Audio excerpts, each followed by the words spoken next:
Hey, what's happening, everyone? Welcome back to Genshin Impact. And here we are at the start of the newest version, 7, and featuring the newest region, Snezhnaya, the nation that's home to all of the fatui. And from what I heard, it's supposed to be the nation of resistance. Um, I hope you're all doing well, and if you're just tuning in, say hi in the chat, and follow if you like to see more content, and subscribe to help support my channel. Uh, I've been trying to um, sure to hold off on going there, and avoid starting the main quest until now, for the stream. And now that it's on, I'm ready to get moving and to see what Snezhnaya has to offer. Um, so, so you all ready to see what it's got? I sure am. Let's go. Dive into the dream.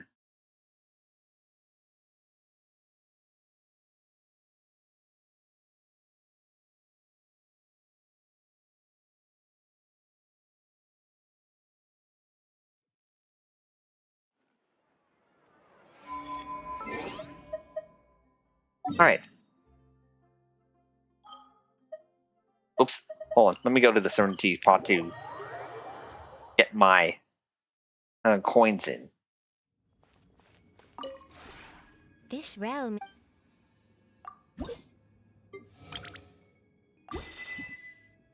There we go. If you ever have.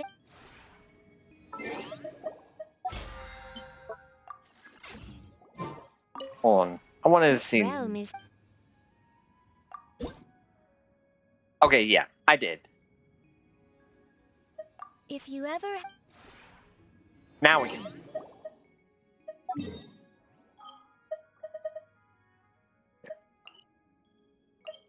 Right here. Not cry.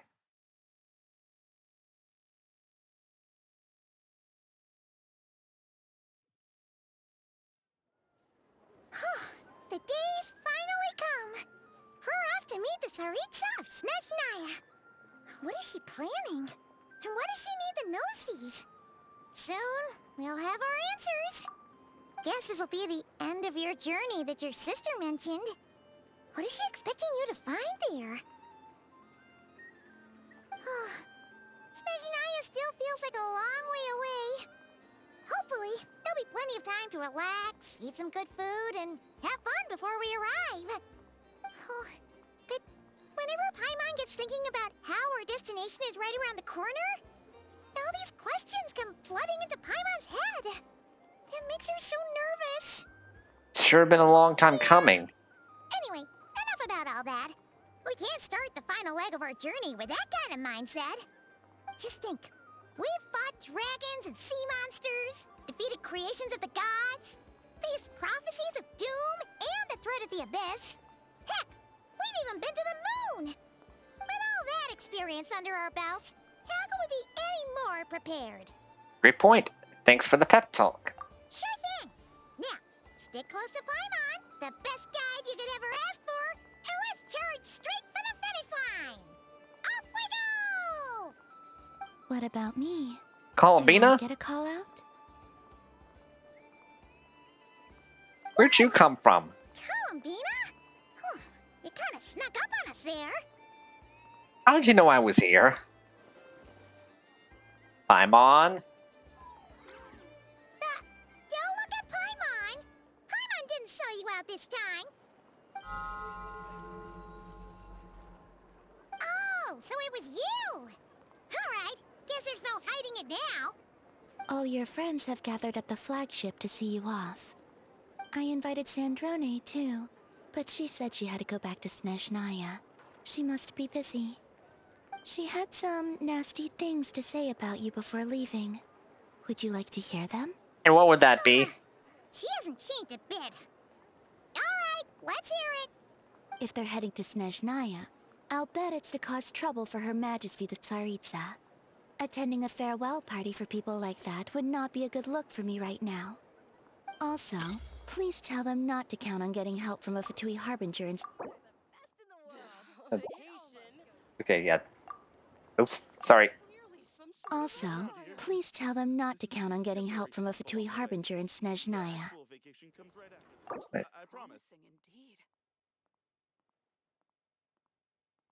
Yeah, that was just to see what this is.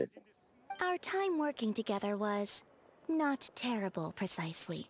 But we're on different sides. So when you get there, don't do anything to make life difficult for both of us. Well, that definitely sounds on brand for her.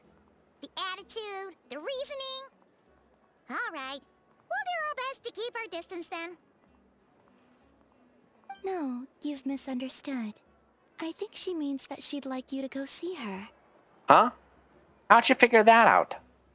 As long as you don't make things difficult for both of you, you'll be fine. Huh.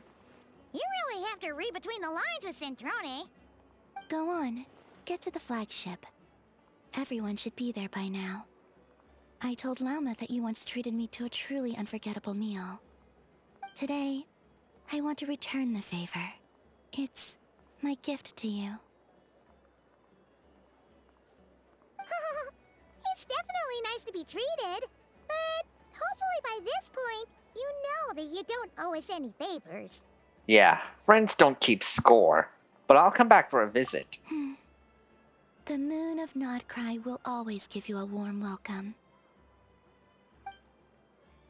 Time flies when you're having fun, enjoying delicious food with friends, and reminiscing about past adventures.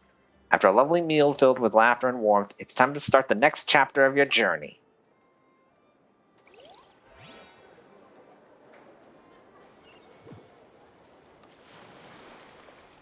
Oh wow, we're already here.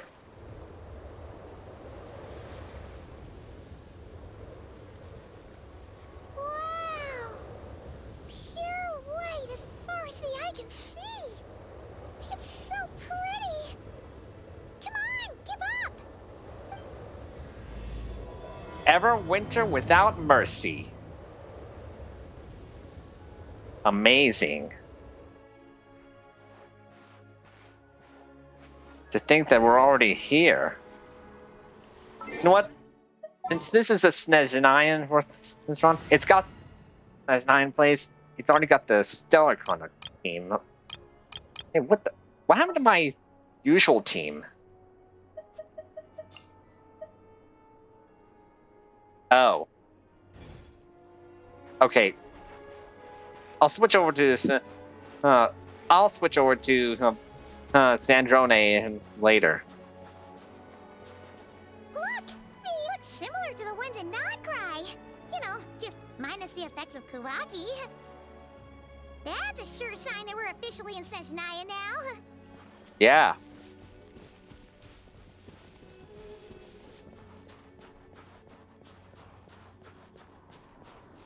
There's gotta be a treasure chest around here somewhere. No adventure is complete without a chest or two. Asking you shall receive. But Paimon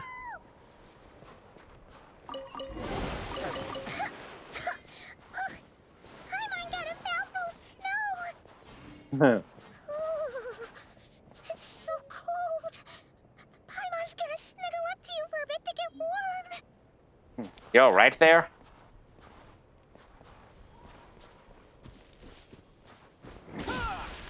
I do have my pyro abilities from Natlin to help out. Hey, check it out! Those are bears, right? Oh, look how big and fluffy they are! So cute! Quick, take a picture before the moment passes. Right here. If we get any closer, we might scare them away.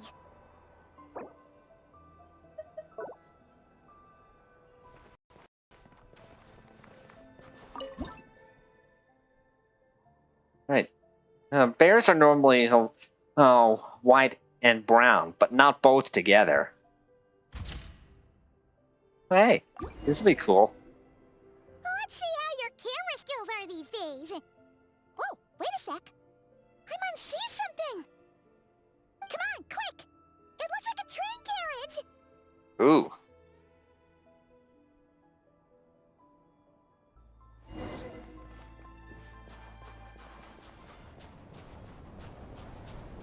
Yeah, I don't know what that buzz sound was just now. I hope it won't be too much of a bother. Paimon's heard that Snezhnaya has loads of railways and trains. This must be one of them. But why is it abandoned? I just hope it won't be happening too often, though. Ooh, it's still so cold. Still feeling chilly from getting buried in the snow? Ooh, I don't know. Maybe. Ooh. Also, is it just Paimon or is the snow getting heavier? This never happened in Nod Cry. But if you're cold, come a little closer. Yeah. So it can't just be because of the cold. It's hard to describe, but Paimon feels so weird. She's never felt like this before. Everything feels heavy. Getting kinda dizzy, too. Should we turn back? I'm starting to get worried about you. Oh, no need. Paimon's just feeling a little low on energy. That's all. It's nothing serious. Not worth ruining our travel plans over. Well, don't push yourself, okay? Yep, sure thing. Snezhnaya, here we come!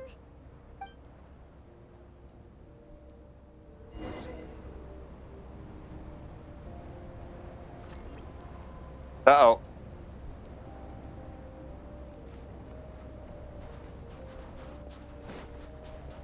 Whew. Seems like the snowstorm is getting worse by the minute. Paimon can barely fly.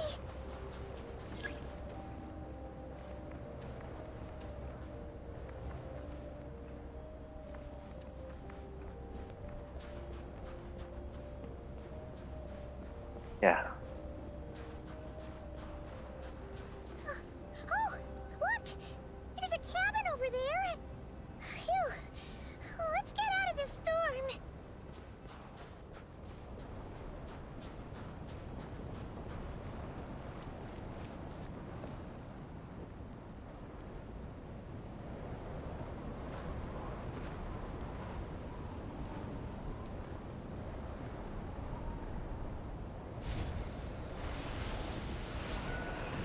Oh! That was some blizzard there.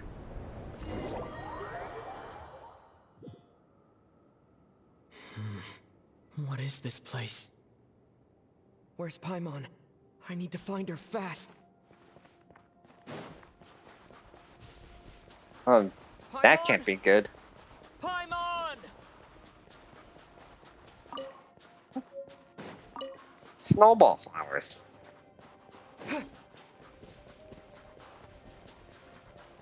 That's strange. Where could she be? I guess I'll try further ahead. Hang in there, Paimon. It's just like Dragon Spine. There's cold everywhere, but so we have to keep ourselves warm by the fire. Is that a train carriage? Maybe I can get up from the inside.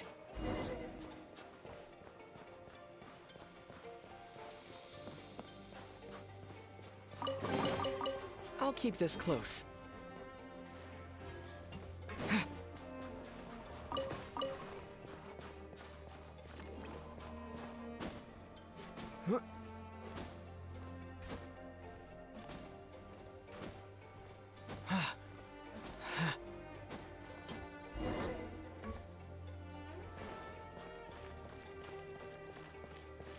It says here, Kresnik's torch, civilian model.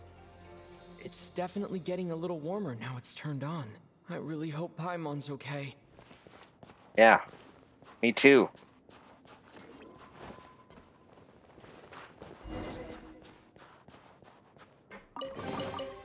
Is this an answer from this world? What was that strange sound? I can't tell if... Paimon? Paimon, is that you?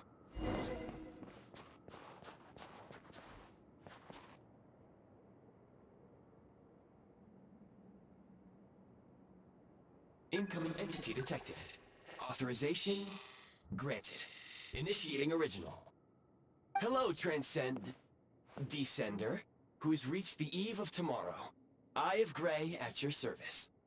Time since last activation. Time measurement unavailable due to the influence of... Anyway, it must have been a very long time. What are you? I am... Uh, I was born to fulfill a mission. To reach tomorrow. To this end, I must... Strange. What was it? Wait, my body? Huh? Why is my body like this? I was about to ask you. Apologies. After a long period of inactivity, it appears that a lot of data has been lost. Anyway, I was created so that humanity could reach tomorrow. But I am unable to load further details at this moment. Nevertheless, serving humanity remains my primary objective. I have detected a drop in your surface body temperature. You cannot remain active in this state for much longer. In accordance with my preset programming, upon reactivation, I must ask the one who awakened me the following question. Will you accept me, Transcender? I will assist you, protect you, and fulfill my mission until we reach tomorrow. I will accept you.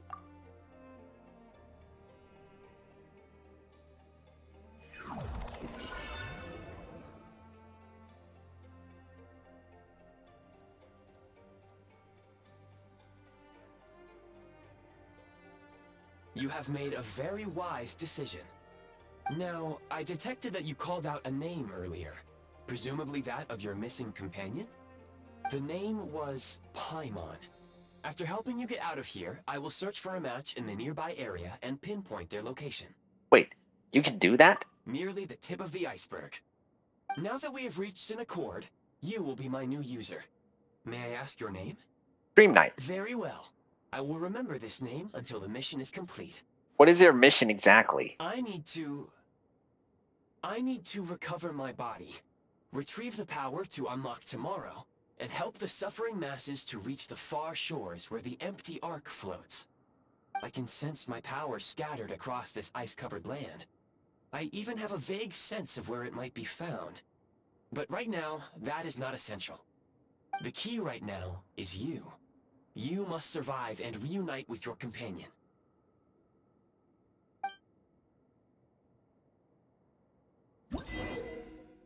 Tap on Fab Vision to enter the Build Prime Ice mode.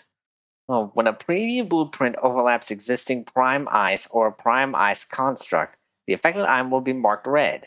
At this time, pressing Build will remove the corresponding Prime Ice constructs in Prime Ice. Removing Prime Ice refunds Prime Ice resource, while removing Prime Ice construct will only return the corresponding fabrication materials and not energy into the Eye of Grey. You may now execute the command, Demolish. Use it to remove the Prime Ice blocking the path and obtain Prime Ice Unit. Prime Ice Unit count has been updated.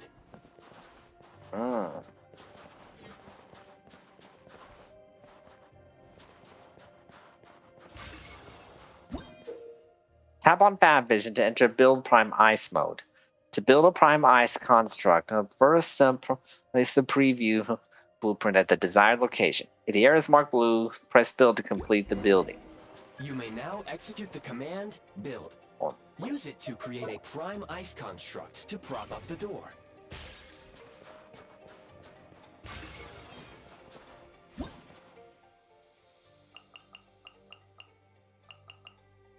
Inside the abandoned station, you meet a strange goggles-shaped mechanism that seems to have been imbued with someone's will and sentience.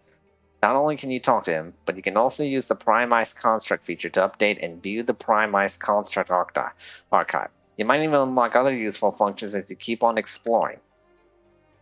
Now, it's a mini Kresnik's torch. A mini Kresnik torch that can provide warmth for a small area for a short time. Using it will also generate Kresnik energy orbs. When it runs low on fuel, its effective range will significantly shrink and will no longer produce Kresnik energy orbs. At this time, an energy injection from the Eye of Grey can restore it to its normal state. A mini Kresnik's torch that has completely stopped working cannot be reactivated or restarted.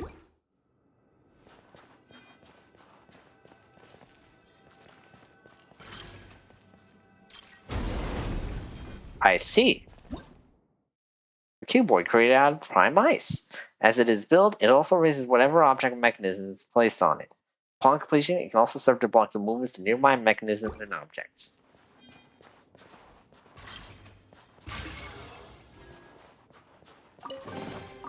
A reward on the road. It's almost kind of like Minecraft, but more RPG-ish.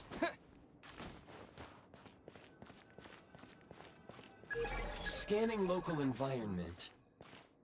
Exit has been sealed off with ice. Maybe we can use Pyro? That would not be an efficient approach. One moment. Usable construct blueprint detected nearby. You can use this to clear the solid ice ahead of you more quickly.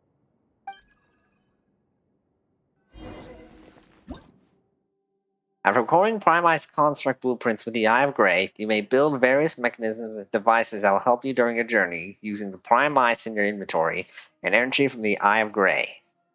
Okay.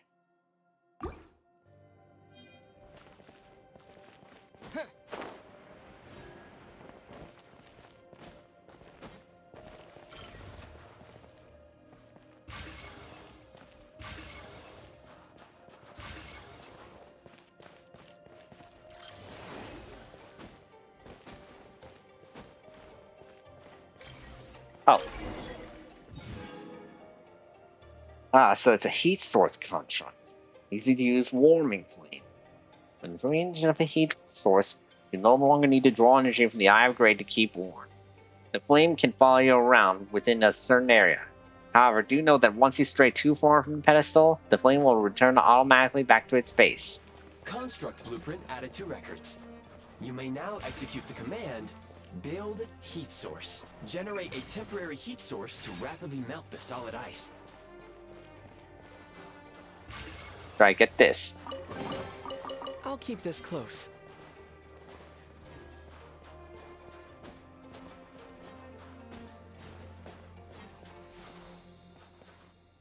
See here. Okay, here we go.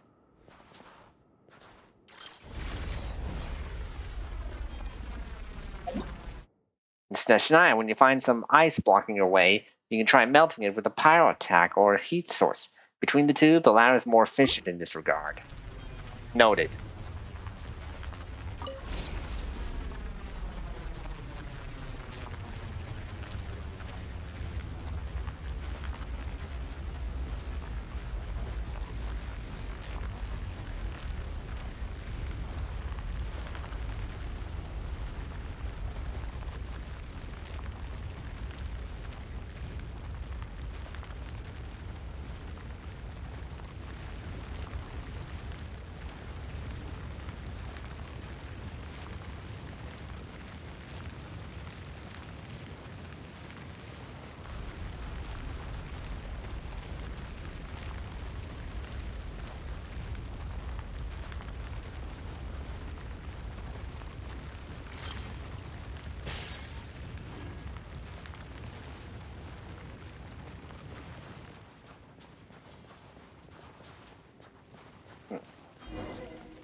A heat source construct using prime ice that generates an easy-to-use warming flame. When within range of a heat source, you no longer need to... Okay. Okay, yeah. A heat source created out of prime ice. Though it is warm enough to melt snow and ice, it does not affect prime ice construct. Okay.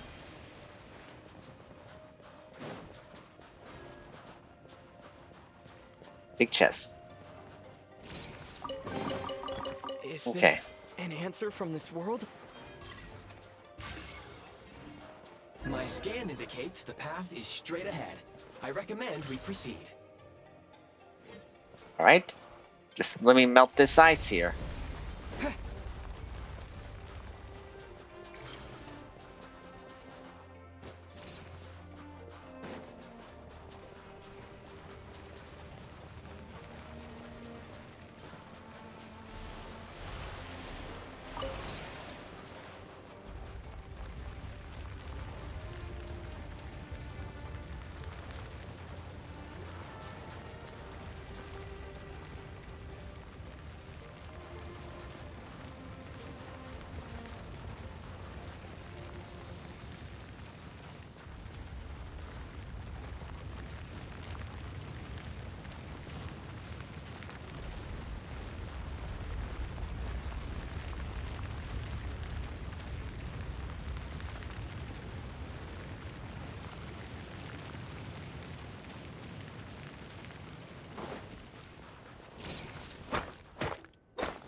White iron chunks. Oh, that's a new one. Kresnik Crystal located. Please collect at your earliest convenience. The recent construct you built provides highly efficient heating by utilizing the unique properties of Kresnik Crystal. Unfortunately, prime ice constructs have a very short lifespan and cannot be stabilized during the development period. Hence, the authorization to use Kresnik Crystal was granted.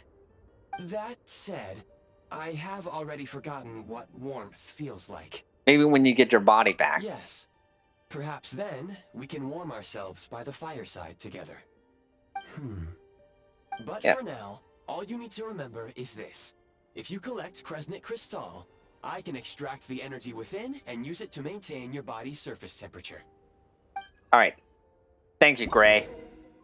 When moving about in low temperature location, the Eye of Gray will expend the energy to keep your body warm.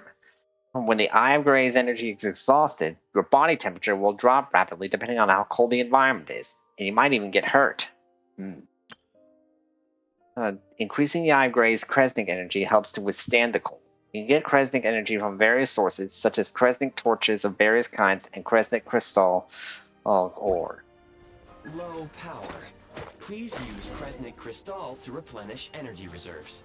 Okay. Signs of physiological activity detected in the distance. It is highly likely to be your travel companion, Paimon. Go. Go now. Be reunited and sing together. May all the people be united as one. May all of life rejoice in unison.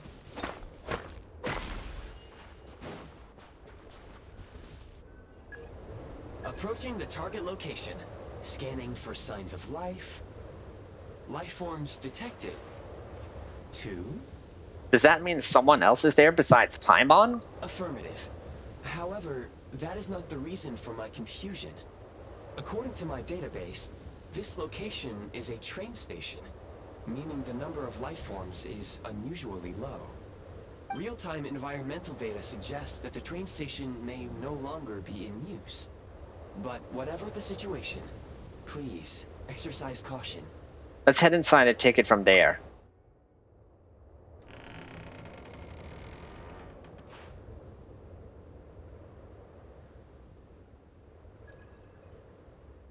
There she is! Paimon!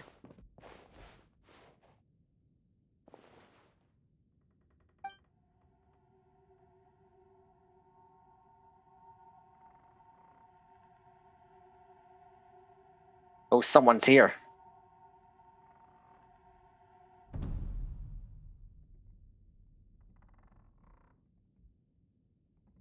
Who are you? Who are you? Don't worry. She's only sleeping.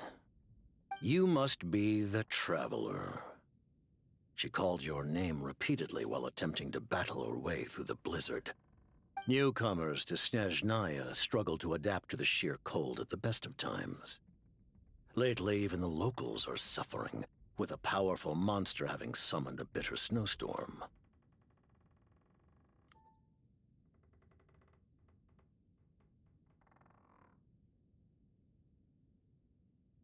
You two must be very important to one another.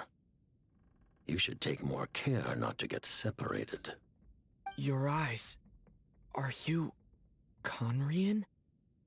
There are indeed some Conrians left in this world who survived the cataclysm. But I doubt that is news to you.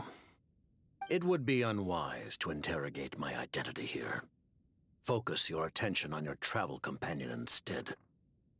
We will meet again very soon.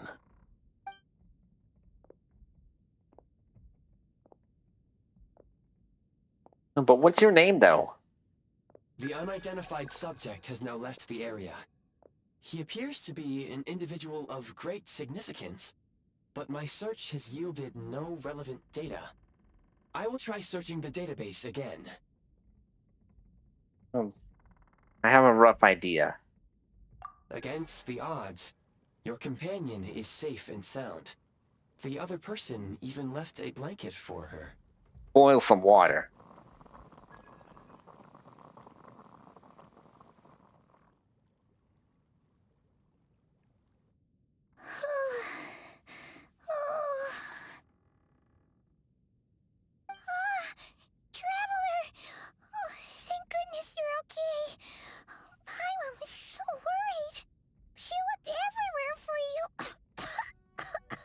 Ooh, It's okay. Take it easy.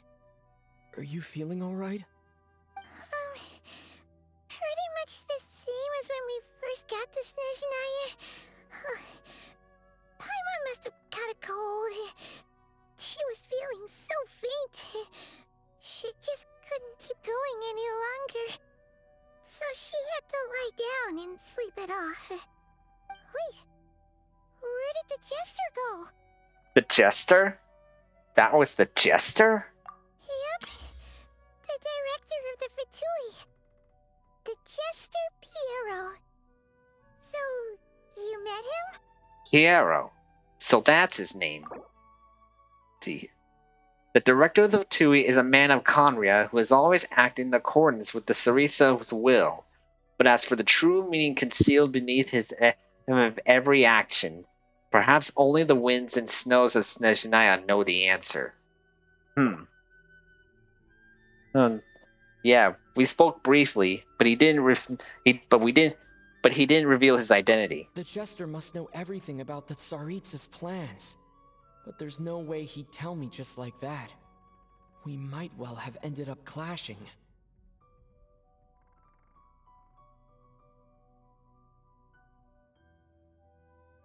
Oh, Well, he was right about one thing. Right now, the most important thing for me is to take care of Paimon while she's unwell. He had no intention of explaining his motives, and he left in something of a hurry. Hey! What the? Who is that? oh! I found this in an ice cave. It looks like half a pair of goggles. How amazing! A self-aware, talking pair of goggles. Snezhnaya was once the land of the Fae. There are many ancient creations here that I'm sure would broaden your mind further still. Mind you, my database is also expanding as we speak. You must be a rare creature yourself. The Eye of Grey helped me find you. That's how I made it out safely. That's how I made it safely out of the cave. Oh, wow! Well, thank you so much. You've earned yourself some of Paimon's favorite candy.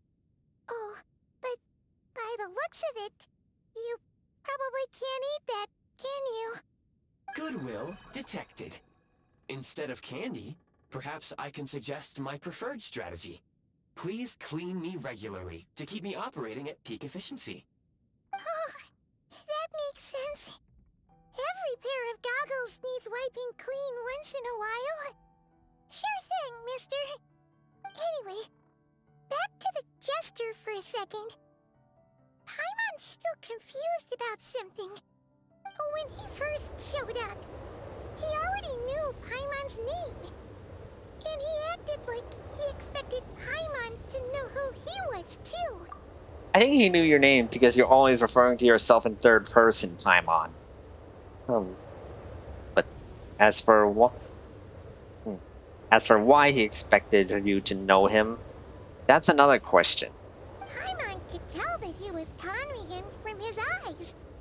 And he definitely seemed like someone pretty important. But beyond that, Paimon didn't know anything about him.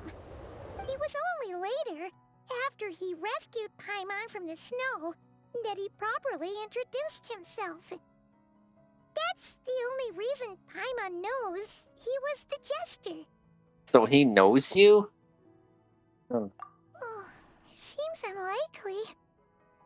He ran into the snow following the sound of Paimon's voice, with a really anxious expression on his face. He didn't act like someone who knew she would be here in advance. And after bringing Paimon here, he just stared out at the snow. He didn't do anything to Paimon at all. In fact, he barely said anything. Wouldn't even answer any of Paimon's questions either. Paimon didn't feel unsafe around him, and he didn't seem to have any ulterior motives. For all we know, he might have just ignored Paimon's questions so she'd give up and go to sleep. Please allow me to interrupt. Fatui and director are unfamiliar terms. May I ask for clarification? Wait, you've seriously never heard of the Fatui? Oh, they're like the Tsaritsa's inner circle. Really powerful people. And the director is their boss. Understood. Since they hold elite positions and serve their god directly, it stands to reason that they would conduct themselves with due decorum. I am inclined to agree with your assessment, Miss Paimon. I did not detect any ill will from the gentleman in question. I see what you mean. Sorry, I shouldn't have encouraged you to talk so much. Paimon, new plan.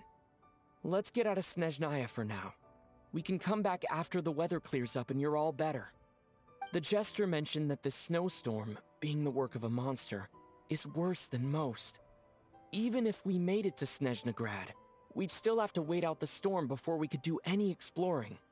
Oh, well, it's really nice of you to look out for Paimon, but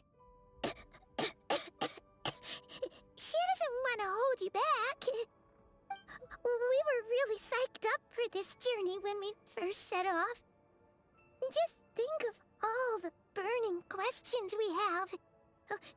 If we turn back now, who knows how long it'll take before we finally get answers. Further information is required regarding the monster situation. But objectively speaking, there is another, more pressing issue at hand. At this point, we have traveled a significant distance into the blizzard. Were we to turn back now, the road would be extremely treacherous, especially since we would need to travel on foot. If, however, we continue onward, there may be a better solution. Do you remember what I said as we neared this location? I told you that this is a train station. While it has evidently fallen into disuse for unknown reasons, the tracks remain intact.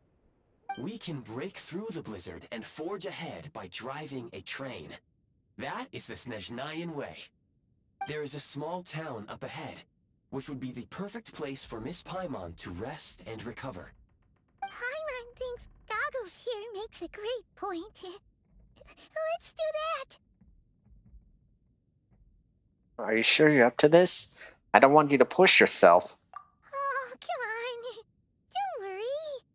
Think of all the traveling we've done so far. When has Paimon ever gotten sick before? Practically never. 'Cause she's in great shape. Sure, she's a little tired right now, but it's sure to clear up on its own. Fair enough. We'll stay the night in town, then take it from there. Affirmative. Should you ever need my assistance during your future adventures, please call for the Eye of Grey whenever you wish. I have Grey, a strange mechanism you encounter in an abandoned station. It often appears in the form of a monocle. It offers many convenient functions, such as recording blueprints for prime ice constructs, creating prime ice, calling trains. Perhaps it was built for the very purpose of providing all these conveniences. Apparently. Otherwise, I will remain silent to avoid causing any unnecessary distraction. Now, please follow me to the train tracks.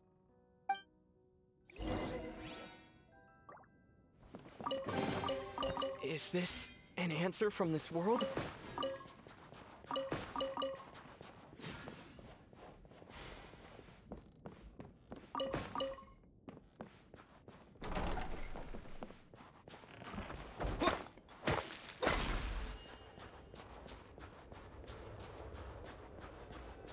Please confirm when you are ready to depart. Standing next to a railway track, you can pull up the iGraves HUD to call a train to your location at any time.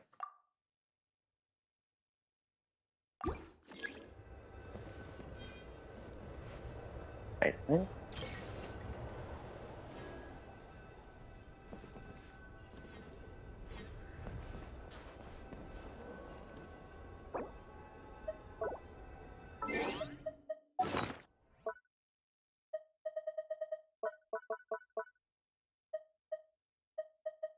There it is.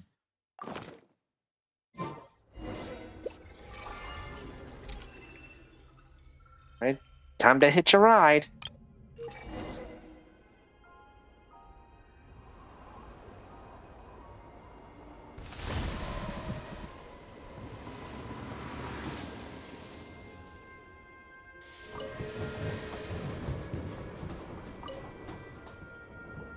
Heading north from here, we will soon arrive at...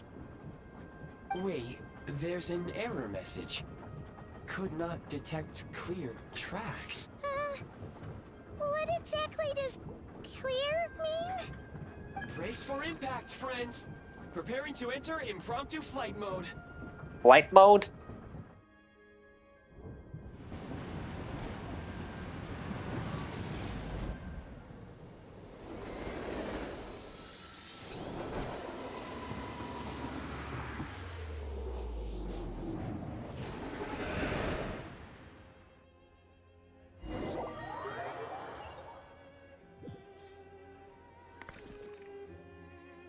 How strange. Not only was the station's status different from my records, but even the railroads and the terrain itself have changed substantially. Paimon, are you okay? Yeah. Thanks to your quick reflexes. My sincere apologies for putting you in danger. I'm afraid I'm as confused by all this as you are. We need to find a way to update your databanks. Agreed. This is likely a consequence of outdated railroad data. The discrepancies between the old data and present reality are far greater than I anticipated. Fortunately, our crash landing has at least brought us much closer to the town. According to the data, anyway. That's Your good. data better be right this time. I can assure you, it certainly is. Please look this way, and you will see a Kresnik's torch. Blazing torches that dot the Snezhnaya landscape. During the Belisar's time, the king of the Snowland realm, once having accepted humans, built these torches to help humanity survive in the cruel, snowy realm. Thus, humans too could create a world that belonged to them even amidst the bitter cold. It seems our ill-fated train ride was a blessing in disguise. We have taken the shortest possible route. Wasn't what you called comfortable, though. Rest assured that I will take user preferences into account next time I plan a route. Next time, I will get it right. Anyways, let's open up the map now.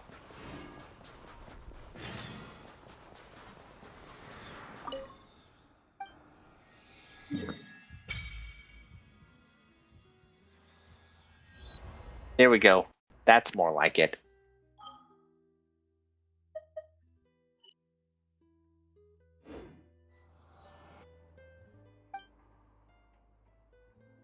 Let's resonate with Cryo and see what that's like.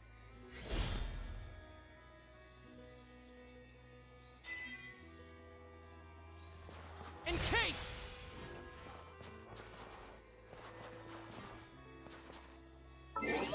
I also remembered that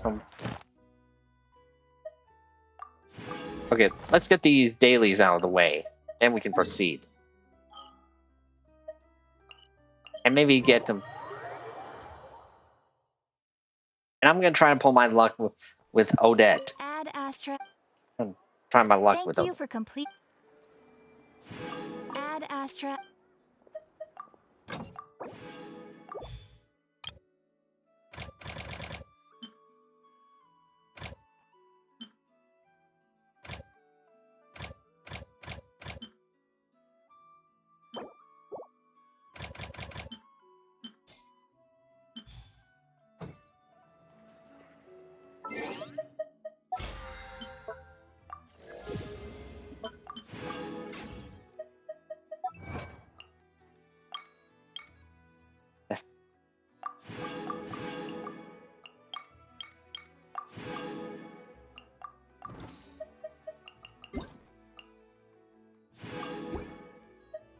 Okay, now let's try.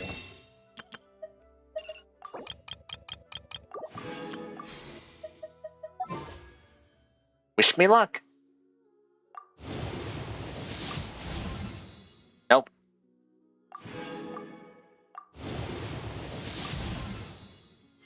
There's Lene.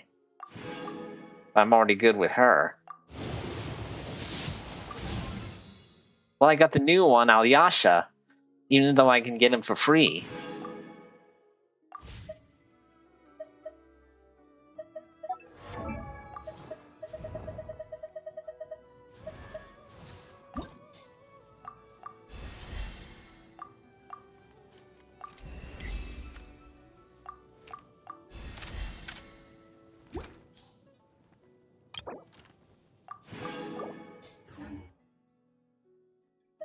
Let me check the wish.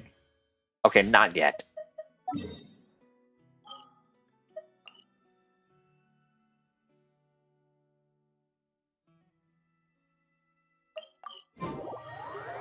Right. No luck yet. Let's continue on. Excuse me, is there an inn nearby? I'm sorry, but they've all closed. Hmm.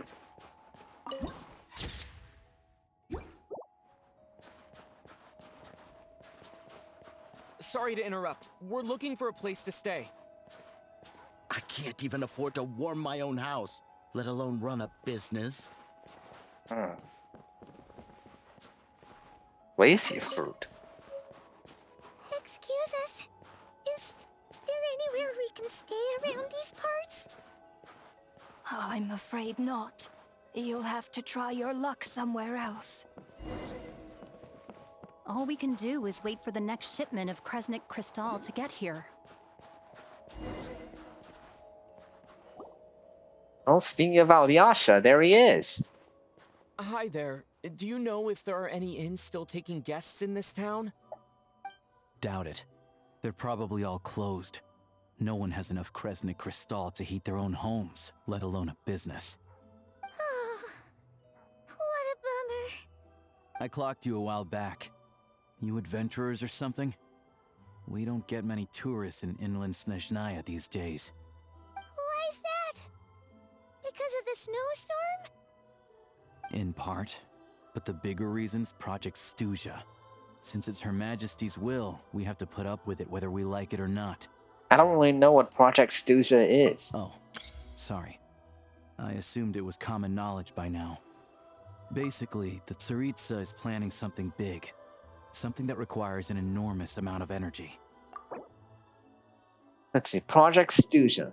An umbrella term given to various limited-time energy policies implemented in Snezhnaya. They aim to conserve energy that can be directed to research at the Armory Palace. However, progress has been sluggish while energy costs have soared far above projections. And so the project's duration has been extended time and time again, arousing displeasure in many circles. Many of the disagreements in the Snezhnaya revolve around this issue. Even if they used all the surplus Kresnik Crystal in Snezhnaya, it still wouldn't be enough to meet demand. So, the Vetcha passed a resolution requiring all factories and households to reduce their energy consumption. The policy has thus been charmingly named Project Stuzha, meaning bitter cold. The Snezhnograd Vesh, a large council where various interest groups in Snezhnaya hold key meetings to discuss the state of the nation, issue decrees, and assess policy. Word has it that airing out views and requests from different wings of society before making a decision has been a tradition in Snezhnaya since its very founding. Bitter cold. So, like, it's gonna be a cold winter, folks? You're all gonna have to find a way to get through it? That kind of idea? Pretty much. When you're broke, you scrimp and save. When it's cold, you huddle together for warmth. There's always a way to stretch things out to make ends meet. Trouble is, if you stretch someone out like an elastic band for too long, who knows if they can ever bounce back. You know what? Come with me and see for yourself.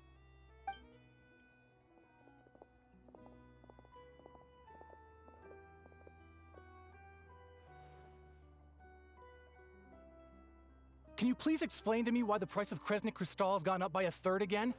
Even as our purchase quota has gone down. You only come here twice a month. This won't even last us a week. The supply and pricing of Kresnik Crystal are based on current production volumes and price data. We fatui are only responsible for delivery and security. I'm not in a position to explain to you how the figures are calculated, but I assure you, they are as fair and reasonable as possible. Oh, so our lives mean nothing to you? How can you expect anyone to survive a single night in this weather without heating?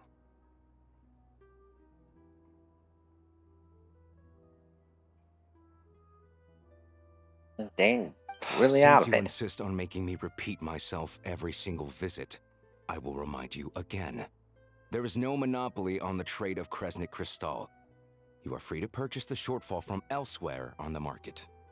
What market? Nobody else is selling. And when they do, they charge 8 times the normal rate. It's robbery is what it is.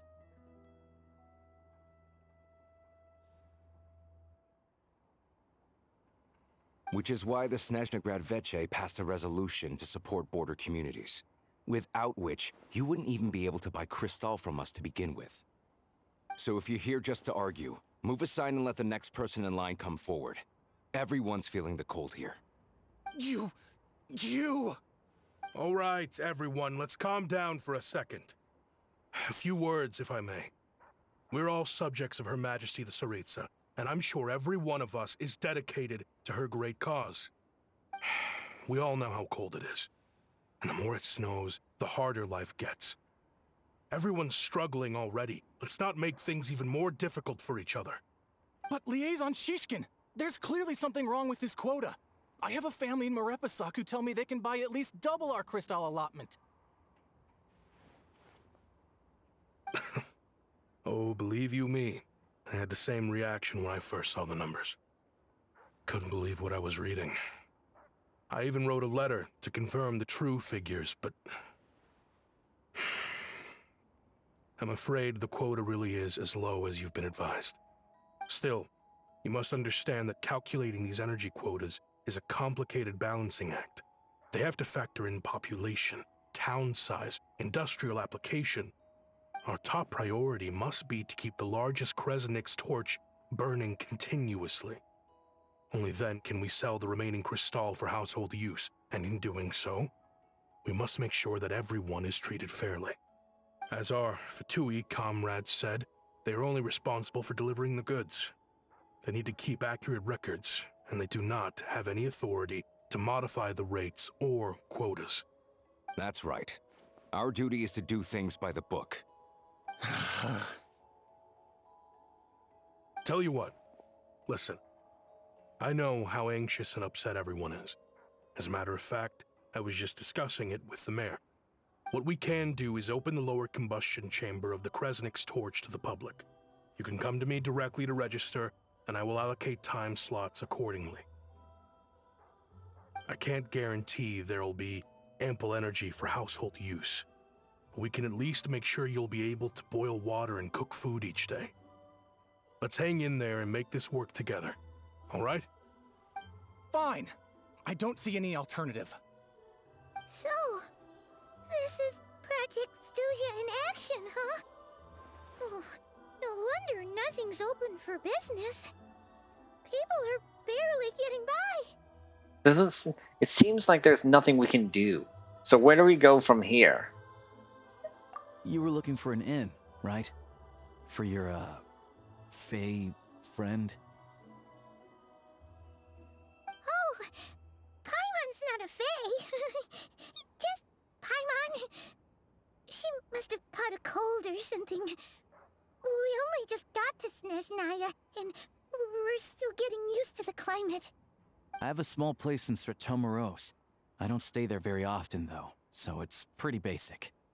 But if you're not picky, you're welcome to rest there for now. It's not much, but I've got blankets and a warm fire. Are you sure? Oh, that's really kind of you. Thank you so much. This is enormous help. All right, then. This way. So now we're getting for free.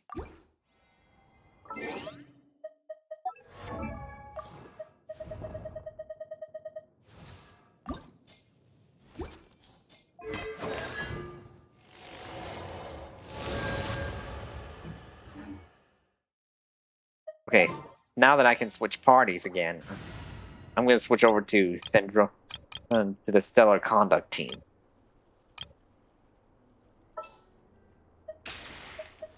Let me help you out.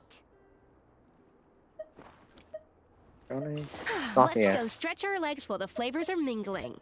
Since I don't have Yai Miko, I'm just gonna stick with What is the situation? Raiden Shogun.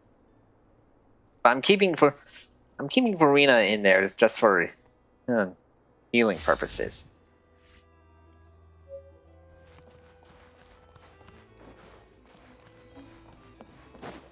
Even though Escoffier can also do healing.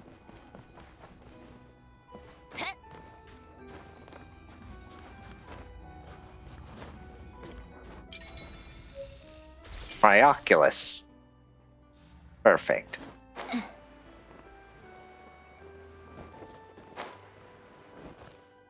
Let me see what's under the vents. All geared up. Ah. Yeah.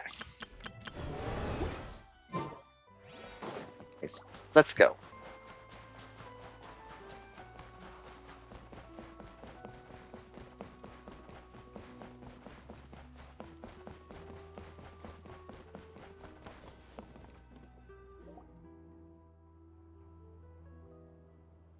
Oh, so cozy and warm.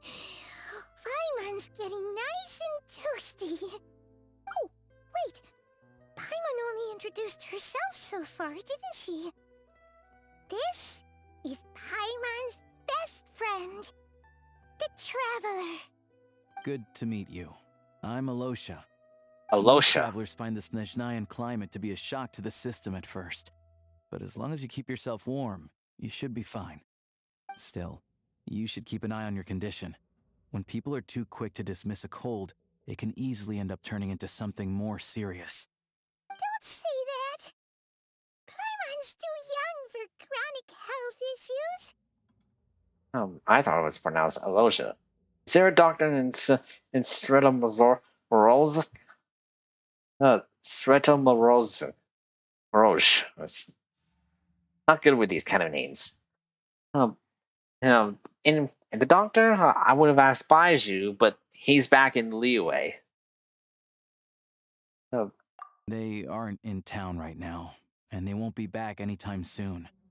The train station has been closed ever since these power shortages began. I do a lot of hunting, so I spend most of my time exposed to the elements. But even the animals wouldn't survive long in a storm like this, let alone a hunter. Nothing to do but sit tight in town until the weather improves. Is there any possibility of getting the train station running again? I get that you're in a hurry, but even if the station were open, that doesn't mean there'd be any trains. We could end up stuck here for a long time, I'm afraid. Actually, I have my own train. What? Your own train? Wait, hold on. That train? The one that suddenly fell out of the sky and crash landed on the ice? Oh, we got lucky and found it in a cave. Oh, then our luck ran out and we had a little accident. I'd really like to get to Snezhnograd and find a doctor. Pretty crazy for a random find in the mountains. Well, as long as your train's good to roll, you might get to Snezhnograd after all. I've been doing some digging recently.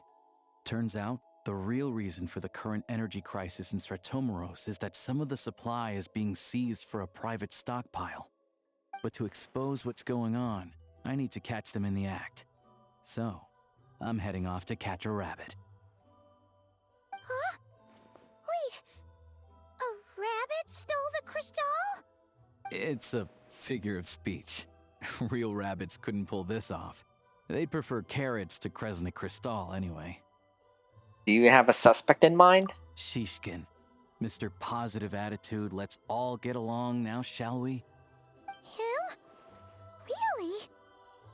Paimon never would have guessed. I'll come with you. Let's go. Huh? You're coming with? Solving the energy crisis will help get the station running again. Then we can go to Snezhnograd. Huh. Oh, okay then. Just give Paimon a second to get ready. You stay here and rest, Paimon. We don't want your condition to get any worse. Alright. Guess there's no point pushing myself. Paimon will stay here and hold the fort then. Be careful, you two. Oh yeah, there's one more introduction to do. Tagarin, get in here. Oh, a doggy. Cute. Angry doggy. Oh, Tugarin doesn't like being petted then. He likes to think he's above that kind of thing. He's my hunting partner, so he'll be joining us when we head out. Carrots aside, we'll need to stay completely undetected. We can't risk spooking our rabbit, or there's no telling which burrow he'll scurry back into. First, we need to find a way into the train station and see if we can find any real freight data. Shishkin's figures can't be trusted. Then, we get Tugarin to catch a scent and find out which way the crystal went. What are you eating?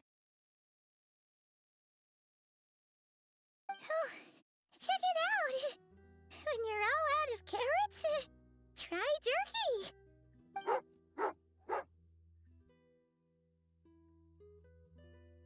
Good doggy. Good doggy. A fellow dog lover, huh?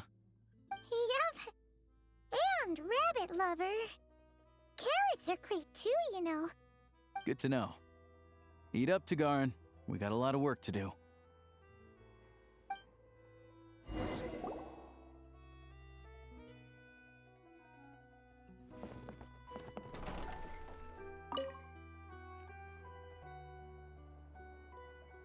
I hope someone will look after Paimon while they're gone.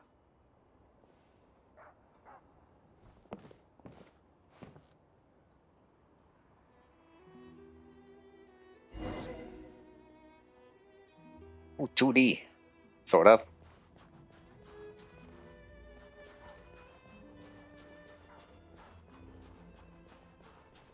Wait.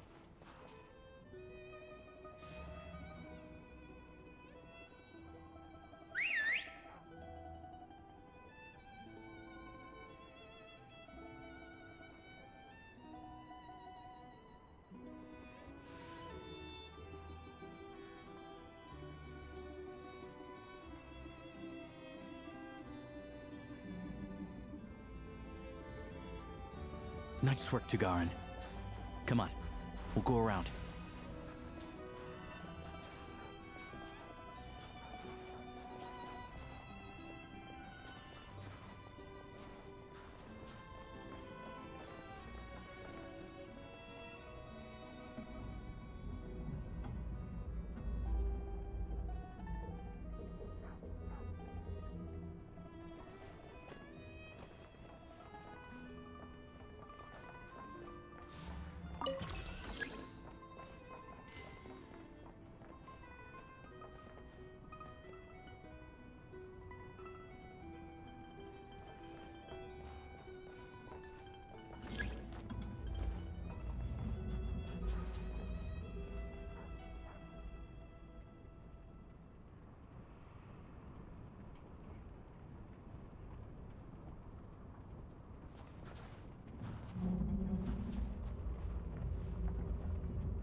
This way.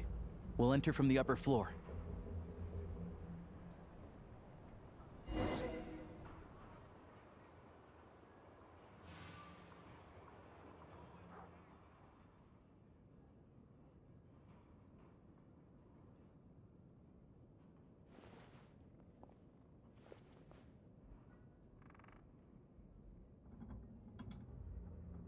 There we go. A freight list. Straight from the fatui. So Shishkin won't have had the chance to doctor the figures. Looks as new as the day it was printed. I guess no one bothers reading these unless they have ulterior motives. If they did, there'd be no loophole for him to exploit. Yeah, this is all we need. Come on, let's get out of here. Then go track down the crystal.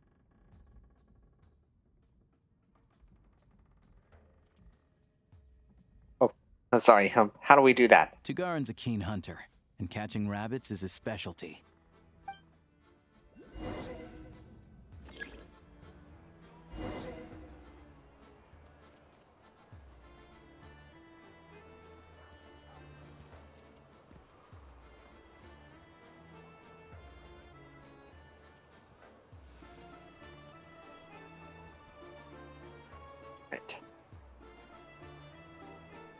Yes.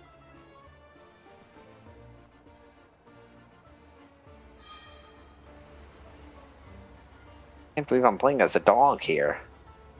Pretty unusual, huh?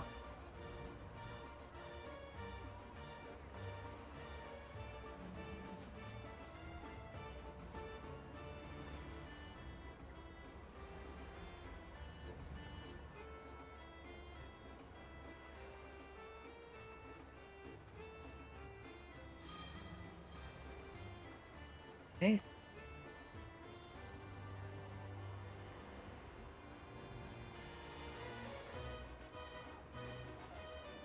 Anywhere there's a stove, there'll be the scent of Cristal. That's normal.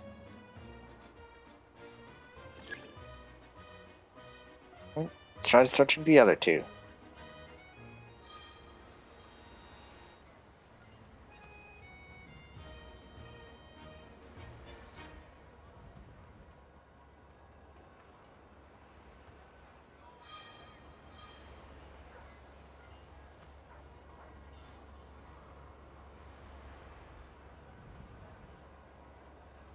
But if he picks up the scent of Cristal somewhere and there's no stove around, that's how we know something's up.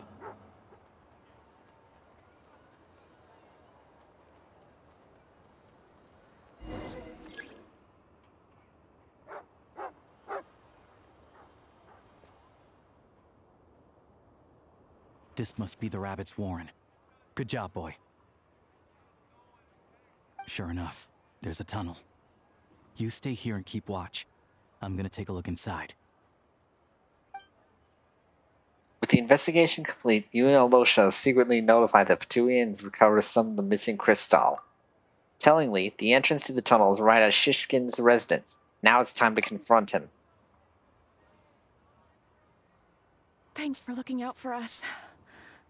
Things are getting tougher by the day. No need to thank me. It's my pleasure.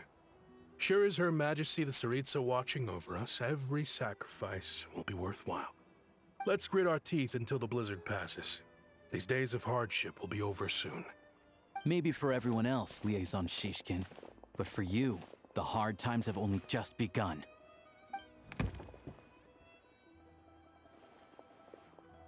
Huh? Who are you? What's the matter?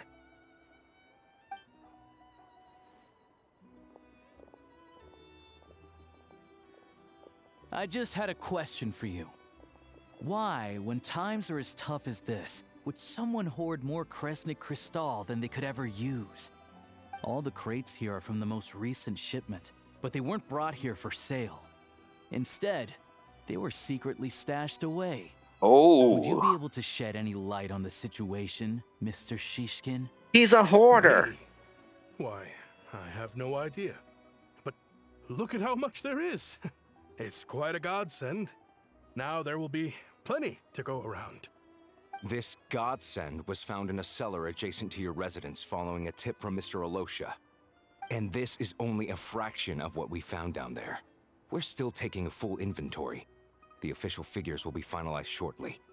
I've always been grateful for your efforts to mediate between us and the townspeople of Sretomaros. But now, Mr. Shishkin, it appears you were the source of the conflict all along. How could you do this to us? We trusted you to have our backs. You've been lying to us this whole time? Hey, Jig's up. Time to come clean. I owe you all an apology. I'm sorry. I'm so very sorry. This isn't who I am. Please believe me, this was a one-time mistake that I will never repeat. We all know how difficult life has been since Project Stuja came into force. Energy is an increasingly scarce resource. People everywhere are getting desperate. But some places have been hit harder than others. I grew up in Alatir, a small village with no train station. Deliveries of Kresnik Cristal have ceased there entirely. If nothing is done, they're all going to freeze to death. You know as well as I do how downright impossible it is to buy Cristal these days. The thought of my poor mother and father with no one to help them. Oh, I felt so afraid. I watched as energy grew scarcer by the week, all the while knowing that their lives were at risk. Then one day, I looked at the Cristal shipment in front of me, and a terrible, selfish thought entered my mind. Looks like I'm just not cut out to be a criminal. I'm so sorry. Once the Fatui have finished their count, you'll see that the numbers match their waybill.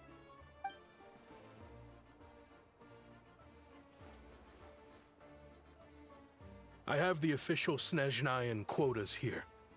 Anyone who has already purchased energy, please make your way over here to correct your transactions.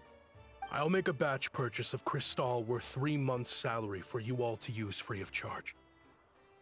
As for Alatir, I'll think of something else. You don't have to go that far. Yeah, owning up to your mistake is enough for me. You've done plenty of good for the community in the past. I'm not looking for a handout. Drop the act. Huh? You claim this was a one-time mistake, but the real reason there's only 1 shipment's worth of stolen Cristal in your basement is that you have an accomplice. Oh, Reporting in, really? sir. We've conducted a full search of the mayor's house. As expected, we found many crates full of Cristal, half of which were still in their original shipping containers. This wasn't your first time at all. You've been colluding with the mayor of Stratomeros for a long time now. The train station's currently out of service, but it does open for a short window every time there's an energy delivery. And every time a train pulls in, you're there on site to take inventory and oversee the workers unloading the cargo. The mayor handpicks said workers. Per his instructions, they transport the Cristal by tunnel at night to the mayor's house, and he sells it out of town. But since he can't get the goods out of town by train, he had to arrange an alternative method of transportation. This meant slower sales, which gave me plenty of opportunity to catch him in the act. Wait, the mayor's involved in this too? Preposterous. What proof do you have of any of this?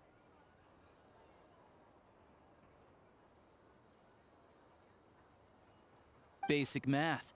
I've spent a lot of time lately counting carriages as the snowstorm rages. Counting carriages? What? Counting The energy carriages? consumed by a train depends on its total weight. And since energy is a limited resource right now, it's fair to assume that every carriage is packed full. So, if we take the energy required for the Kresnik's torch, add the sales figures you provided, then compare that figure to the train's theoretical cargo capacity, guess what? The numbers never match. It's always off by 1 or 2 carriages worth. This time, you set a new record. 3 carriages missing. You mean to tell me that you sat around outside, counting carriages, in this weather?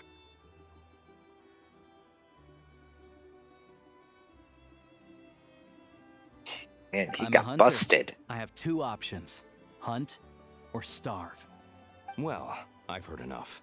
The evidence speaks for itself. Take Shishkin and the mayor into custody and escort them back to Snezhnagrad.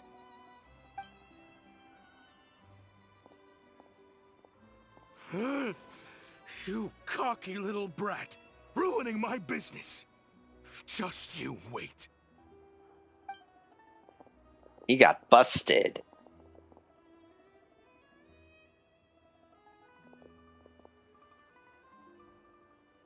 You've been investigating this for a while, huh? Yeah, something felt off.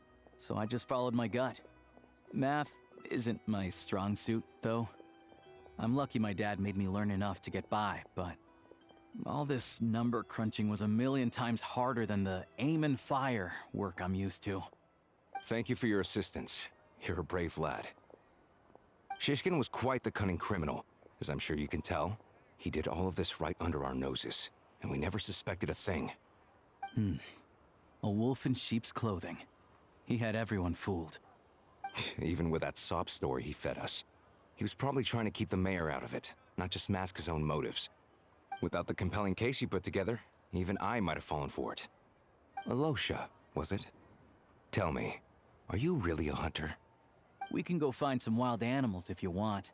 I'll fire off a couple of shots, and you'll see whether I'm the real deal. I didn't mean to cast suspicion on your identity. It's just... well, I'm sure you've heard of the Rokot. Recently, they've been recruiting people with your kind of talent. They hide in plain sight under false identities, working against Project Stuzha, sometimes directly opposing the Tsaritsa herself. They aren't a violent organization, and their goal is to improve the lives of the common folk. But still, as a member of the Fatui, I wouldn't be doing my job if I didn't keep tabs on them. First I've heard of this. I don't really keep up with what goes on in the city. All I know is, people who don't mind their own business in the city end up paranoid about everything. As for me, I just couldn't stand Shishkin. I'm from Alatir myself, and I can tell you, nobody's lived there in years. Why would an abandoned village need Crystal? Of course, no one really cares about the fate of that place. I'm guessing today is the first you've heard of it. I see. It does sound quite tragic. Really. Well, thanks again for your assistance, and your friend here too. I will report this incident to Snezhnaya. The Fatui will take over energy distribution until new officials are appointed. We'll also ensure that the train station resumes normal service as soon as possible. Looks like it's my turn to brush up on math now. I never liked it as a kid either.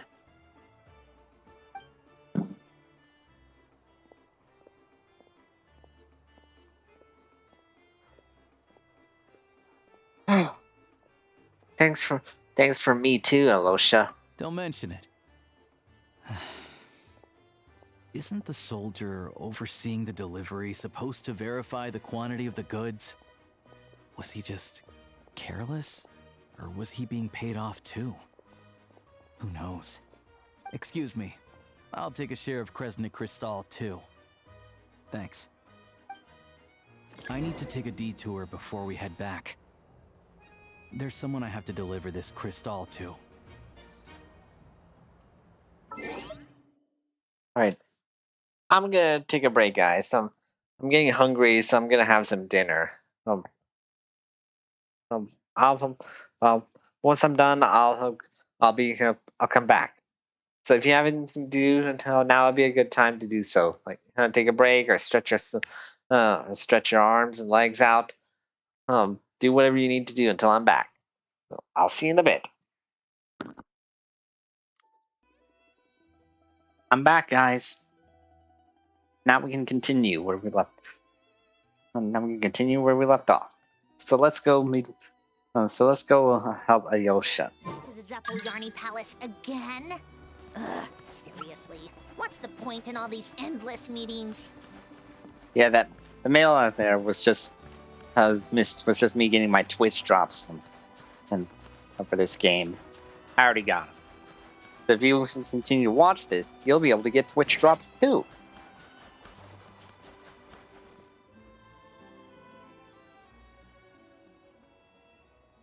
Hang tight for a moment. This old lady, she doesn't really know who's who anymore.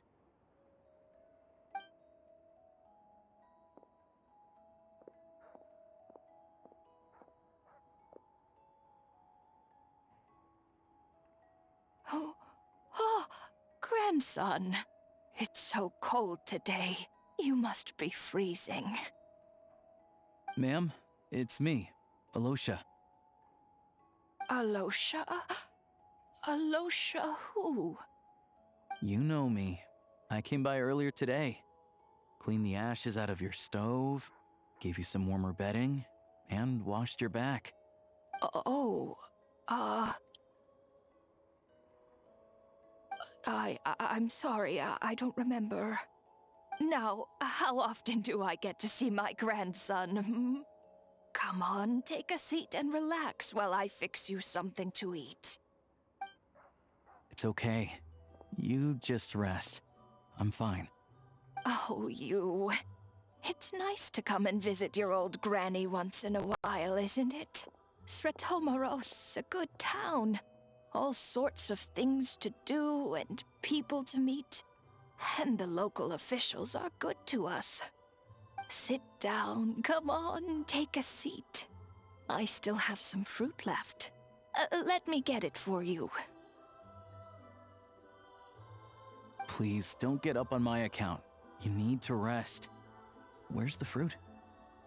Right under the basket by the door. Or maybe it was on the bedside cabinet.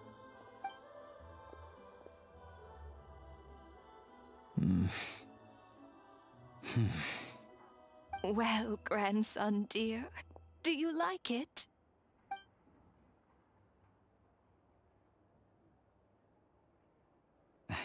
Very much, ma'am. It's delicious. Good, good. Wonderful. You don't need to save any more for me next time, all right? Fresh fruit is hard to come by at the moment. You should eat it as soon as you get it. Oh, I don't need it. I'm fine. But if you like it, come back for some more soon. After a long chat, Alyosha ties up the old room. Went by too fast. Some kind soul must have given these to her. But she always saves the nicer things for special occasions. How'd you know her? I met her at the market back before her health began declining. She was a lovely old lady. We're from the same hometown. Not many people have heard of Alatir. And if they have, it's usually for all the wrong reasons. There's a gang of highwaymen that came from there. Oh, I don't like the Now that sound it's of an that. abandoned village, it's rare to find anyone who shares fond memories of our hometown. So after we got talking and realized we were from the same place, we decided to keep in touch by letter. I first learned of Stratomoros's energy supply problems from a passing comment in one of her letters. Then, after her health went downhill, I started visiting more often to check in on her. The town's been in decline for a while now, but because of her memory problems, she thinks of it as the bustling, prosperous Stratomoros still in its heyday. That said, I kinda appreciate her optimism. There's not much of it going around in this world of ice and snow. Sorry, maybe I shouldn't have asked. It's fine. Everyone grows old. In Snezhnaya, some people believe that in your final moments, you'll sense a familiar presence by your side. You turn to look at them, but their face is blurry. So you focus hard, trying to make out who it is. And when you finally see their face, the Grim Reaper reaches out and takes your life. Yikes. She still calls me grandson, though. So at least I'm not a blurry face in her world just yet. Come on, let's get back and see how Paimon's doing.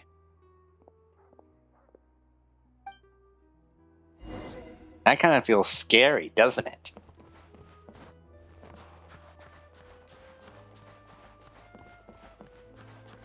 Oops, wrong way.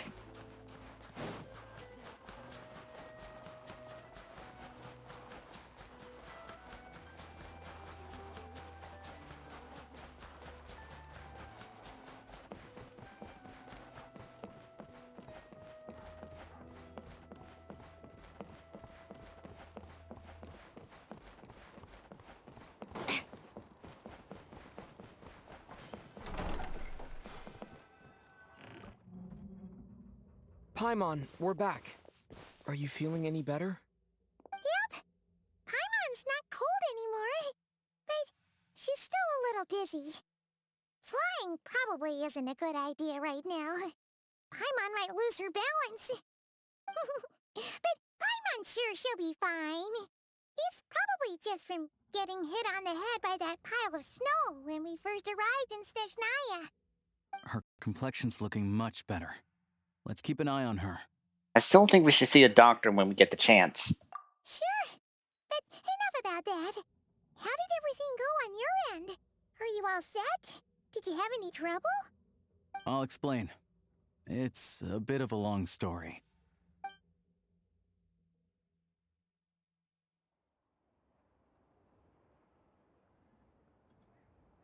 Jeez. You guys got pretty busy. Sounds like the liaison officer and the mayor were running quite an operation.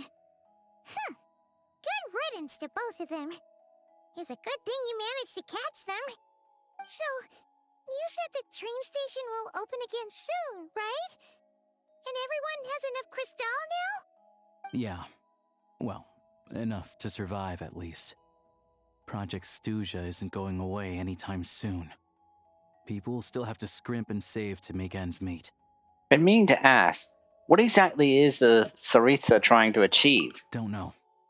The goal of Project Stuja is to gather energy for the Tsaritsa, but no one knows where that energy's going. It's never been made public. The thing is, we were told that the project would only last for 6 months, but time and time again, they keep extending it. Extending it? Does that mean the Tsaritsa's plan isn't going very smoothly? That's what everyone suspects. In principle, any proposed extension needs to pass by majority vote in the Snezhnaya Veche. But even though opposition has been growing, any detractors end up caving in to political pressure from the rooster, Pulcinella. He's the chair of the Snezhnaya Veche and a key figure in the voting process. He has the backing of many powerful and influential people. Sounds like par for the course for the fatui. How come the fatui are picking on ordinary people even here in Snezhnaya? I don't see it like that. Fundamentally, the fatui will always think and act in the Tsaritsa's interests. But that doesn't mean they don't care about the plight of the common folk. The only reason Sir Tomro still receives crystal shipments is because of a relief proposal put forward by the rooster himself. Then there's the fatui soldiers providing support in every corner of the nation. Even the Northland Bank provided some mora for disaster relief, and they're as conservative and indifferent as they come. It's just that the rich and powerful in their fancy palaces live in a completely different world from us. There's always going to be some conflict when those worlds collide. I'm reminded of something that fatui officer mentioned. The rock god. Yeah, well, even though we all believe in Her Majesty the Tsaritsa, there are still many differences of opinion on how best to tackle the big issues of the day.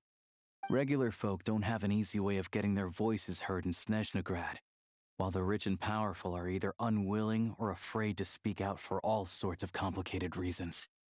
The Rokad provides the disaffected with false identities and an outlet to vent their frustrations.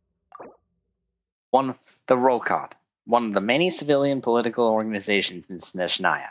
Its members all hide their identities and go by codenames instead to avoid the effects of status on their freedom to express their political opinions. They say that this organization was founded by a young counselor who was ousted from their seat. Even now, the identities of the organization leader and administrators have yet to be disclosed to the public.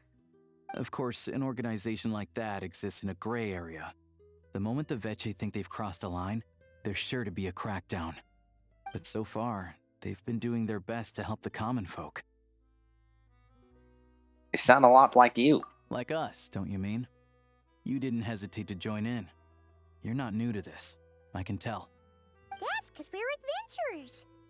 It's our job to help people out with commissions and get to the bottom of things. It's less about the money and more about the adventure itself. Sounds like we're going to get along. So, what's your business in Snezhnaya? Aside from taking your friend to see a doctor, of course. I want to meet the Tsaritsa. It's complicated. I've had run-ins with many of the Harbingers along the way, and I really need to know what the Tsaritsa is up to. Her ultimate goal?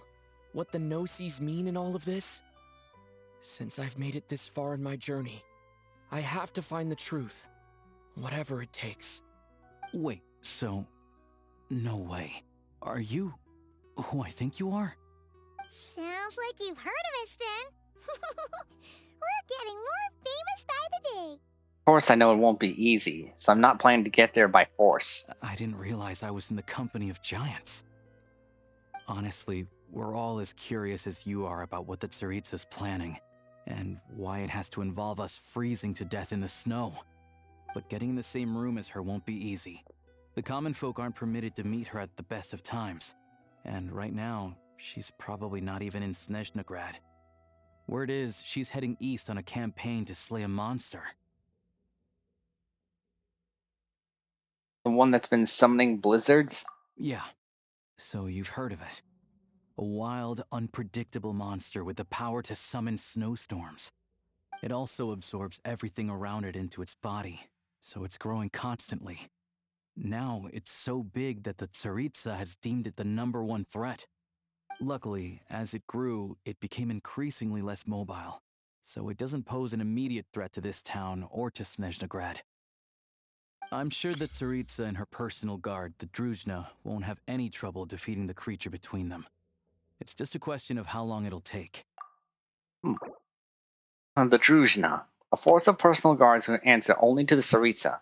It is said that the Belisar personally led this force while he still ruled.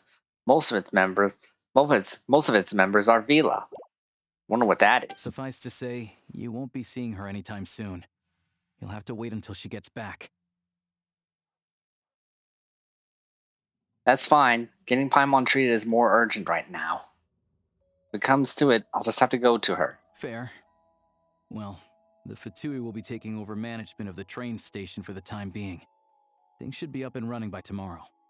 Once it's open, we can see about getting your train towed to the station. Whoa! That's gotta take a lot of manpower. Are you sure we can talk them into it? The Fatui aren't exactly spotless in this whole mess. Plus, we helped them out. Should be easy enough to negotiate.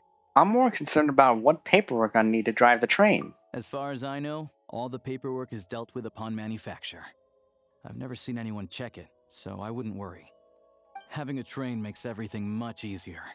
We'll reach Snezhnagrad in no time. I need to head there myself anyway. Got some game to trade for Mora. I know a good doctor in the city. I'll introduce you when we get there. Oh, thanks so much. Let's get a good night's sleep ahead of our big trip tomorrow.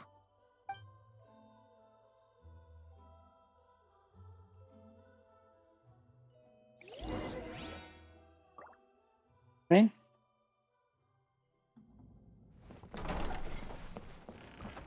Okay. Oh, time to take the train again.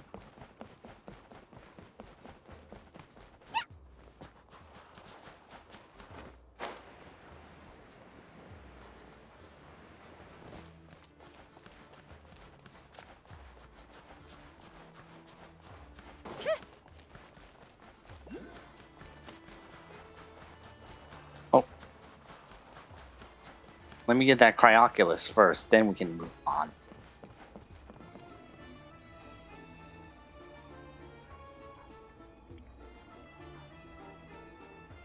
Yeah.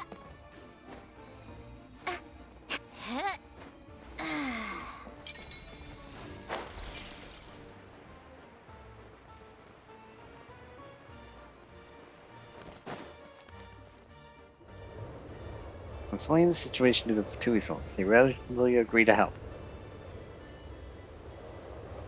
Drive carefully, all right? You don't want to end up in this situation again. Also, I don't think I've seen a train like this before. Is it a new model or something? Yeah, I guess. You could say that. Not a fan of small talk, are you? Anyway, take this. It's an up-to-date map of the Snezhnayan rail network. All the track switching is automated. So, as long as the train's moving, you don't need to worry about collisions or anything. We'll leave you to examine the train's conditions yourselves. Fingers crossed nothing's broken. I doubt Sir Tomoros has any engineers with experience working on this model. Shouldn't be a problem. Thanks for everything. All right then. Have a safe journey. And make sure to check everything's working before you set off.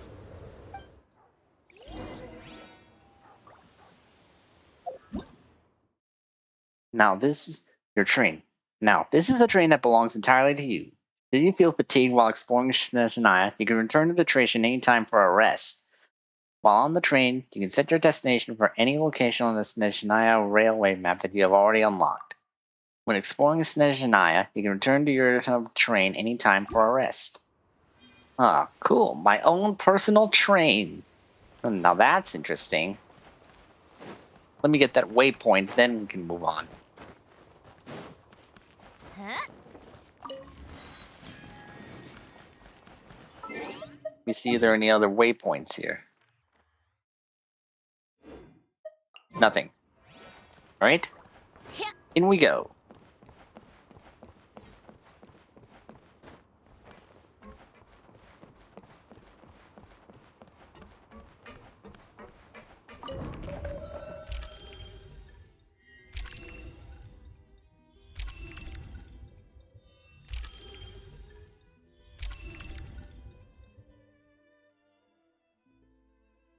And so let me see where to go to.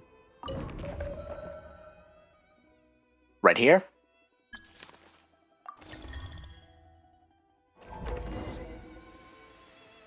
Alright. Looks like our destination settings have been applied. Let's give this thing a final once-over and then head out. Goggles, your time to shine. Over to you. Affirmative. Running vehicle diagnostics. What's this? Think of it as a kind of autopilot system. Engine, green. Wheels, green. Frame, minor damage, but no impact on function. Diagnostics complete. All systems nominal. Neat! Huh. Paimon still can't get over the fact that you just found this tech lying around in a random cave. Yeah, I definitely lucked out there. I've lived in Snezhnaya my whole life, and I've never heard of an interactive, talking train autopilot. Strictly speaking, I wasn't designed purely to drive trains, though I doubt you have any interest in navigating the practically unreadable operator's manual yourself. All configurations are complete. Should you require any further assistance, please call for the Eye of Grey. Thanks. Choo-choo! Nope. Paimon's gonna find a warmer seat.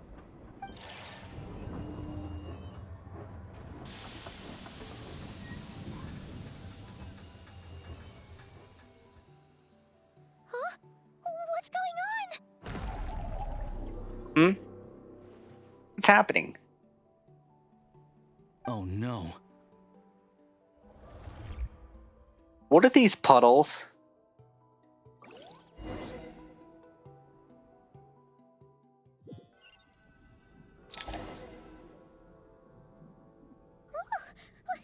What is this place? Traveler, are you okay?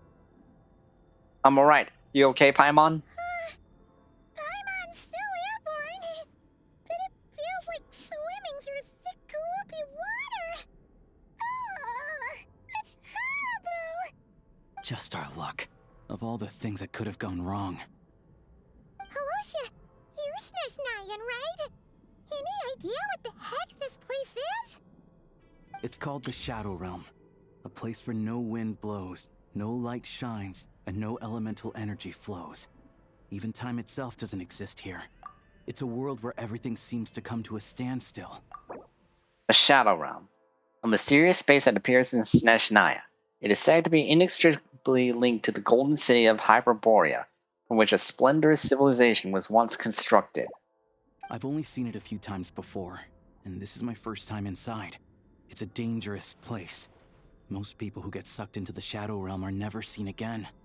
And the few who do make it back, they're never quite the same. Huh? Then what the heck do we do now? Oh, maybe Goggles knows something. Goggles? I don't see it anywhere. Great!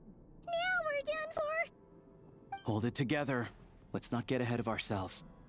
I heard a story once about the world of shadows. If it's true, there's a way to escape. We just need to find the exit. Come on, let's explore.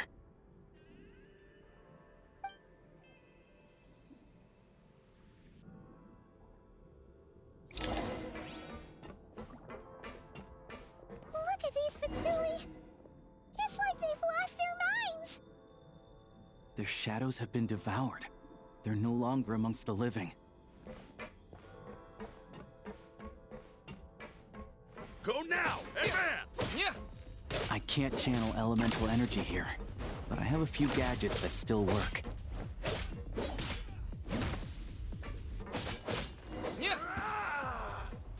That means the traveler can't either.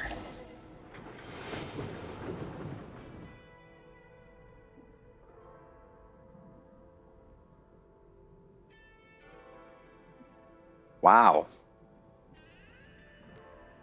Wait! What's that blue thing? Is that... Goggles? Great! Guess we'd better find a way over.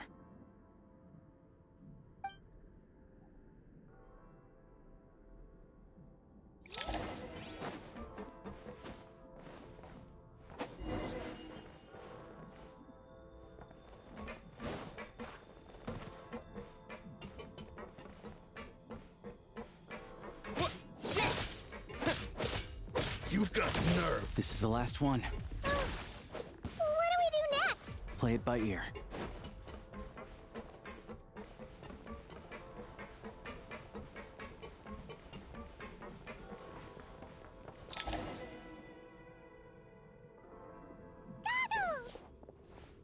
Hello. I am glad to see the three of you safe and sound. For now, at least. But things aren't looking too good. Correct. We are now inside what is known as the Shadow Realm, the darkest space in the shell, where even the Most High is loath to cast its gaze.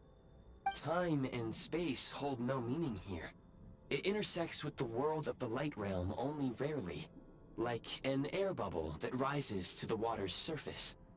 We must leave this place before it sinks back down into the depths once more. Sounds like you have a plan. Yes. In fact, the very purpose of my creation was likely to... from the Shadow Realm. It appears that key data is currently inaccessible, but now is not the time to resolve that problem. I have marked the exit to the Shadow Realm for your convenience.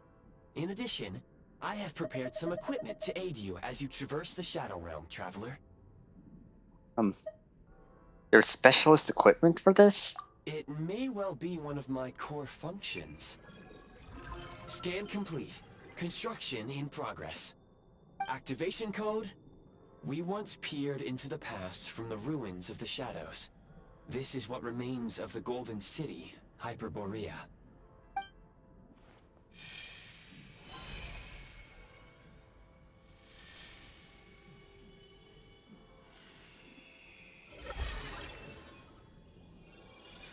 Ooh, loving the new outfit.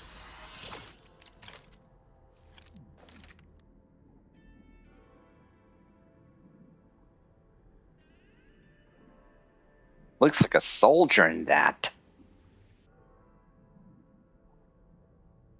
Whoa! Now go. Arm yourselves with weapons of the spirit. Bring down the walls of the stronghold, and extinguish the flaming arrows of the wicked. Is this a gun? In the Shadow Realm, where humans cannot channel the elements, there once was one who, after much research and many attempts, found this to be the most effective means of attack. Let's go. We don't have much time.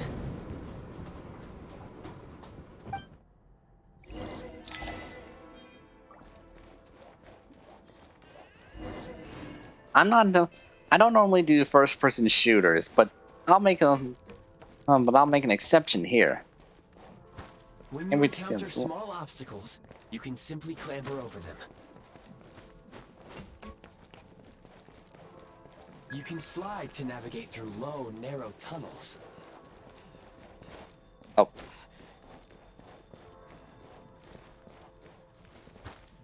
Come on. Oh, jeez.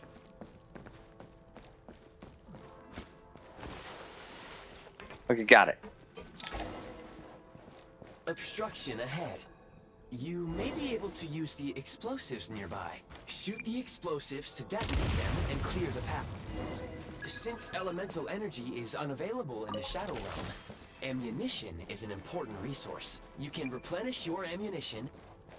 For long-range targets, try using the scope to line up your shot.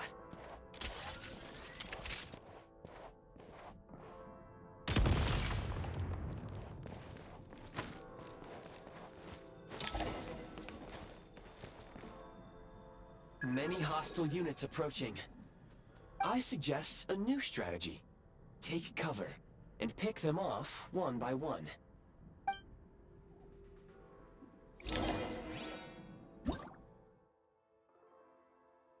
Covering firing from cover mechanics. When engaging in a firearms fight in the Shadow Realm, you can get behind cover to avoid your opponent's attacks. You can also fire from cover at opponents who are not behind cover themselves. Take note that wooden cover and certain cover objects within cracks with cracks in them may shatter after taking too many hits.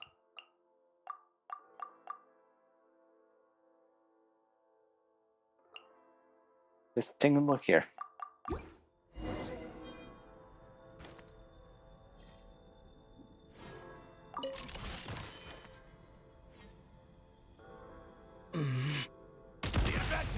I couldn't remember how to shoot.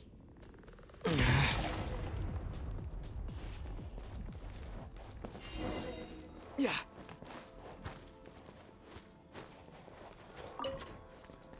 More enemies detected.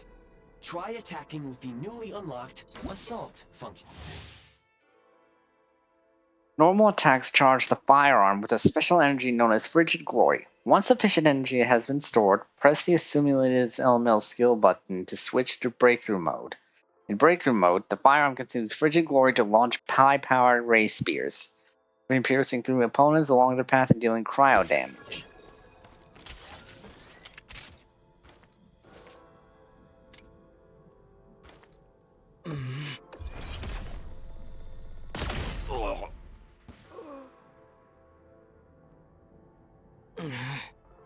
Defenses have been breached! Where's the back?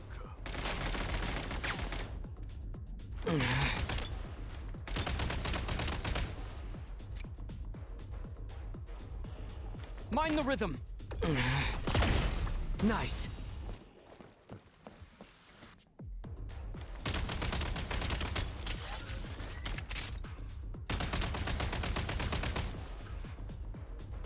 Come on now.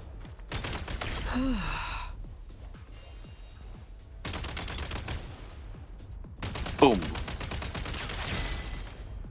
It's high.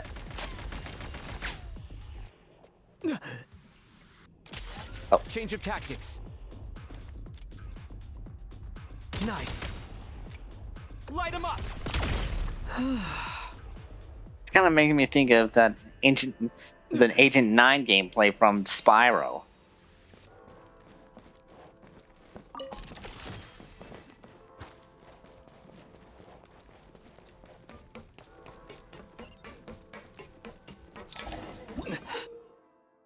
Sigil that hovers in midair, freeze mark. Aim and fire at the sigil. You'll be able to use the power of the freeze mark to move quickly around the Shadow Realm. Aim at the freeze mark and pull the trigger to move using the rope. Yeah. Nice. It's like the grappling thing from Wuthering Waves.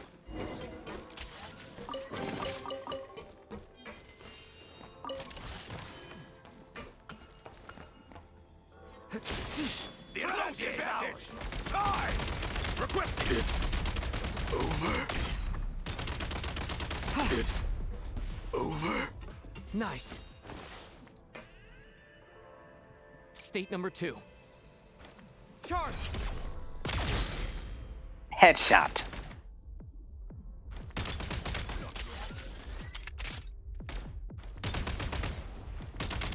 Some supply points can restore a small amount of stamina. Press on.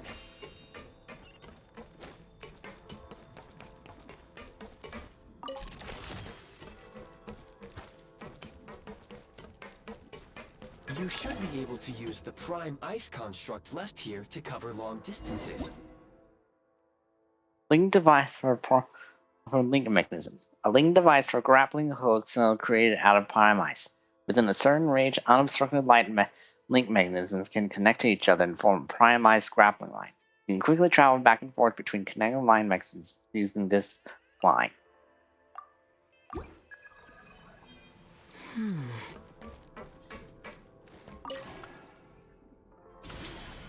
Cool. Yeah, it's making me think. Yeah, these kind of gameplay is making me think of other kinds of gameplay. I feel like they mix. Feel like it's mixed with all with them.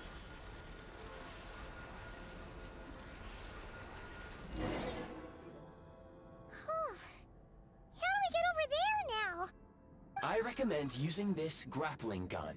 Such devices were originally used to secure structures in the Shadow Realm. If you detach the connected hook, the grappling gun will automatically fire a rope to another nearby hook. Okay. So, we just removed this hook, right?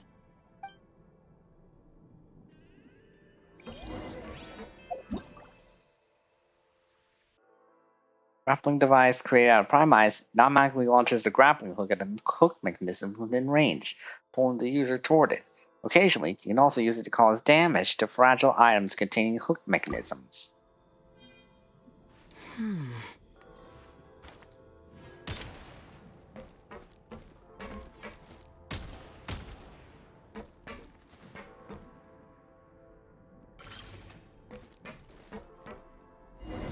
Ah, so that's how it works.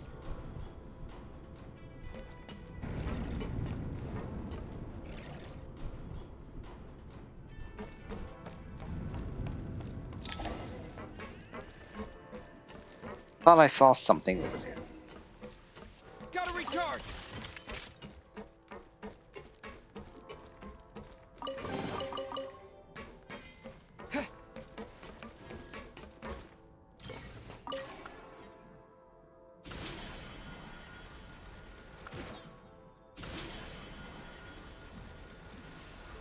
Like I'm traveling along power lines.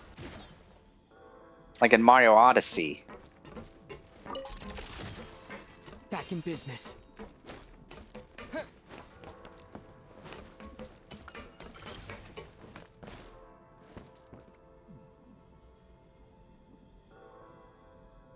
I forget how to do this again.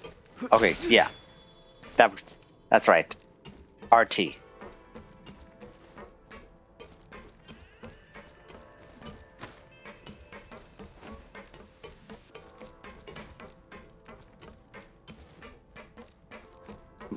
I want to get them. I want to get these guys on the bottom.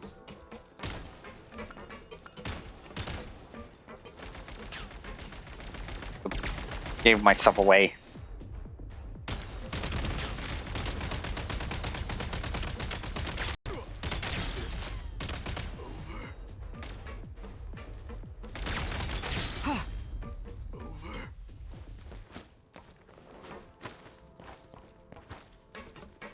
Sprint at the prime ice launcher to reach high places with ease.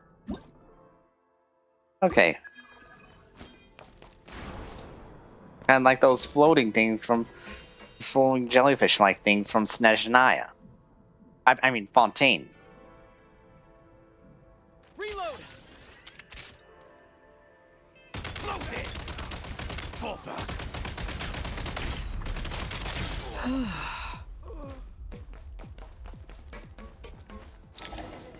Usable munitions detected. Frag crystal. When thrown, creates a special electro field that deals AoE electro damage to opponents inside the field periodically.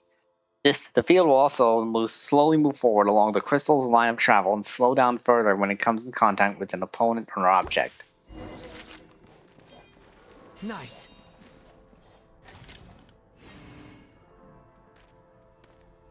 Try this! Defenses have been breached.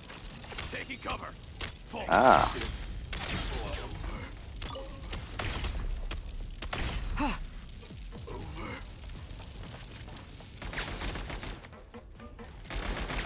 Try this! Requesting backup. Now that is good AoE.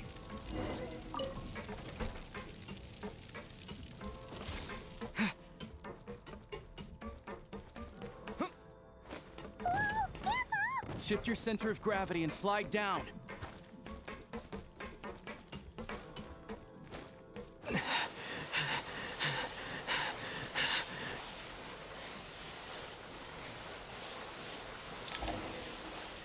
Yeah.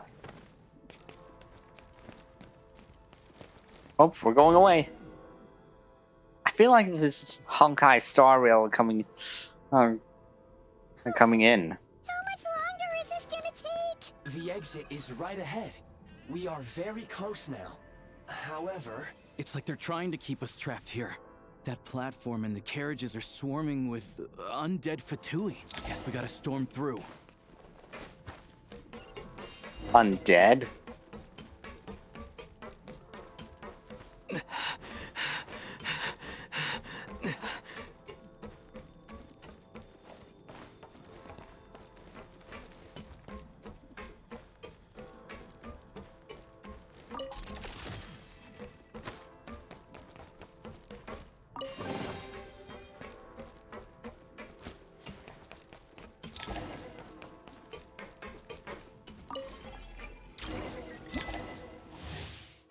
firearms. A grenade launcher. Oh, cool. Balsag's Sunwheel is a semi-automatic grenade launcher that lobs grenades of different elemental types in an arc. Each grenade deals damage matching its elemental type, and any opponent's truck is treated as having been hit at a weak spot. Press normal attack to launch a grenade of the current elemental type. Aiming displays the current grenade's flight path before firing. Press the simulate elemental skill button to switch the firearm to a different elemental type. You may find switching to assault mode makes your attacks more effective.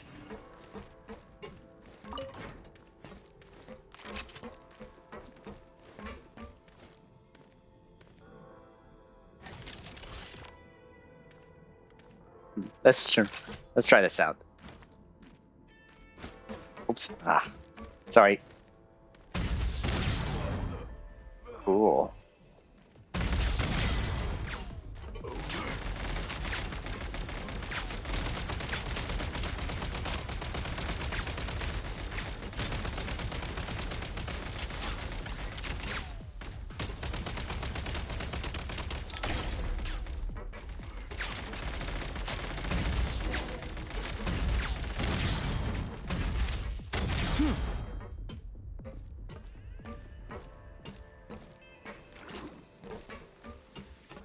Back in business.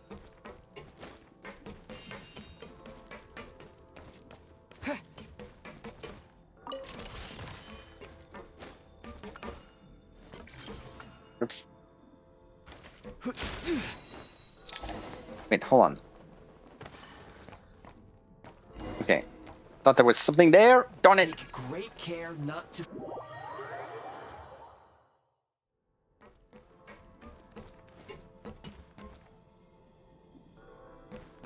Didn't mean. Wasn't really expecting that.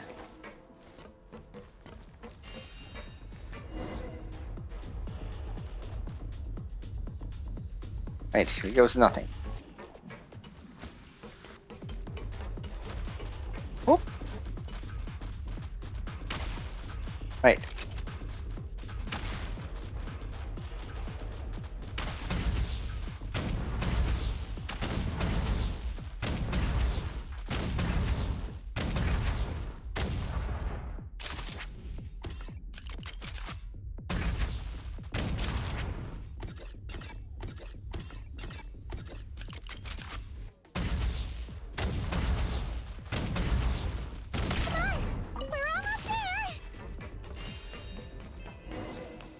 This is really fun.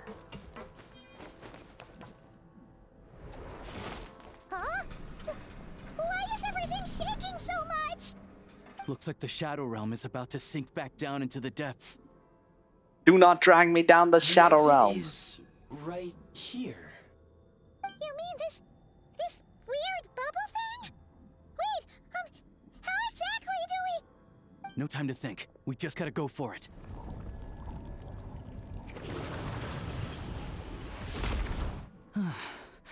Looks like I was right.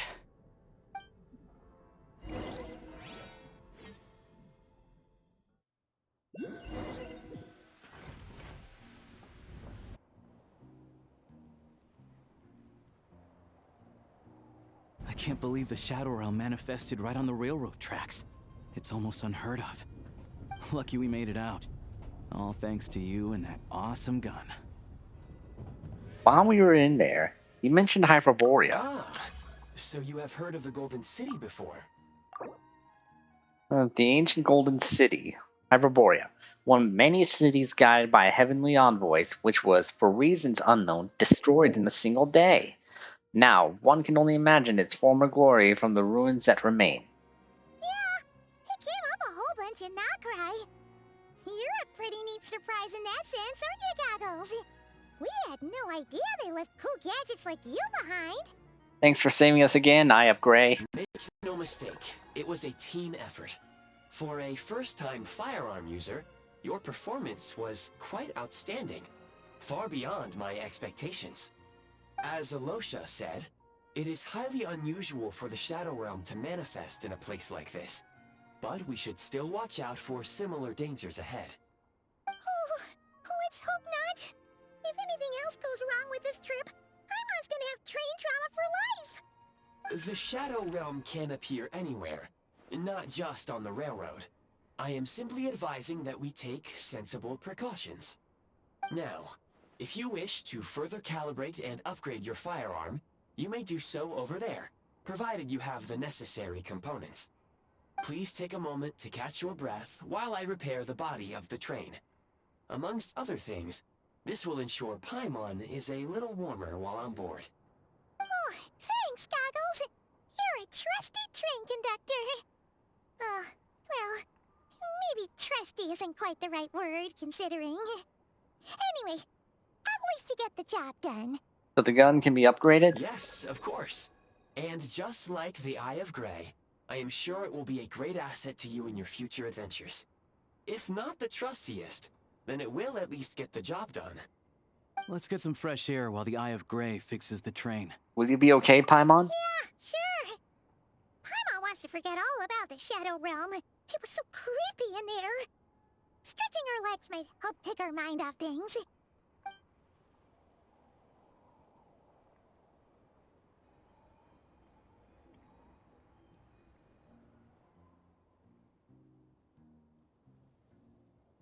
It's so quiet here for a train station. Not a person in sight. Just abandoned houses.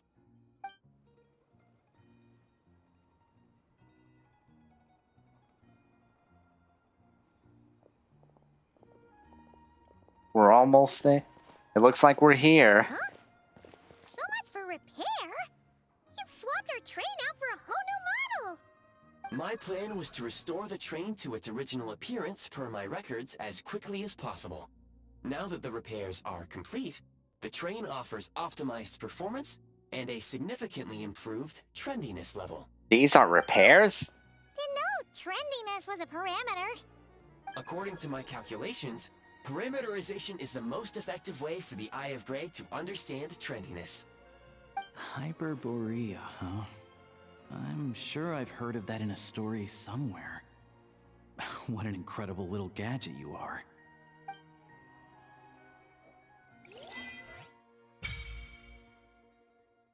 Ah, Adventure Journal. In the Snezhnaya Adventure Journal, you can view your ongoing and available quests in Snezhnaya.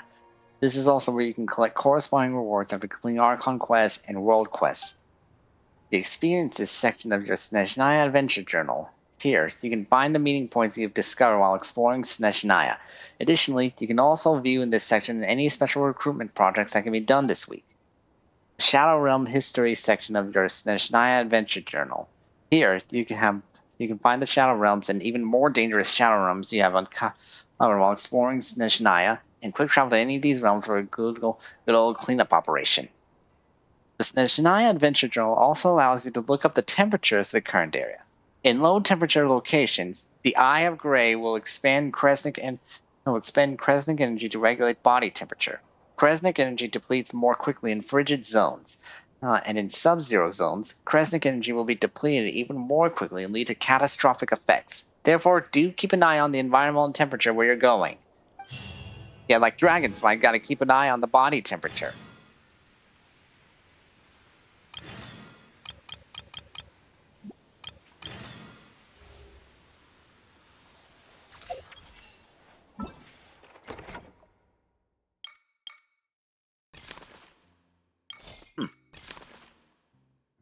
Okay, well, right now I'm going for the Archon quest.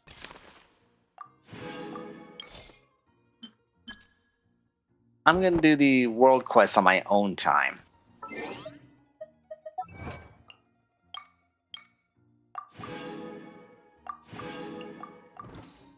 Oh, there's more.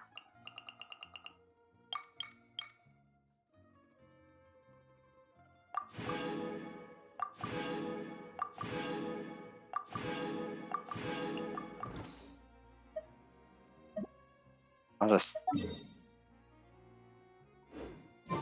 first get that waypoint will unlock.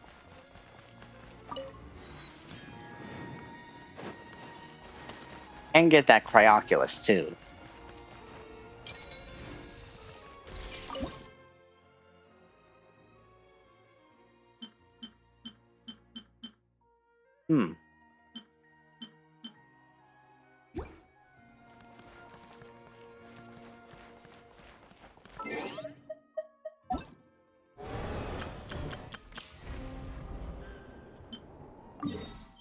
Ah, yes, the exploration goal.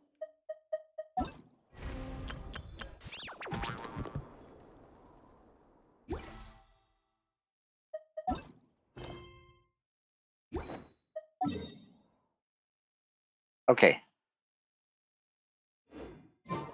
I'm going to explore this region on my own time. For now, let's proceed with the Archon quest.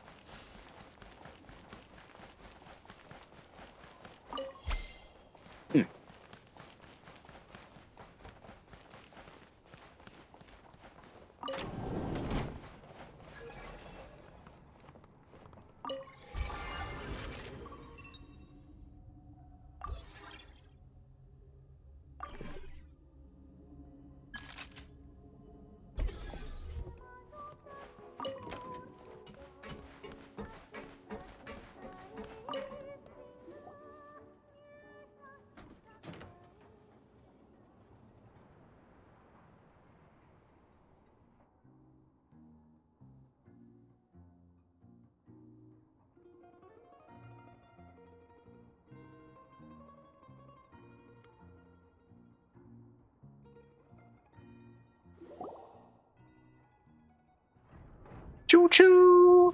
All aboard!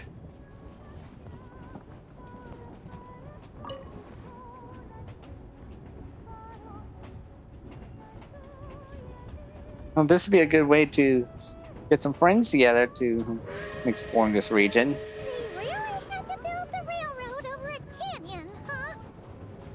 You might want to avoid looking down if you're afraid of heights. No, it's not that. Paimon's just praying that we don't have yet another accident.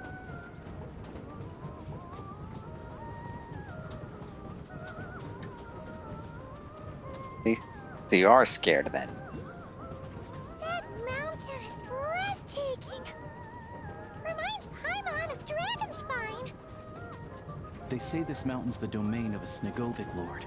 A lot of the Snegovic retreated there to live in seclusion, so it's a pretty mysterious place. You hear all kinds of stories.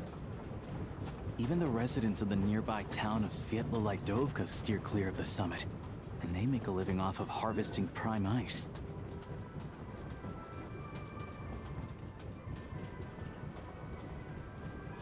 Man, look, interesting Snezhnagrad's lore. just up ahead. Interesting lore. Anyways, we're here.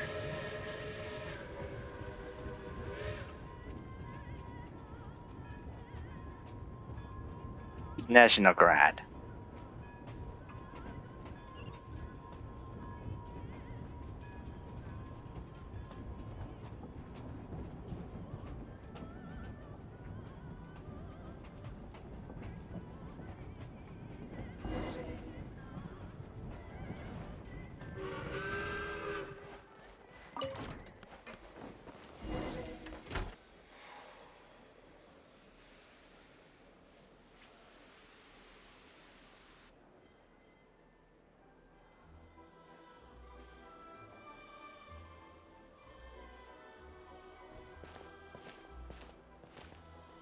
Here we are.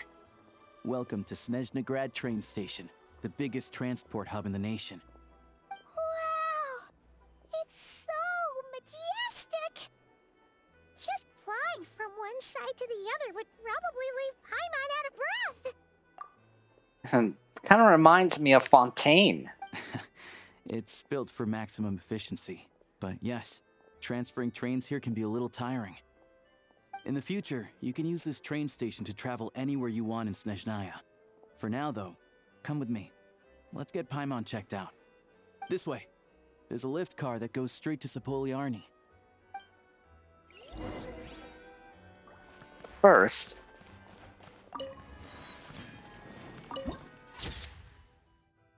fancy.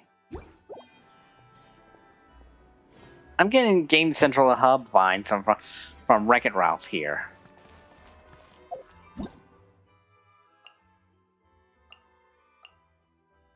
Yeah, I never read this one. A core that can only be found in the Shadow. It works to maintain the existence of many Shadow Realms. Destroy or remove it to cause the mini Shadow Realm to disappear for a short time. Found by someone else? Science. Sometimes during exploration, you will come across primized constructs built by others. No one knows who built them or when these constructs will vanish. But no matter what, if the primized construct left here has been of help to you, remember to leave a like for the builder. I can leave these ice constructs for other people. Interesting. Let me see how much I have for.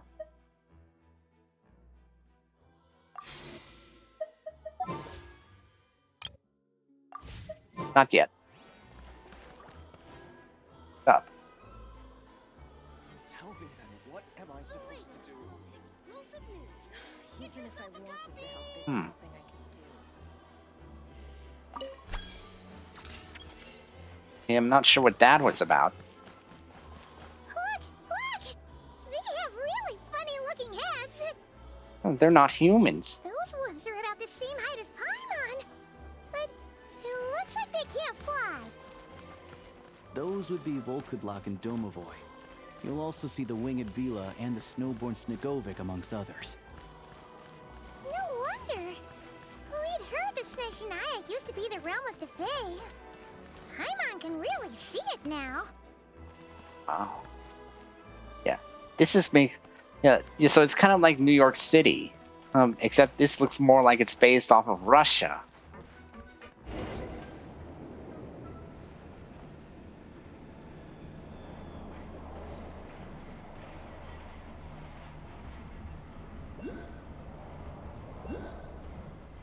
To the left is the Market of Zolny.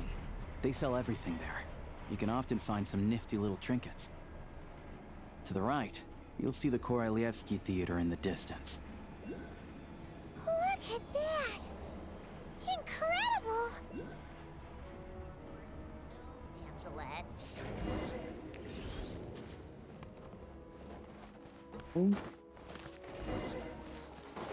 And here is the Archon statue.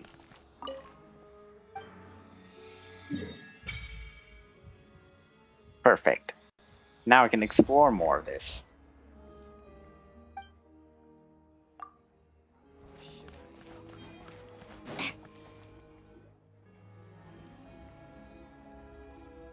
Yeah, I'm definitely getting Russia vibes.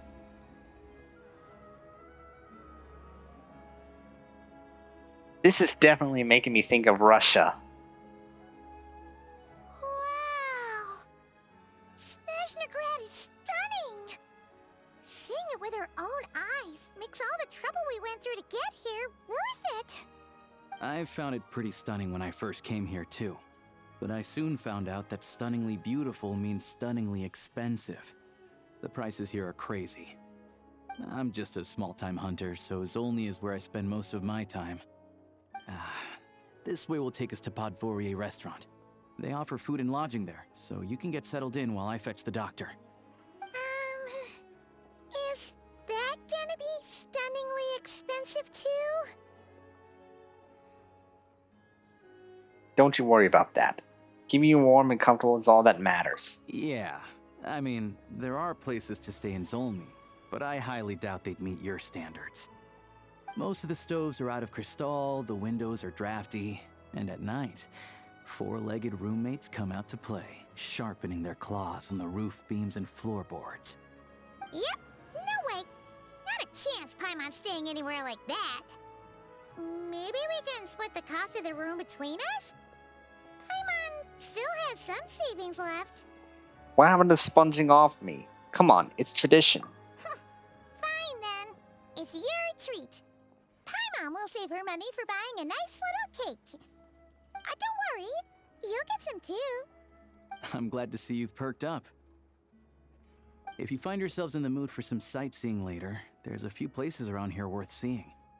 This way leads to Zapoliarny Palace, which serves as the Tsaritsa's audience chamber and also her personal quarters. The adjacent block is kind of a city in its own right. That's Glupov, the headquarters of the Fatui. Glupov, a satellite city within Snezhnograd. The headquarters of Fatui, Glupov's present mayor is the fifth of the Fatui Harbingers, the Rooster, Pulcinella. Inside, there's a munitions factory known as the Armory Palace, producing a constant supply of all kinds of equipment for the Fatui. A lot of important research happens there too. And over there is the Snezhnaya Vecha, where all the big shots meet regularly to make policy decisions. These places are best admired from a distance. I'm sure I don't need to explain why. Yeah, they probably have super strict security. We're not looking for trouble right now. The downtown area is near the center of Zapoliarny. That's where you'll find the restaurants, bookstores, and gift shops. Another place of interest is the Northland Bank, which is over this way. Oh, and I'm sure you'll want to make contact with the Adventurers Guild at some point, right? That's right here. Ooh, speaking of adventuring, we use alchemy quite a lot. Do you know where we can find a crafting bench? No one practices alchemy at Snezhnagrad, I'm afraid. Apparently there's some historical reason for it. Oh, man. Oh. We'll just have to use the one on the train then. Kinda inconvenient. Wait, how come there's one on the train if that's Snezhnayan too? Yeah, that's weird. Maybe we can look into the historical reasons later. Yeah, I don't know. Not my area of expertise. Still, I wouldn't say the absence of alchemy makes life here any less convenient. Anyway... Finally, there's Zolny in that direction. It's mostly residential buildings and factories, but there's a few shops too. Worth a look around if you're interested. That's about it. You guys go ahead and get checked in while I track down my doctor friend. Sounds good. Thanks for all the recommendations. It'll be good to get out of the cold wind. Paimon's starting to feel another headache coming on. Let's get you inside. The Goryeo restaurant is right this way.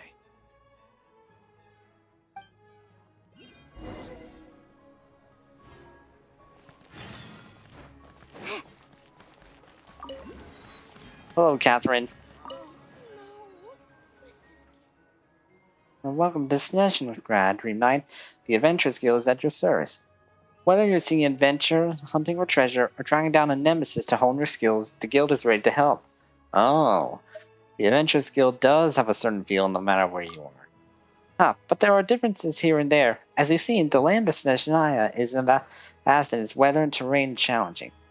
Given the circumstances, it would be highly impractical to require adventurers to return all the way back to the guild just to turn in a commission. That is where this Prime Ice communicator comes in. With this device, you can turn in your commissions directly from the field instead of trekking all the way back to us. That's convenient. As for your remuneration, rest assured there will be no delay, as the guild will also have to arrange it to send to you through various means. By various means you mean... Please don't worry about it. The Adventurers Guild will ensure that you continue to reap the rewards of every adventure and commission you take on. Whether you're in hot and passionate Natlan or ice-cold Snezhnaya, the Guild will always be behind our adventures. Enjoy adventures, Dream Knight.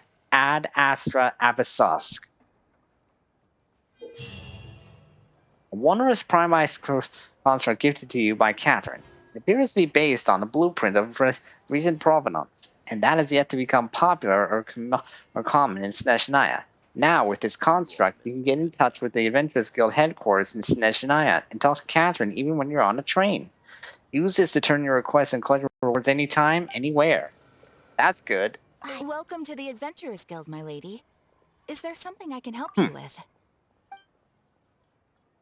Never seen that happen before. Farewell, my lady. Never spoke with her as Snezhnaya before. Very interesting. Oh, I see you up there. Okay, I'm gonna need some light for this.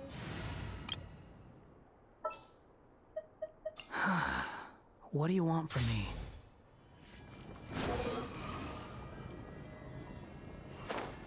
Okay, that didn't work.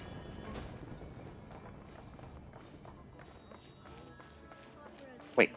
You will come across various Prime Ice constructs fabricated by other travelers while exploring Snezhnaya daily.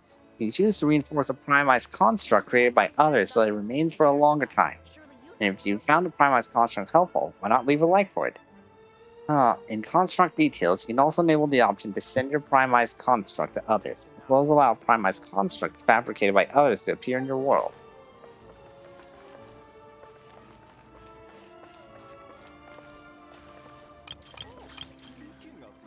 Ah, this one will work.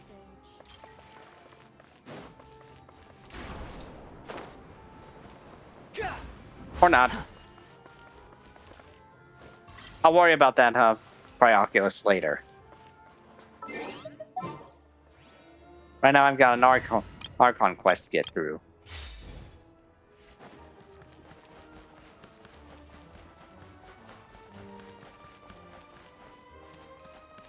Hold on. Let's see what's in the adventure handbook. Oops. Ah, gotcha. Ah, let me just see.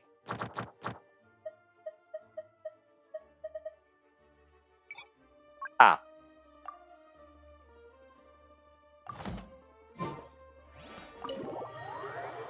Restaurant time.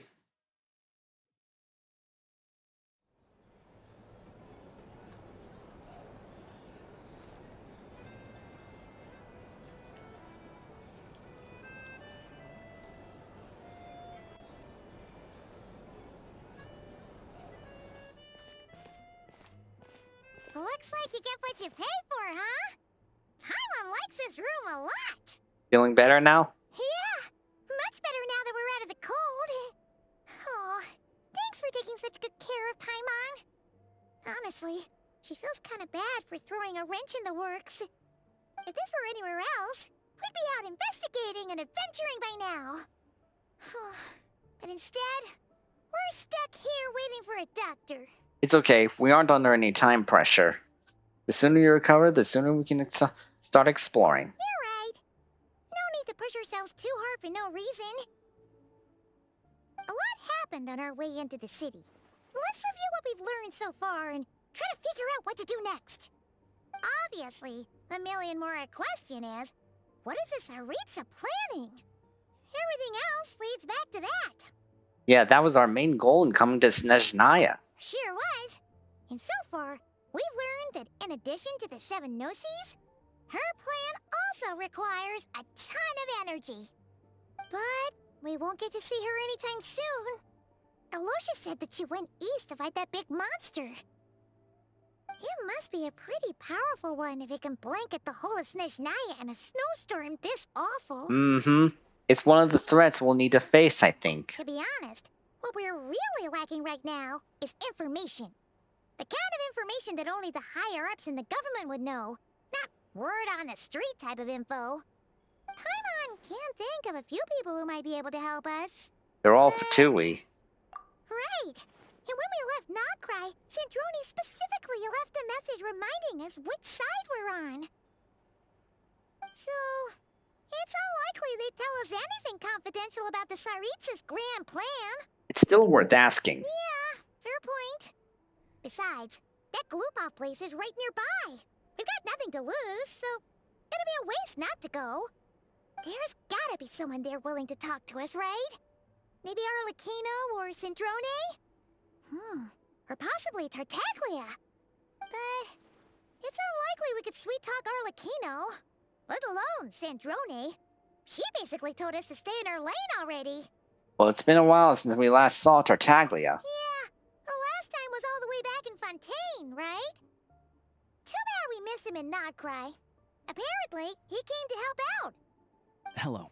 Is there a traveler and Paimon in there? That's Alyosha! Come in! Hello, I'm Dr. Luneva. Alyosha mentioned that one of you is feeling a little under the weather. We'd be grateful if you could take a look at her. I see. So you're my patient today, yes? And you're, Faye, I presume?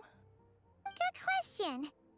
Paimon's not too sure either, but she's definitely not the same kind of Fae as the ones we saw at the train station.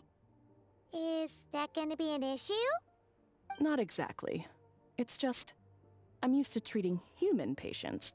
Fae tend to be far more resilient than even the healthiest and most long-lived of humans. But don't worry. I do have some experience treating Fae. I've even diagnosed plenty of cats and dogs in my time. Safe to say, I have a fairly eclectic range of expertise. It'll be fine. Paimon's basically the same as a human. Right? We're no different when it comes down to it, are we? Our taste in food is a little different. That's just because Paimon knows how to eat. Now, please take a seat.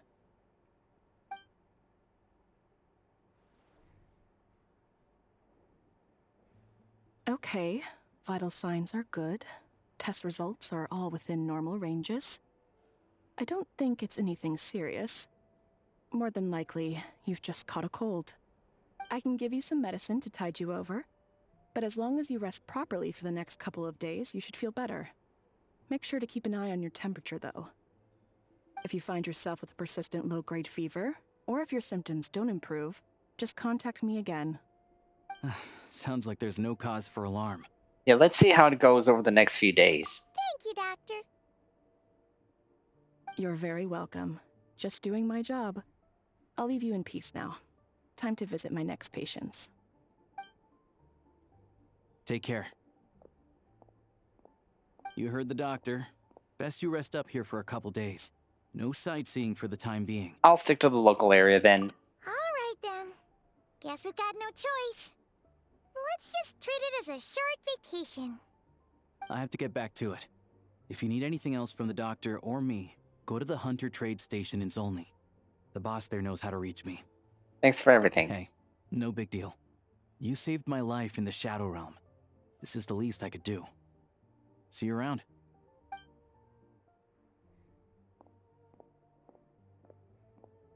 All right, time to find Child and see what he can tell me.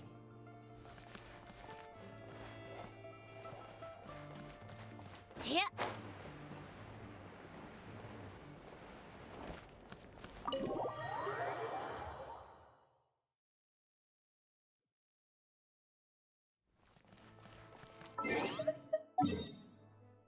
Okay.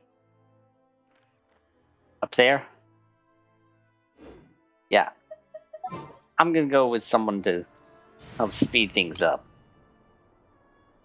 I mean with Faresa. Running late again.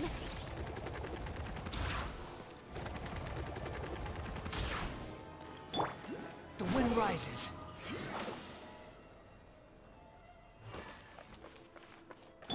Bring it!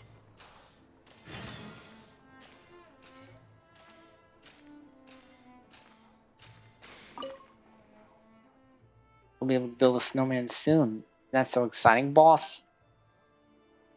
Simmer down over there, Nafisa. Making a snowman is serious business. We need every snowball to be the exact size, right size to make this perfect. We have to coordinate our efforts and we want the best possible result.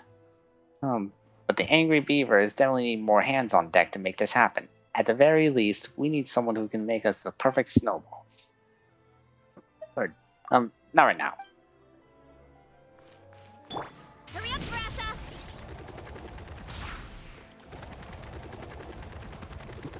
What did that say? As lucky missions and beware of friendly scenery.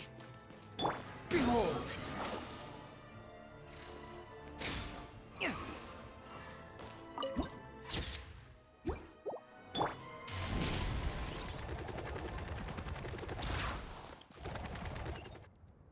Here we are.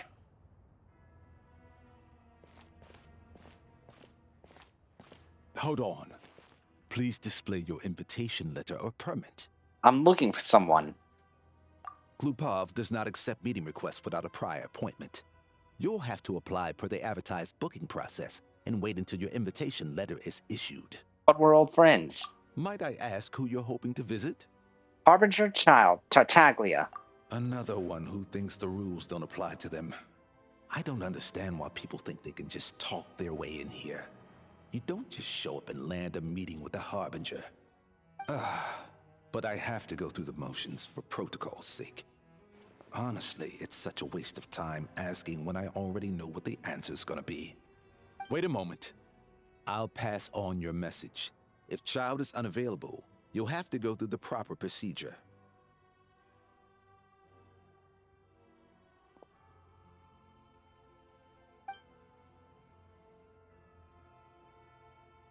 Lord Child is a busy man.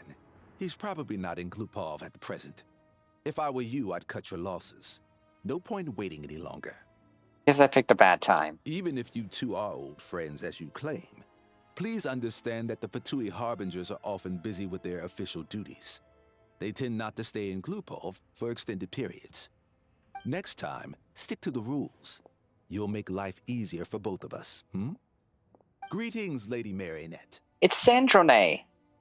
I'll take care of our guest here. It's his first time in Snezhnaya, so it's no surprise that he doesn't know the rules yet. I trust no choice words have been exchanged. No misunderstandings I should be aware of. No, Lady Marionette. No incidents to report. Whew, that was a close call. Good thing I played it cool. I'm the one who showed up unannounced. Is that right? Good to know. Wait, where's Paimon? She's a little under the weather. Under the weather? That's hard to imagine. She's always buzzing with energy. I take it she's still adapting to the climate. Happens to a lot of people. It's even colder here than in Nodcry. Has she seen a doctor? I can get you one if you need. She's already seen a doctor. She said it's nothing serious. All right then. Well, let me know if you run into any other problems. Why did it say he when the doctor said a woman? When the doctor was a woman. Did you come out here specifically to see me? Why else? I was just about to sit down for some much-needed tea time when I heard that an old friend of Tartaglia's had shown up outside. No appointment, nothing. And, as obnoxious as it may be to show up uninvited at Glupov, I couldn't help but take pity on the poor soul who was waiting outside in vain.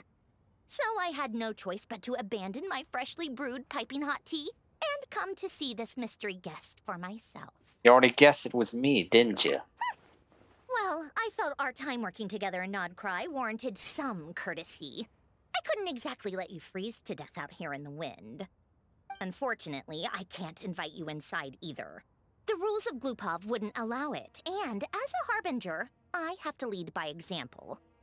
On the plus side, Snezhnograd actually has some class, unlike Nosha Town.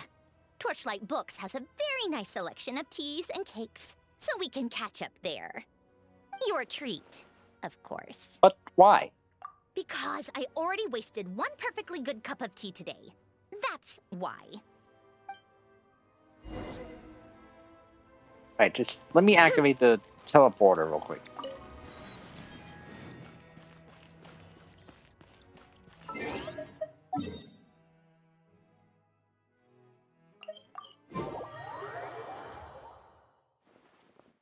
Look, hurry up, Brasha!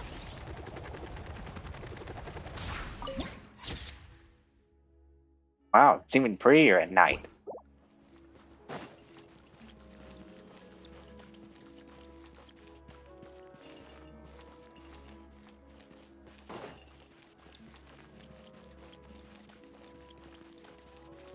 Running late again.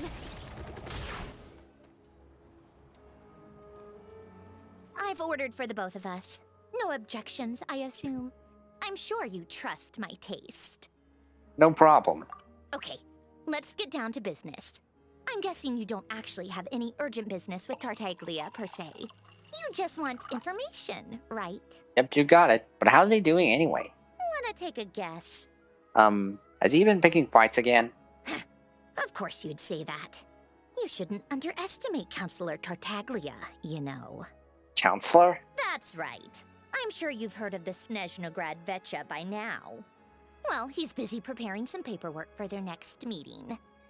They'll be discussing yet another extension to Project Stuzha. It's basically all anyone cares about in the Vetcha these days. Tartaglia? A counselor? Sorry, it's just a little hard to imagine. Yeah, he's more of the shoot first, ask questions later sort, isn't he? It all started with a very detailed letter that Capitano left for the jester, Piero, before leaving for Natlan. In that letter, he detailed the future arrangements for his subordinates. All of his key people were reassigned to Tartaglia. Right, the captain. The first of the Tui Harbingers. He possessed an inner strength equal to his formidable might. Whatever he undertakes, his every word and deed remains worthy of the honor he holds within. Last time we saw him, he was serving as a life force um, for a goddess in Nat. I guess he'd already prepared to leave us for good all the way back then. But Piero didn't reveal the contents of the letter until the events in Natlan had concluded. Why Tartaglia? That was his reaction, too. Why me? With a bewildered look on his face. He'd always assumed Capitano looked down on him. He was a man who kept his thoughts to himself and barely spoke to him the whole time they'd known each other. But he occasionally brought Tartaglia along to my tea parties back in the day. So to the rest of us, it was clear that Capitano had quite a lot of respect for his young comrade. By the rest of us, I mean my tea party regulars. Arlecchino, Rosaline, and... actually, not Columbina. She was probably oblivious to it. Anyway, then the Liu situation happened. Normally, it took a lot to get under Capitano's skin, but that time he was furious.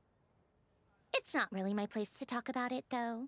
You can ask Tartaglia about it sometime. Basically, Tartaglia probably had the wrong idea about Capitano all along.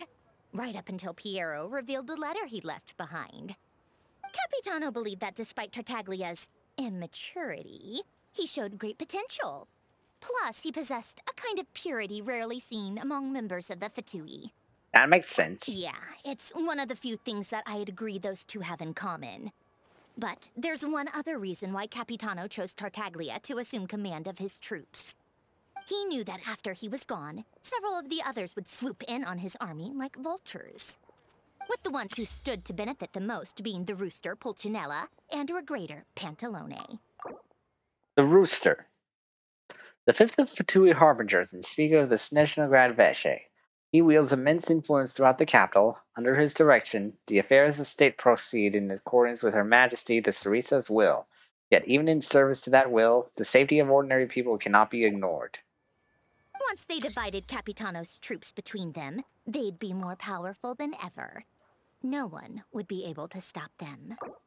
Regrator, the ninth of the Fatui Harbingers. He oversees the organization's vast financial network. The Northland Bank is among the enterprises under his command, and many Fatui operations depend on this authorization before their funding can be released.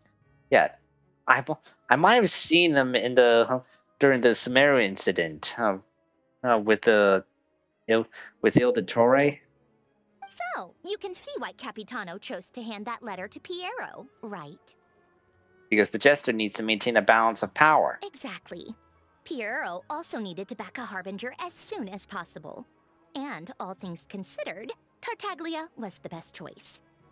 Even though Tartaglia has had the support of Northland Bank for a long time, he and Pantalone are ultimately not cut from the same cloth. I'd say Capitano made a good judgment call. Anyone else caught in this situation would probably feel like they'd been hung out to dry. His best course of action will be to distance himself from any shady business, while still maintaining friendly relations with Pantalone, but seeking Pulcinella's support at the same time. Are you sure it's okay to tell me all this inside information? What's the point in having a tea party if you don't spill a little tea? Besides, none of this is confidential anyway. Ask any journalist out there. They'll give you all the lurid details. You'll see it firsthand if you ever sit in on a session of the Snezhnaya Vecha. All the factional strife, whether open or unspoken, it plays out for all to see in that one little room. Having a voice in a Vecha is the only way to steer policies in your favor. So, every person in that room represents a particular interest group. Pantalone, for instance, represents the financial sector, and Tartaglia represents the Fatui soldiers. Personally, I have no interest in political jousting, but since I have a number of engineers and researchers under my command, I have to make their voices heard. Then there's Pulcinella, the linchpin of the Vecha. He represents politics itself. Everything involves him, so nothing can bypass him. Any issue that comes up, he knows how to mediate. That's what the Tsaritsa values most about him. This explains a lot. I'm starting to see why everyone is so frustrated with the way things are. but also powerless to change it. A complex web of interests connects all parties involved, and the Tsaritsa sitting at the top adds another layer of complexity. It must be nearly impossible to come up with a perfect solution. All right, I'm done carrying this conversation. Time for you to answer a question of mine. You must have known that you can get the info you needed from me. So why was Tartaglia the first person you asked to see and not me? What makes you ask that?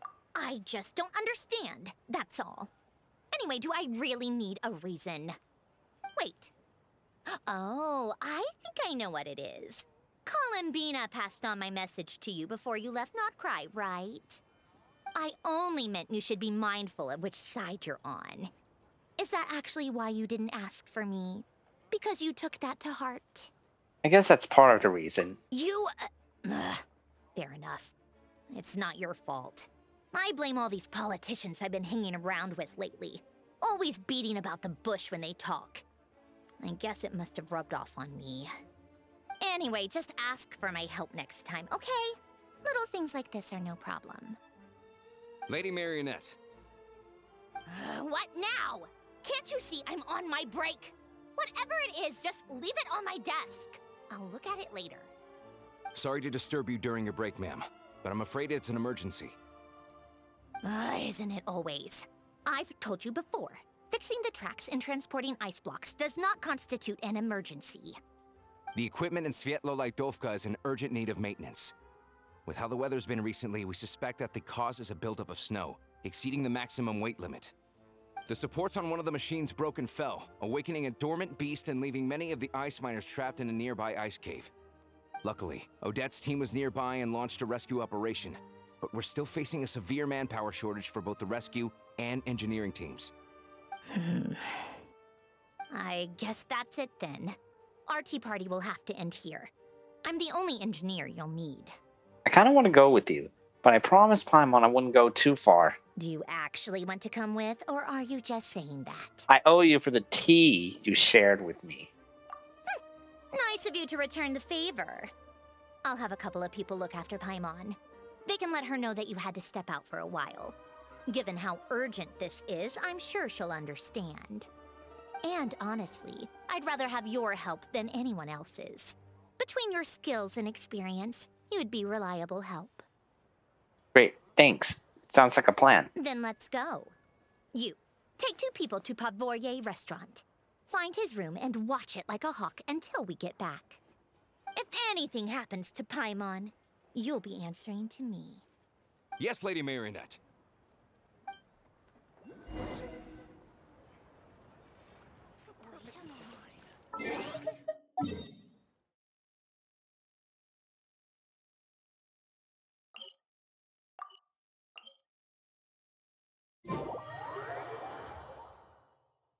Oh.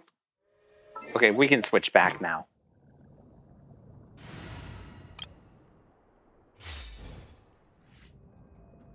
Right, let's go.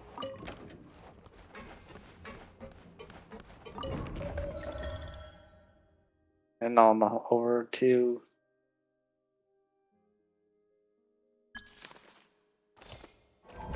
Am I already... Oh, I'm already here. Duh.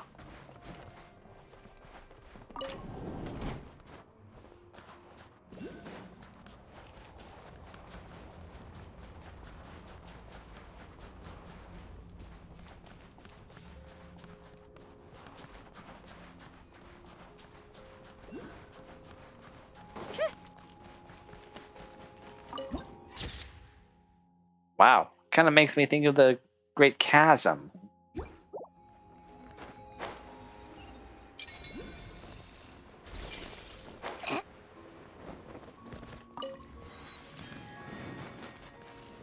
No precious more nearby. They weren't exaggerating. This is really dangerous. It's a good thing only one of them broke. From what I've been told, most of the trapped miners are over in that direction. I'll go rescue them. You do that while I check the rest of the equipment. I'll evacuate the people around here as I go. Meet me back here as soon as you're done.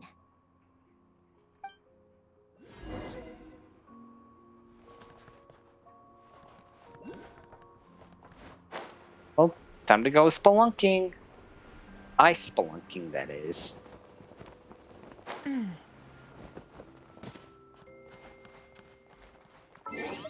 What? Let's put cryo travel in just to see what he's like. Just what will we come across this? I have to be getting close. Don't go any further. Huh? Who's that? Oh. It's too dangerous here. There's a highly aggressive monster on the prowl. You need to leave, now. I'm here to help with the rescue effort. I'm with Snezhnaya. Ah, I see. It's Odette. You're the backup from Snezhnaya. Well, I'm Odette. Good to meet you. Ah, so this is Odette. She was the first member of the Fatui on the scene. There are 5 people trapped in the cave. Monster type is unknown, and so is its location.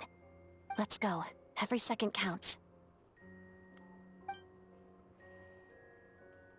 Let's move. Oh, I guess I'm gonna be... Oh, I'm Electro Traveler now. Figures. Since I be going with them... Since I'm in this middle of the superconduct phase right now. Or stellar conduct. Something's moving.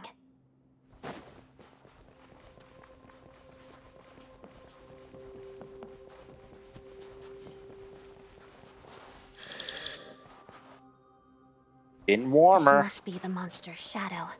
Looks like a tough opponent. Oh.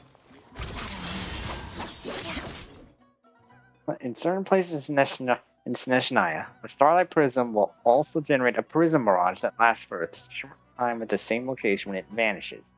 Approach the mirage to activate the Starlight Prism again, at which point it will remain on the field permanently. Prisms activated by such interactions have a chance to appear in others' travelers' worlds. Similarly, prisms from other travelers' worlds may also appear in your world. In certain places in Snezhnaya, the pole star field also presents with additional capabilities. When inside a pole star field, the Eye of Grey will not lose any energy. The Eye's energy level is below 30%. It will also be immediately restored to 30%. It also appears that prime ice constructs inside a pole star field will gain various wonderful buffs.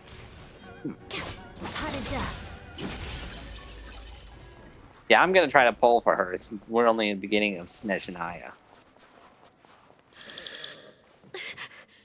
Stay back!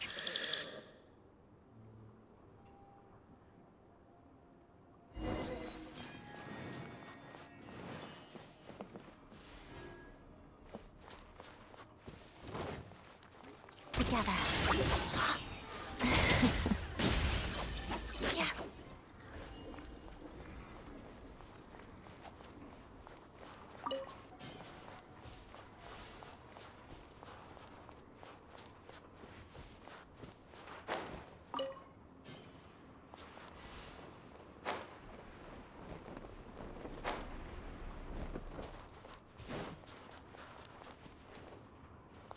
I see them. They're right behind the monster. The monster seems very agitated. It could attack at any moment. Let's make the first move. Pretty small, but then again, looks can be deceiving.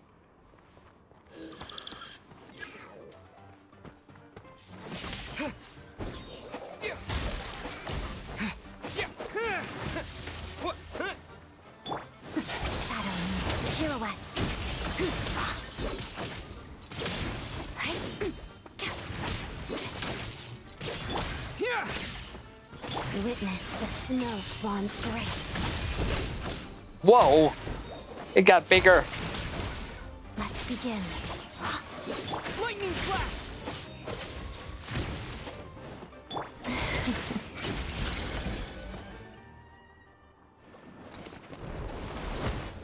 Oh, thank you for saving us. We'd have been monster fodder otherwise. Thank you. Thank you. You're welcome. You should be safe now. Follow this route out. He and I will stay behind to watch the rear. The path's been cleared. It's safe now. Thank you. Come on, let's go. This way.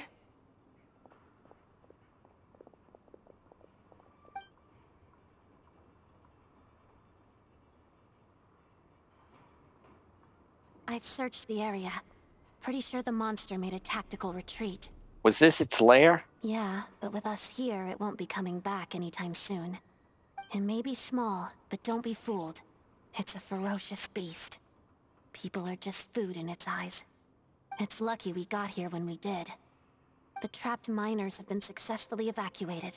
Time for us to leave. Wait, this place. There's something unusual about it.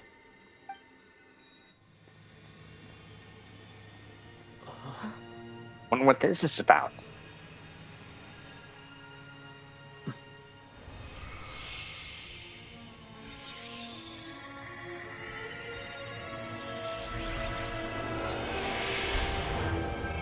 New sword!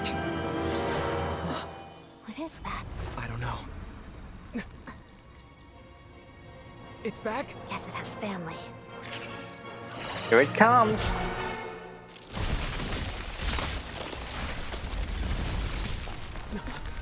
This way. Run!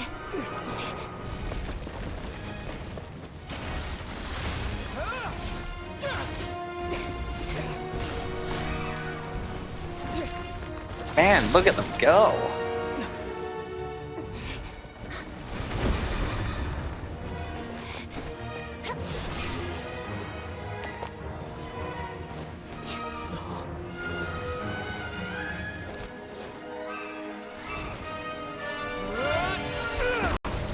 Geo.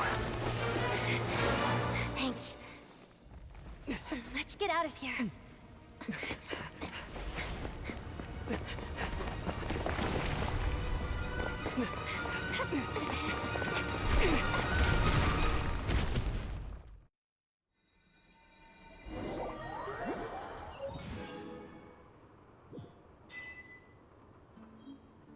Obtain the special blade, Exophanes blade, deep within the game. Origins remain a mystery, and further details may only be uncovered through further adventures.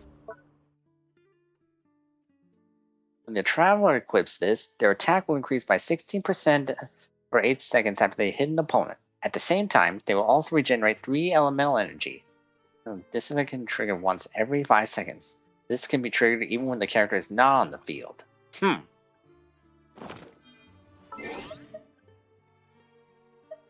Put it on.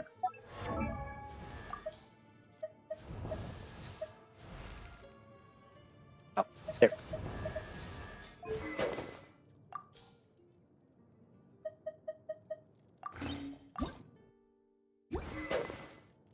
Oh, yeah. It's right here. Oh. I've got to complete the quest to enhance it.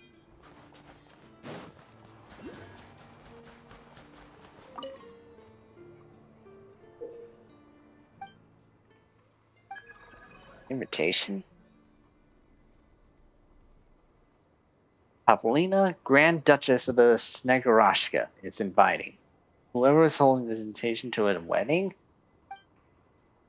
Those who wish to attend the ceremony may present this invitation as proof that they have been invited. So the wedding is being held at House of something up on the snowy mountain.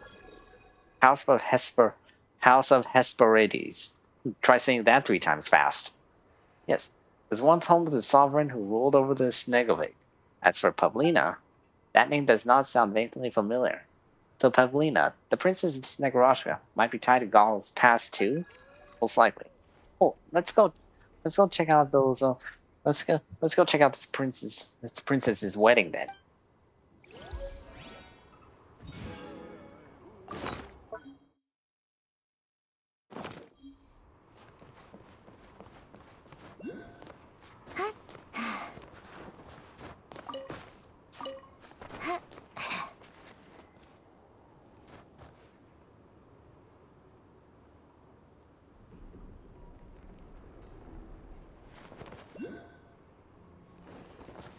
I'm just gonna take the Waypoint Express.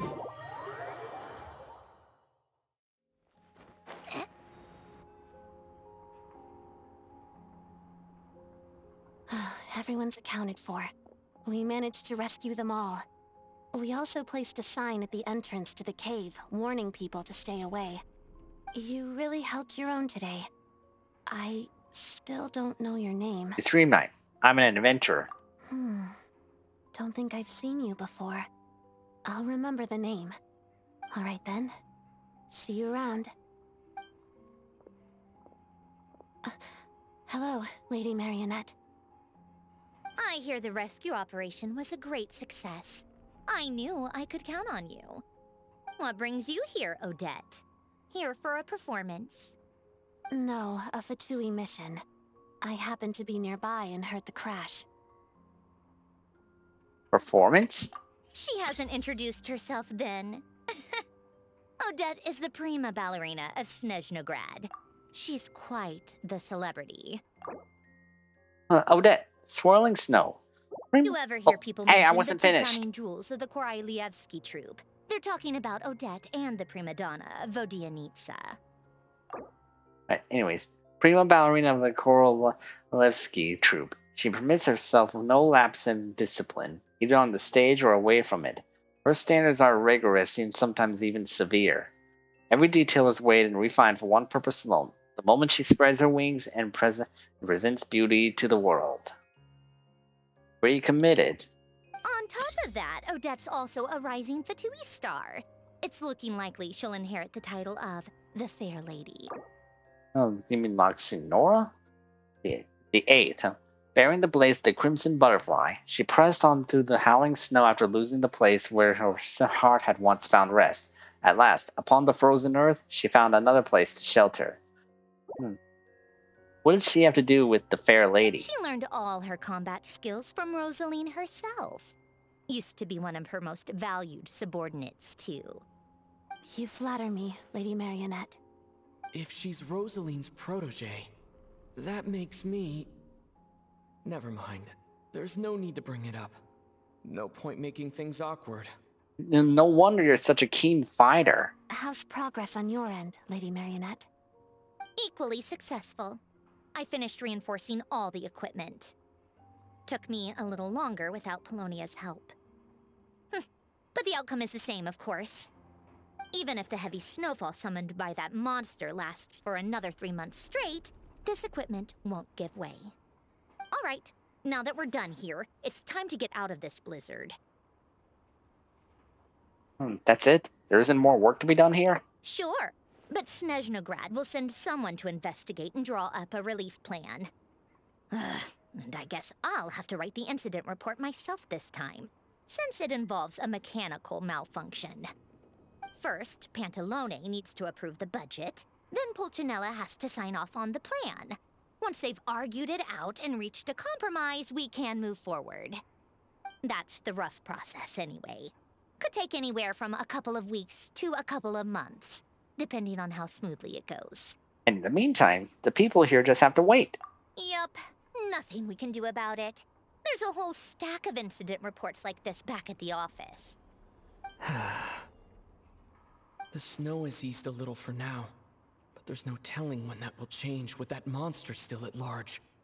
Fuel for heating is in short supply, and relief is weeks away. There's no immediate threat to life, but still, it just feels like there should be a better way. Hey, quit daydreaming. Let's get back to Snezhnaya.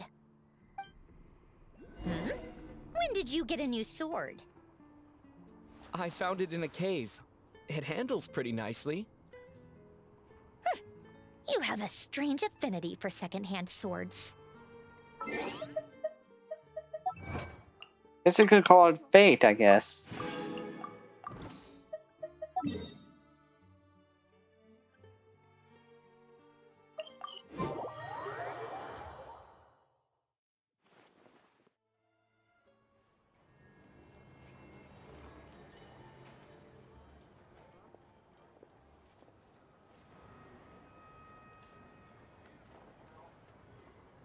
Tartaglia, child. Huh. Well, if it isn't Counselor Tartaglia, Mr. Big Shot himself. Go easy on me, all right? I'm still recovering from the interrogation the real big shots put me through. Hey, comrade, it's been too long. I heard you came looking for me earlier. Nicest surprise I've had in a while. Good to see you too, Odette. I'm guessing you guys just got back from v7.0. How'd it go? Crisis averted? It went fine. How about you? Any new developments? Not really. Same as ever. Growing opposition to Project Snezhnaya, and the usual rebuttals are starting to ring hollow. The results of the mock vote were pretty dire. Pulcinella was fuming. I've never seen the old man so angry. That's not good news. It takes a lot to rattle him. Yeah, obviously if push comes to shove, there are ways to crack down on dissent. But... Sorry, I have to ask something. This is going to sound blunt, but may I? Huh? Of course, fire away. It sounds to me like everyone's tearing their hair out trying to figure out how to deal with opposition to Project Snezhnaya. But what exactly is this project's purpose? And how can it be so important that even people like you two refuse to stand up for the ordinary people of Snezhnaya? Huh? Interesting. I gotta hand it to you, comrade.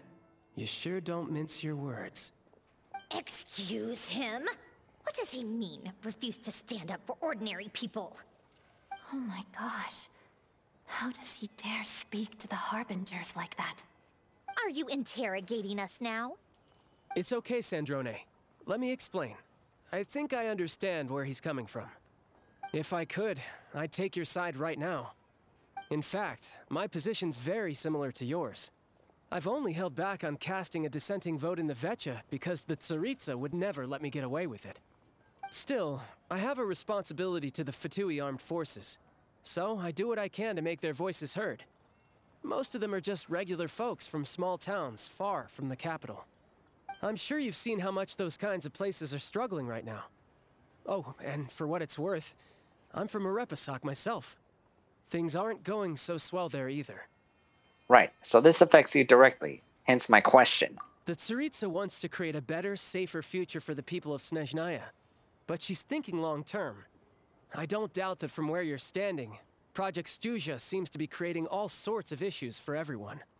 But considering the Tsaritsa's vision for the future, these are sacrifices worth making. Sounds cold, I know, but I promise it's not as black and white as it seems. Maybe Sandrone and I can't oppose Project Snezhnaya outright, but we're constantly raising our concerns in Vetcha meetings. And even though we can't put an end to it, there are plenty of other ways to make a difference. We're trying everything we can think of, and so is Pulcinella. I respect Her Majesty, the Tsaritsa, and trust her decisions. But at the end of the day, I'm still just a normal guy who cares deeply about my homeland. And my family, who all live here. There's no way I would ever abandon them. As contentious as things can get within the Vetcha, there's no selfishness or malice behind it. Everyone wants to get through this period as smoothly as possible. The issue is that there's no way of pleasing everyone under the present circumstances. Most of the time, we're trying to decide on the lesser of two evils, which obviously isn't a great look. But that is not the same thing as being blindly loyal to the Tsaritsa. No one's got their head in the sand here. We're all well aware of the way things are. We're just doing our best to make it work. In fairness to Sandrone, she rushed to Svietlolaidovka's aid the moment she heard that people were in danger. And even Tartaglia, who used to only care about the thrill of the fight, is clearly doing his best to rise to the demands of his new role as counselor. Sorry, maybe my question was a bit rude, but I'd still like to know what exactly the Tsaritsa is up to. Hey, come on. There's only so much we can say, so don't press us too hard. Look, I know how untenable the Tsaritsa's position looks if you don't understand her motives. Maybe you've heard already, but she's currently leading her army on a campaign to the east to defeat the monster that's been causing these brutal blizzards. Striking that monster down will be a significant step in dealing with the present energy crisis. As laser-focused as she is on realizing her lifelong ambitions, she's still putting time and energy into taking down this powerful monster. To me, that says a lot. If she thought Snezhnaya and its people didn't matter in the grand scheme of things, why would she waste her time on something like this? You have a point. Thanks. I meant every word I said, though. I wasn't just trying to placate you.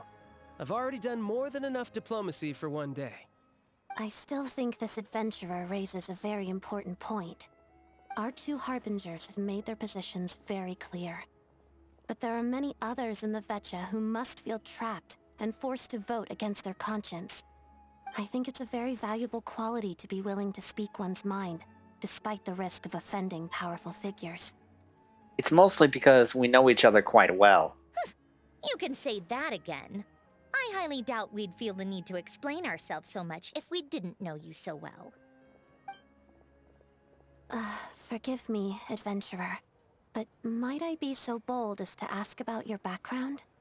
How is it that you can converse so openly with two harbingers? Oh, haven't you been properly introduced? Easier said than done. I like to think I'm not the kind of person who goes around busting open people's old wounds.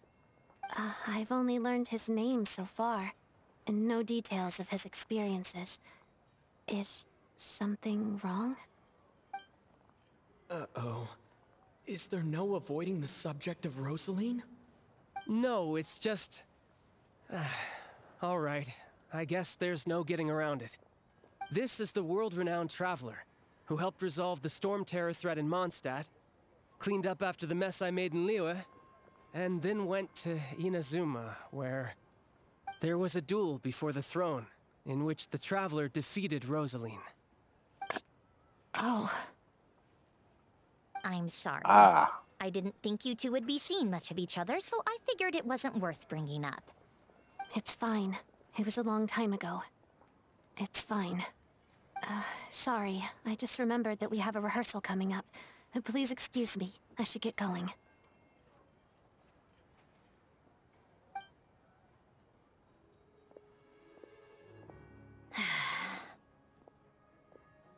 I've mentioned this to you before, remember? She was Rosaline's most valued subordinate. But they didn't actually get along. Not that Rosaline was really the type of person to make friends, but death has a way of resolving a lot of conflicts. Don't let it weigh on you. Like she said, it was a long time ago. It's in the past now. Odette has a very different personality from Rosaline. Give her some time. I'm sure she'll work through it. Oh, by the way, where's Paimon? It's not like her to hide away.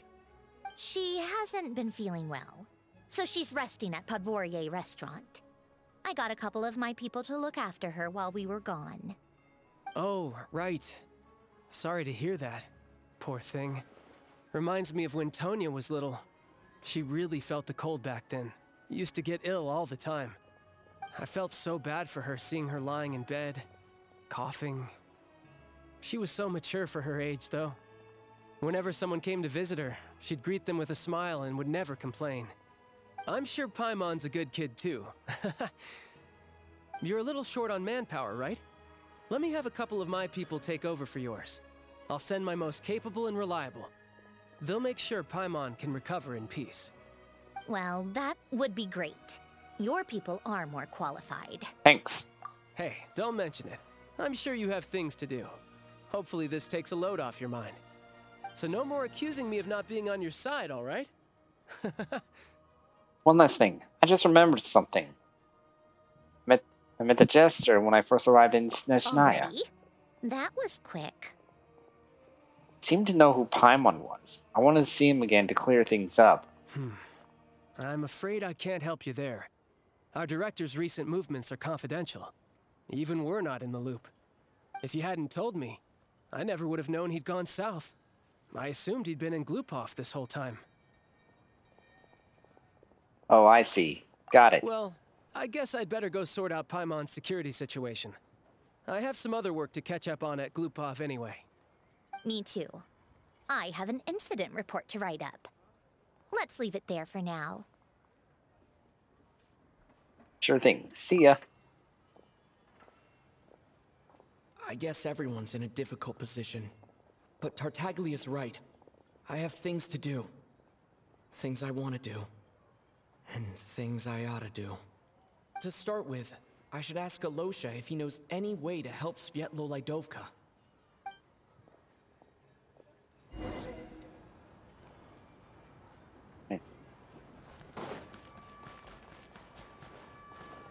Let me check to see. Okay, he's by the entrance. How strange. This sword seems to be vibrating of its own accord. It's a very faint vibration, but it's getting stronger as I get closer to the statue of the Seven. Does this sword have some connection to the statue? But all it does is vibrate, even when I touch it. That place I got this sword from was definitely out of the ordinary. Maybe I should try channeling the power of cryo. Worth a try.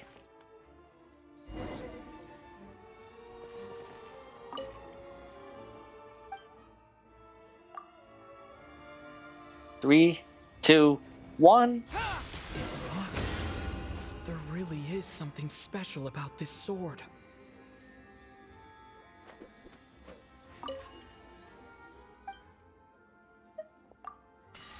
Ah. So that's how you leveled up. The traveler journey far into foreign lands, all for a slim chance of redemption. Ah. And the travel. Okay, so that's how you. So that's how I can strengthen the sword. Very I don't interesting. really understand what just happened, but I'm pretty sure this sword just got a little more powerful. I'll have to try the same thing again when I come across another statue of the Seven. In the meantime, I'd better go find Alyosha.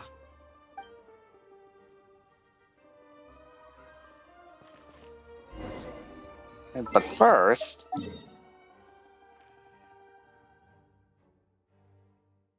let's get this one.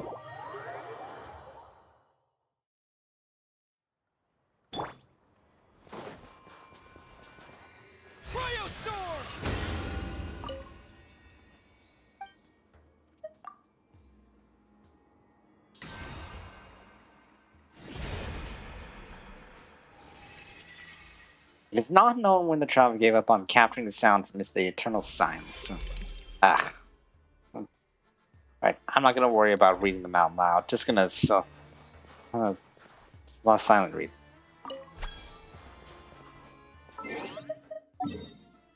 Anyways, back to the job at hand.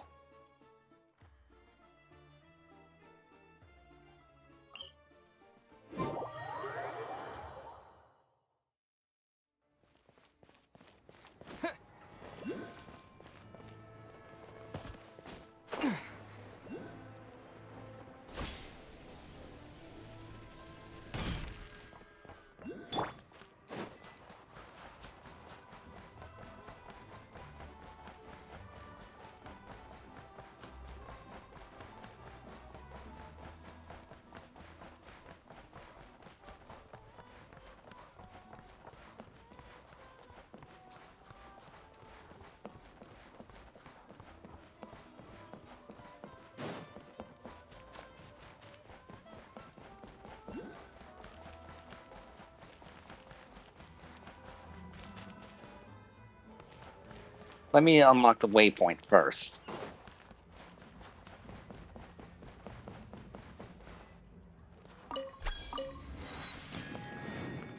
Grappling guns? Where?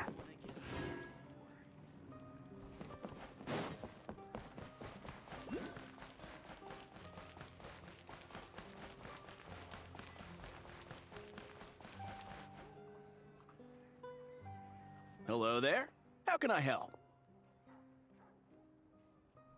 I'm looking for Alyosha. Ah, sure thing. Give me a second. I'll go fetch him for you.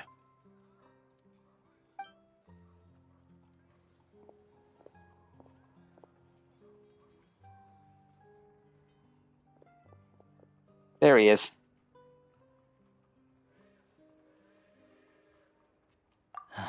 It's a familiar story. I've had similar experiences. Although Snezhnaya doesn't deliberately delay or withhold relief, those first few days of waiting for help are always the hardest. Let me see. Oh, sorry. Thought I missed something. It's a fundamental contradiction. If emergency relief can't be delivered in time, what's the point in even calling it emergency relief? So that's it? They'll just have to wait? Not necessarily. I think there's a good chance that Kresnik Crystal from Stratomaros will start flowing into the market. Really? Why? When we resolve Stratomaros' energy issue, it's like we open the floodgates. A huge backlog of Crystal is now available to the townspeople. There's no way they can use it up at once. A lot of them will probably stockpile it and slowly work their way through. Probably a good idea, since energy prices are only going to keep rising. But there will always be people who urgently need Mora. So we'll sell it to the highest bidder. Exactly. At the current prices, selling Crystal is an easy way for an ordinary person to make a fortune. Hey boss, how much do I have left in my account? 1 second, let me check. So, you're planning on buying the Crystal out of your own pocket? Yeah. I don't know if I have enough, so I'll chip in a little extra and buy as much as I can afford. Let me cover this. No, it's fine. You're new to Snezhnaya, and you have your own living expenses to worry about. Besides, you're already providing the train. It's okay. I volunteered for this. Here's your Mora. See what you can find at the market. But I doubt there'll be much Crystal left. Yeah, well, can't hurt to take a look. Let's see. Huh? What's Odette doing here? Oh, Alyosha, and... Hello. Hello. I didn't realize you two knew each other. We teamed up in Svetlodovka. Yeah, I take on some odd jobs in the city to supplement my hunting income. Sometimes I work as a cleaner or prop hand at the theater where Odette is one of the big stars, so I've met her a few times. When the weather's as bad as this, it's better for a hunter to adapt than to keep looking for game. Yes, and we sometimes need extra help.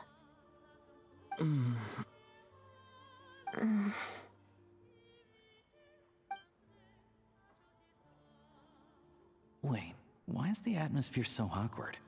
I thought things went pretty smoothly in Svetlodovka. So, what brings you here, Miss Odette? Looking for some new props? No. After I got back to the theater, I couldn't stop thinking about the situation in Svetlodovka. It bothered me so much, I couldn't focus on my dancing. So I decided I'd come here and see if there's anything I can do. I couldn't let it go either. You too, I presume. I suppose that's why you're here. I didn't feel comfortable expressing my true opinions in front of the Harbingers. Not least because ordinary fatui like me don't even know what Project Stuzha is all about. Without knowing the full picture, I can't make sense of it. And at some point, if things aren't making sense to me, I can't just keep going along with it. So many people feel the same way. They wish they could do something, but all kinds of reservations hold them back. Explains why groups like the Roadcott are springing up to fill the gap. Yes. Well, that's one option. But there are risks to consider with organizations like that. The Fatui does not encourage their activities. Right, because things can get out of hand, and it's hard to hold the right people accountable when they do. I've heard about a few cases like that. Sandrone said Odette was on track to inherit the title of the Fair Lady. If so, she'll be able to find out what Project Stuzha is really about. Still, it's probably a little soon to ask her about that. There may be more to the story. What's on your mind? Nothing. I just spaced out for a moment. I think we can both agree that no matter which side you're on, it can't stop you from doing the right thing. Where there's a will, there's a way. I know what Rosaline did while she was abroad. You made the right decision, so no hard feelings. So, what's your plan? Oh, we were gonna buy some Crystal. I heard there's some on the market right now. Funny. I had the same idea. In that case, let me pay. I can claim it back as mission expenses. The real issue here is that government relief is behind schedule. Surely it makes more sense for the state to cover these costs than for us to pay out of our own pockets. True. It's a huge expense after all. Thanks for helping.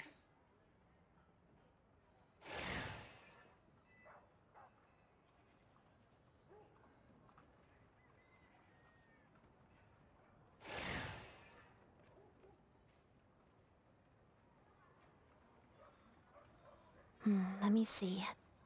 I'll take it all, please. And I'll be needing a receipt. Right. Choose mission budget under the expense category, but be sure to specify emergency rescue operation in the description. Otherwise, the normal reimbursement limit will apply. Let's book this train. Regulations say that if we need to transport Kresnik Crystal during Project Stuja, extra carriages can be added 1 hour before departure.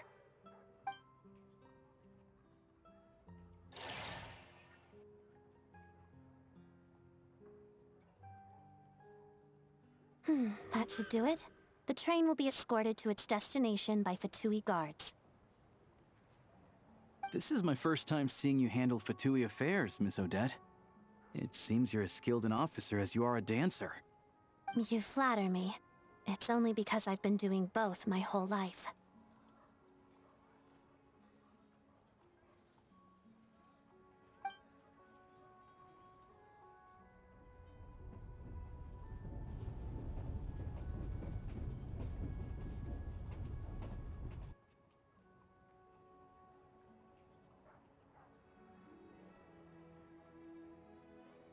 Well, I'm glad we're in safe hands. Anyway, I bet you've been non-stop today, am I right?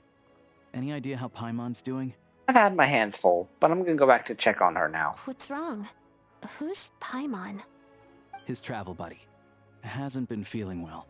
She caught a cold right after they got to Snezhnaya. Sounds like she's important to you. I can't believe you've been dealing with this on top of everything you've been doing to help the people of Snezhnaya. Couldn't just turn a blind eye to their suffering.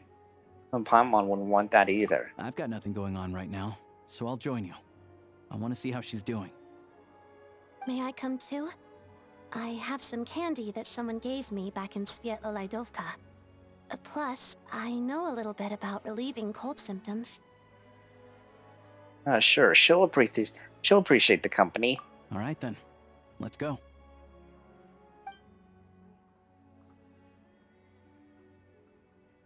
I still don't know what the deal is between these two, but at least the tension seems to have vanished. A good sign, hopefully.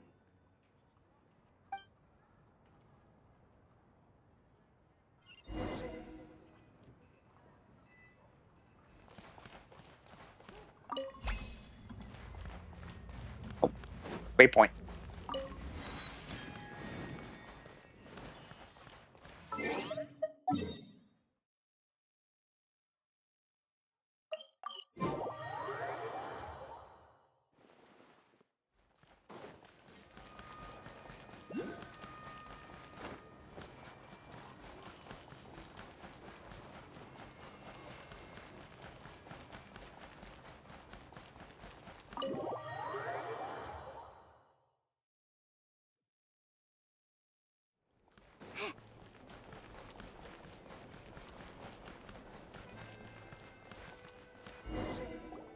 Hello. Sorry, but there's a sick person recovering in this room. Can I help you? What happened? It's okay, no need to worry. You want to tackle us, guys? Oh, please, excuse me. Are you the Traveler? Could I take a quick look at your Adventurer Handbook? Master Child said I should verify your identity.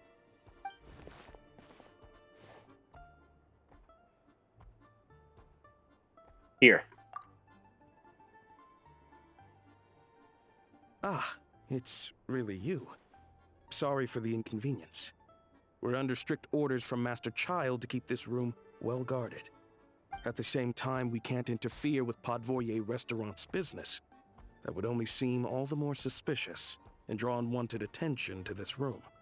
Besides myself, a few of my colleagues are stationed in and around the restaurant, in plain clothes, of course.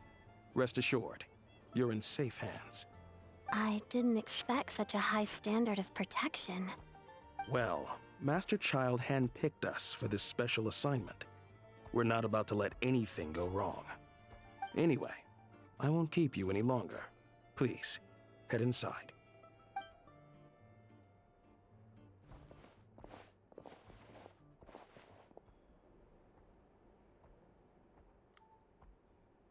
Traveler! Alyosha, you're back! Oh, hey! Who's our new friend? Hi, I'm Odette. The Traveler and I crossed paths a few times. She's a member of the fatui, but she's solid. We can trust her. Another friend from the fatui, huh? You're practically a member yourself by this point. How are you feeling? Paimon's definitely on the mend. We should be back to our usual travels in a few days' time. Seems like that doctor was right. It's just... Paimon's limbs are still feeling a little chilly. I have just the thing. Whoa! What's this? Is that a flame inside an ice cube? Wait, is this real ice? How's it not melting? And how does the fire keep on burning? All keen observations. You're right. This is called core ignis. Whenever I've caught a cold in the past, I found I recover much more quickly if I place this by my bed. You're welcome to borrow it. Awesome! Wow! It's so nice and warm! Oh, it's like magic. Your name was Odette, right? How did you two meet again? Looks like she's in pretty good spirits. That's a relief. Any progress with your investigation yet? Nope. I couldn't get anything out of the Harbingers. No surprises there, I'm sure. They're not likely to let anything slip.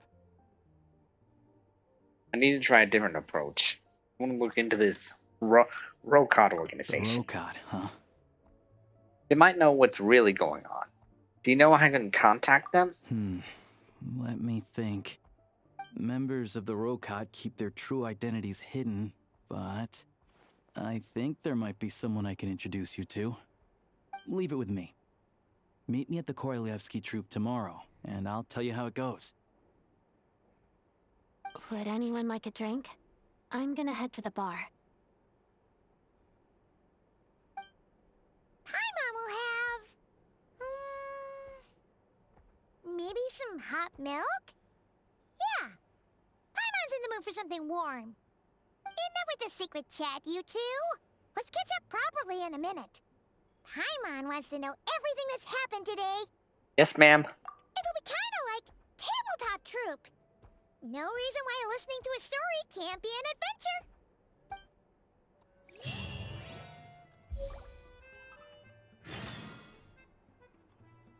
Right.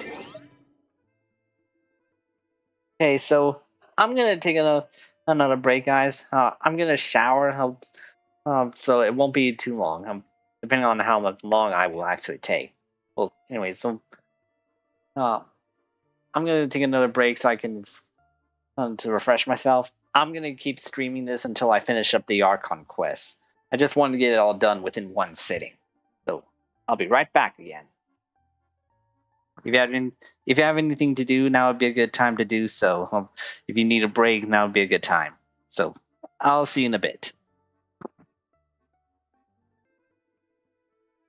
I'm back, guys.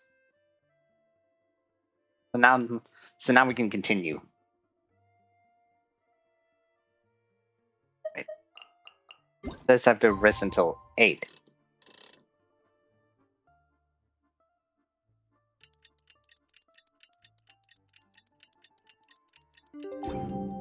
It's about time we threw another tea party, don't you think?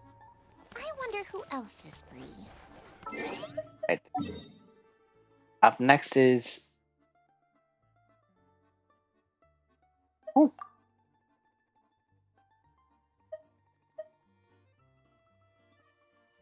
Here, the Korolevsky Theater.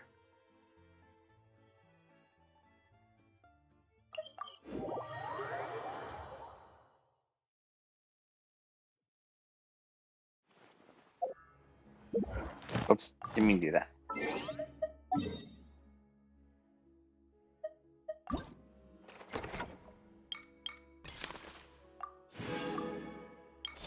Cool.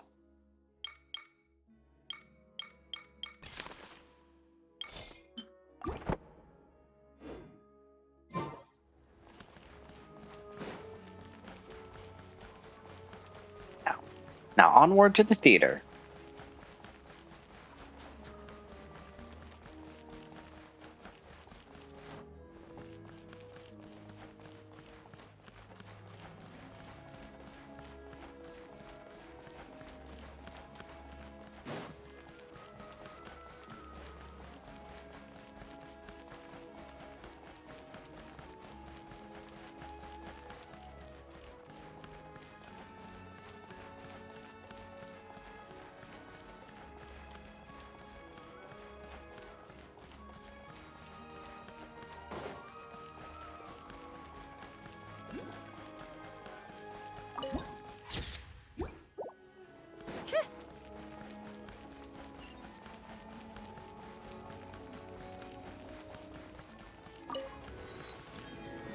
There we go.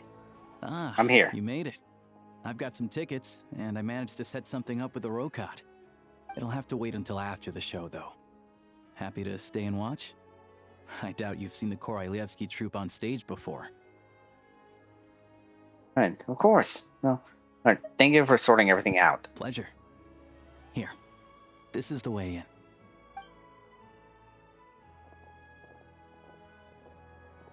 Please present yourself for a routine inspection in accordance with theater regulations. Thank you.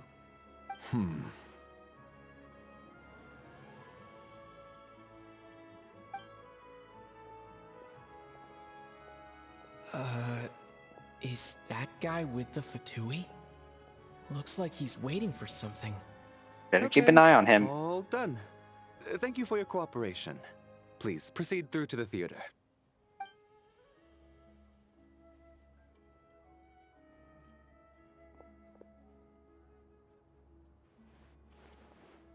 What's up? Everything okay?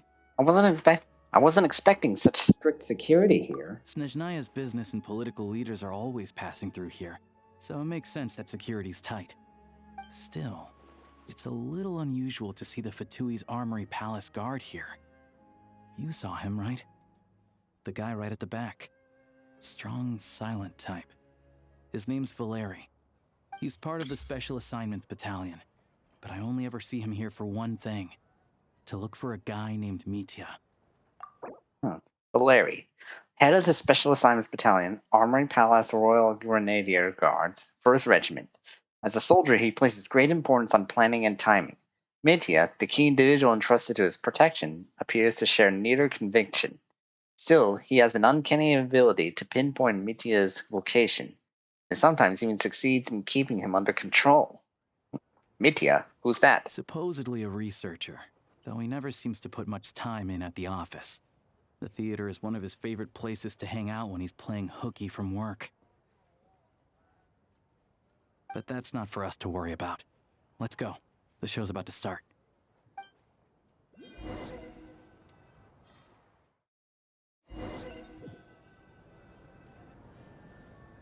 What do you think? Pretty impressive, huh?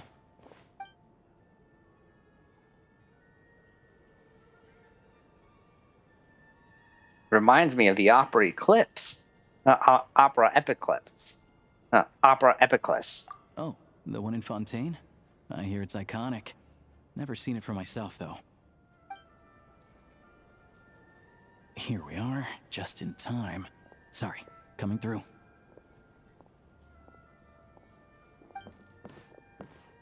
Excuse us. If you're gonna show up late, keep your mouth shut. What's his problem?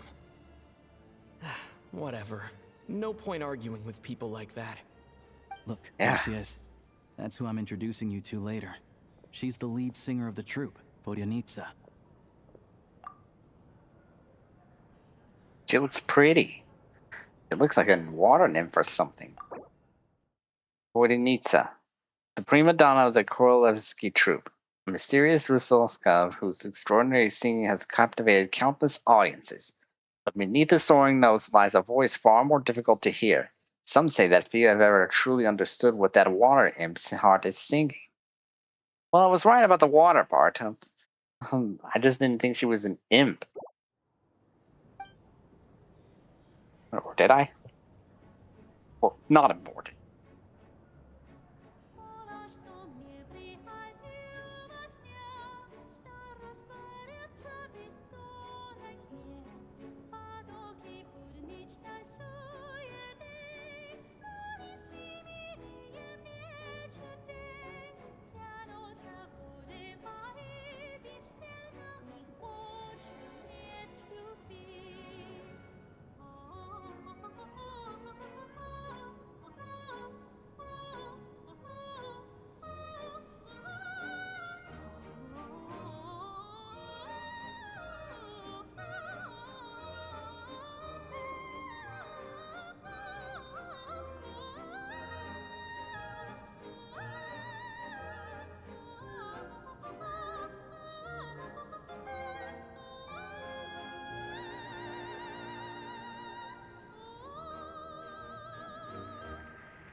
This Wow, leads directly to the green room. she's They're good. expecting us. Vodyanitsa will be waiting for us there.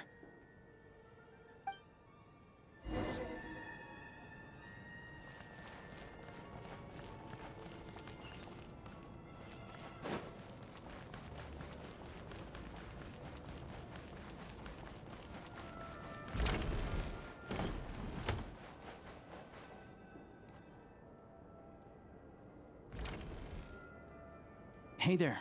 Excuse me. Ugh! Can you believe it? I'm so mad right now. Come in.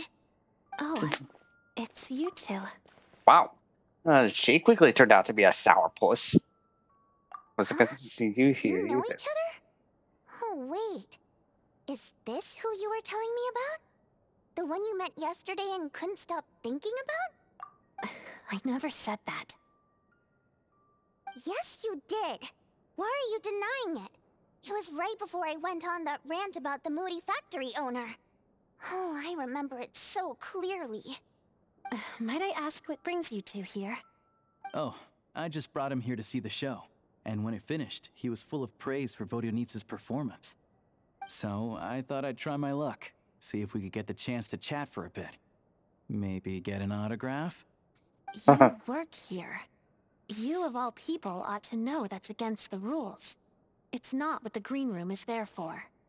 Oh, what's the big deal? Come on, don't be shy. I can give you an autograph. You can take a picture too if you want. Do as you please. I finished all my shows for the day. I'll leave you to chat.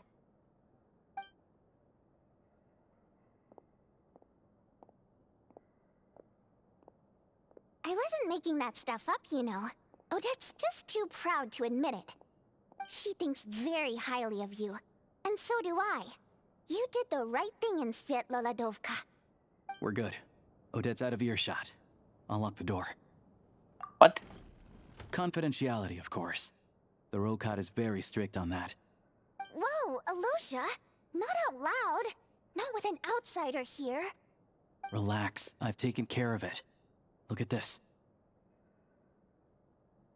The President's reply sent this morning. Wait, so he's been approved to join? As in me? You told me last night that you wanted to get intel from the Rokat. Unfortunately, Rokat intel is only available to members. But ever since you set foot in Snezhnaya, we've been working together. I've seen the way you work, your character, and your motives. Everything about you is perfectly in alignment with what we're trying to achieve in the Rokat. So I figured I might as well cut to the chase. I wrote a letter to the President explaining your situation, including just the right amount of detail. His approval came very quickly. Of course, it's still your decision whether you want to join or not. We'll respect your choice. That means you involve Volyanitsa. You're both members? Well, assuming Odette was telling the truth and she didn't misjudge you, I guess we don't need to worry about you blowing our cover. Still, you gave me a real fright. I didn't know that's why you came looking for me. So, that stuff you said about admiring my performance, was that just because Odette was here? Did you actually mean it? No, I meant every word. I loved your singing. Now you're talking. That's what I like to hear. Anyway, let me give you a quick rundown of how things work.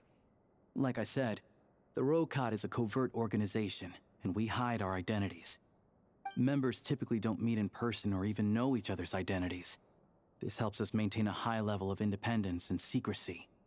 Because of this, members are basically free to decide their methods without constraints, so long as the outcome of any activity doesn't violate the organization's principles.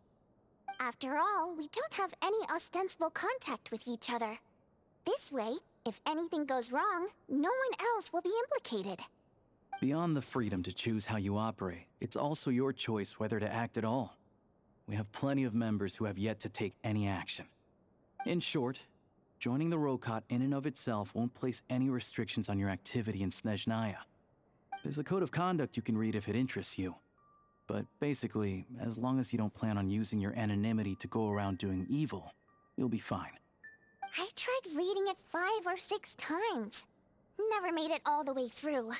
Even the most lackluster script makes for more interesting reading. Sounds good to me. Great. Then I'll go grab an official application form. Be right back.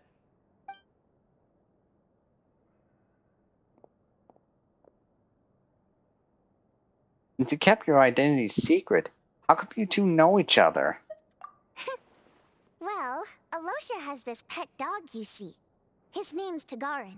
And this one time, Alyosha brought him backstage. We already met Tagarin. Tagarin took quite a liking to me, so I played with him for a little bit and fed him some treats.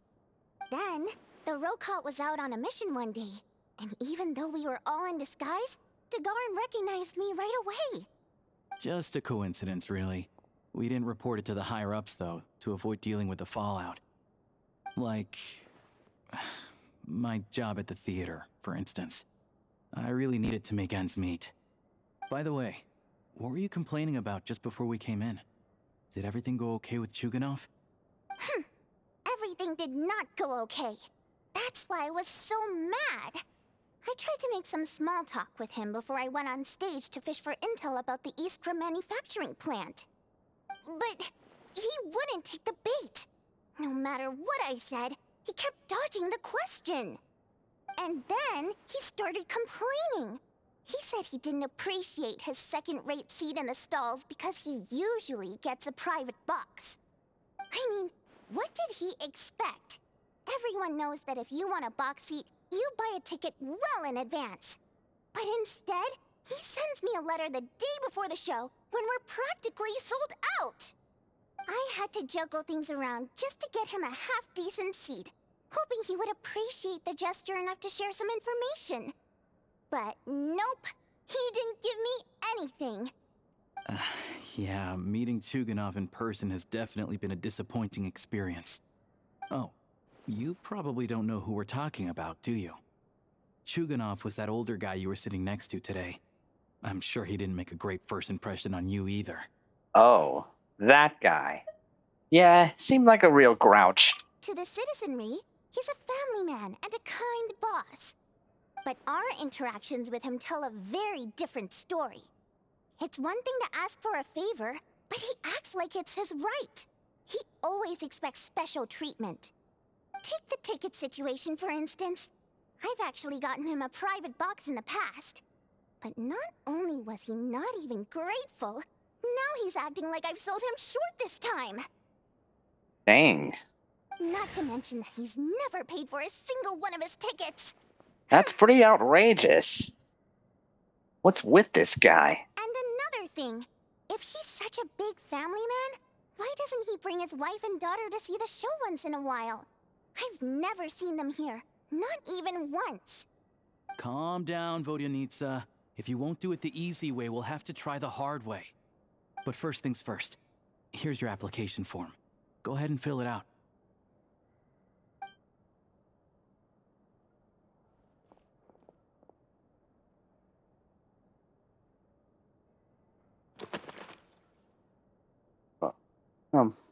My name is Dream Knight. My race is human. My codename for this organization will be Wayfarer. My reason?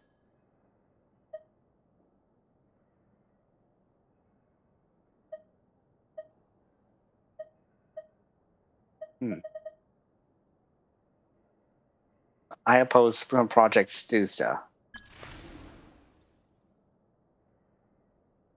And hey, if there are any viewers watching here, don't feel afraid to say hi in the chat. I'd really love to, really appreciate it if you do.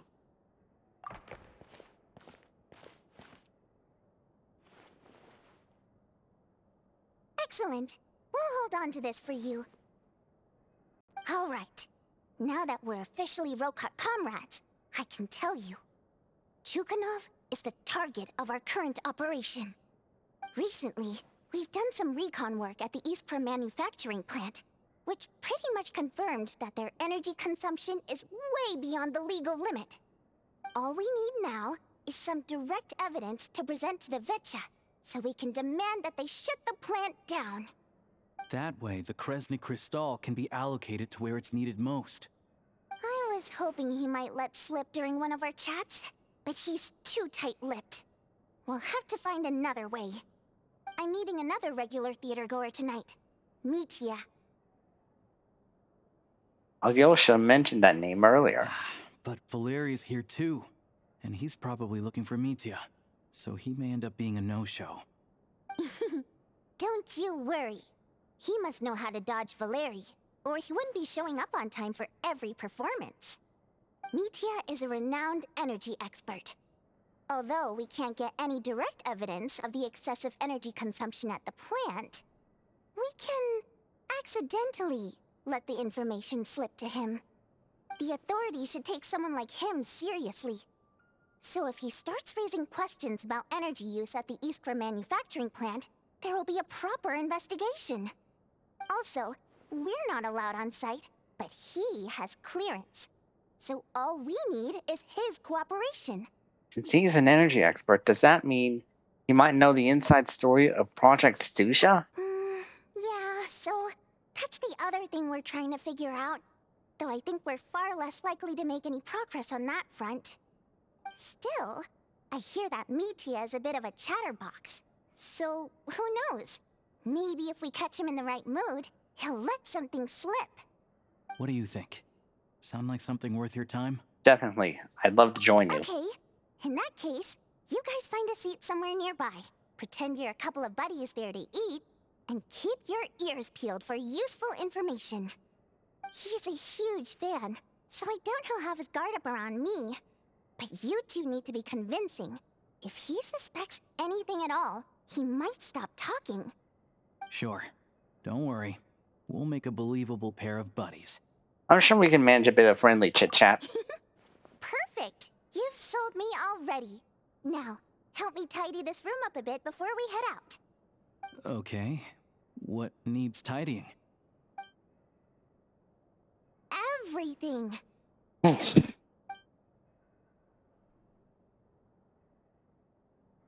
Can't really take care of your own room?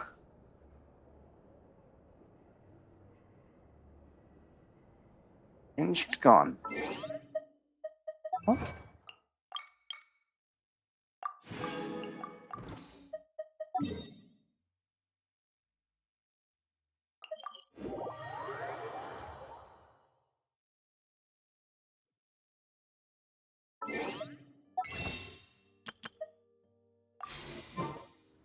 Not yet.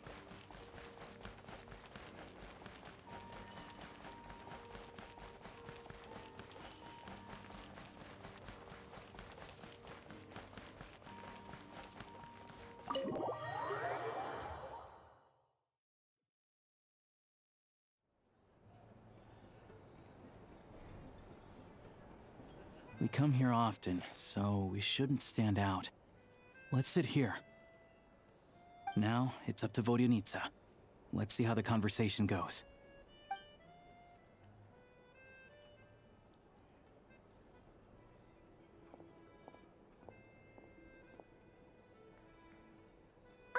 Mr. Metia! Over here! Over here! Oh, sorry. I got a little held up on my way here. Now we have even less time than we planned. So that's Mitya. Go ahead and order some snacks and drinks. Whatever you like. Let me see. According to my schedule, we still have 25 minutes left. You're really pressed for time today, huh? I was imagining this would be a leisurely chat. If you'd prefer, we can always reschedule for another afternoon when you have more time. No need. Getting to meet the lead singer is a very precious opportunity for me. I'm not about to pass it up. I've already had to decline your invitation several times because our schedules rarely align. If I don't grab this chance while it's here, What the who heck? knows when the next one will come around? Well, it's very kind of you to make time just for me. What's going on with his scarf? I'm not too sure, to be honest. But Snezhnaya is full of weird and wonderful things like that, so people tend not to bat an eye. I'm sure the same will go for the Eye of Grey and Paimon. That'll make getting around easier. The reason I invited you out for tea and a chat today was to get some feedback from a true fan of the theater. Mitya, an expert with the Energy Commission. He has an exceptional command of all manner of energy-related technologies. Though he can be rather talkative at times, his scarf more than makes up for it. Well, I genuinely have nothing bad to say. No matter how many times I hear you sing, it never gets old. It always seems fresh and new somehow. Maybe it's because the more times I listen, the more details I notice. Or maybe you simply improve with every performance, delivering it better each time. Thank you! I'm delighted to hear that! Could you give me any specific examples? Oh, yeah. The piece you sang today, for example. Beneath the Frozen River? Hey, what's with you? I'm just praising a good performance. I kind of like that scarf, honestly. I always used to find that such a bleak and lonely song. But the more you listen, the more you realize that it's not as cold and nihilistic as it appears. When you really dig down into it, there's a certain level where you're surprised by the emergence of hope. Wow, I'm impressed. I didn't expect you to pick up on that. Actually, I only tried out that angle after talking with a composer. Still, Beneath the Frozen River wasn't on today's program. Oh, really? But it's a classic. You sing it every time. Almost every time. Oh, well then. Let me say a few words about that other all-time classic, Flying in the Wind from the Mountain Sparrow. I didn't sing that one today either. My voice wasn't quite up to it, so I switched it out at the last minute. Oh, but, Sorry, Mr. Mitya, but you were at the theater today, yes? Of course I was. Remember? I said hello to all the troupe members before the show started. You, Odette, and the others. So, what did Odette sing today? Elegy of the Snow-Winged Goose, of course. Correct. I see. I see. You find my singing boring, don't you? That's why you don't remember a single song. Looks like I'll need to cut a few from the program next time. No, that's not it. I swear. All right. I'll be straight with you. I'm sorry. My mind was wandering as you took the stage today. I enjoy watching your shows because the exquisite performances stimulate the mind. It always sparks some inspiration for my research. So, whenever I get stuck at work, I come to the theater for a change of pace. Odette's dance during the elegy of the Snow-Winged Goose today was simply incredible. It got me wondering what she's been going through recently. That look of sheer defiance in the face of utter tragedy? It was so inspiring. I started scribbling in my notebook right away.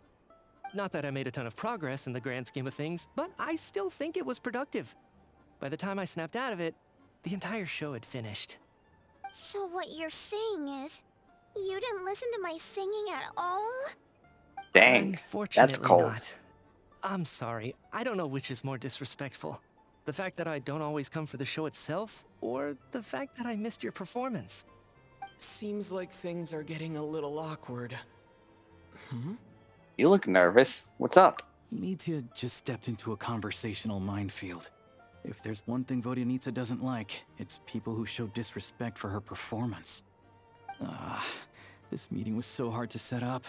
Don't tell me it's already falling Oh, apart. that doesn't sound good. It's fine. I suppose this is affirming in its own way. At least, it shows that our performance really touches people's hearts, right? Don't let it bother you. It certainly doesn't bother me. She's showing Yeah, a lot of restraint. Apparently it is. Must be tough. Well, I'll be sure to let Odette know how much you adored her performance. Please don't say that. I always love your performances too. It's just that inspiration struck at the wrong time today. I'm usually all ears. I know, I can tell. That's why I value your opinion. I'm sure some people can't stand it when others praise their coworkers right to their face, but not me. No, sir. Fair enough. I still feel kinda bad though. But you know what I really can't stand? People who only show up to the theater to pretend that they're cultured. Makes me sick to my stomach. Oh yeah, 100%. There are too many of those people around. By the time they're walking out the door, they've forgotten all about the show. What's wrong? You look furious. I don't know if you've heard about the boss of the Iskra manufacturing plant.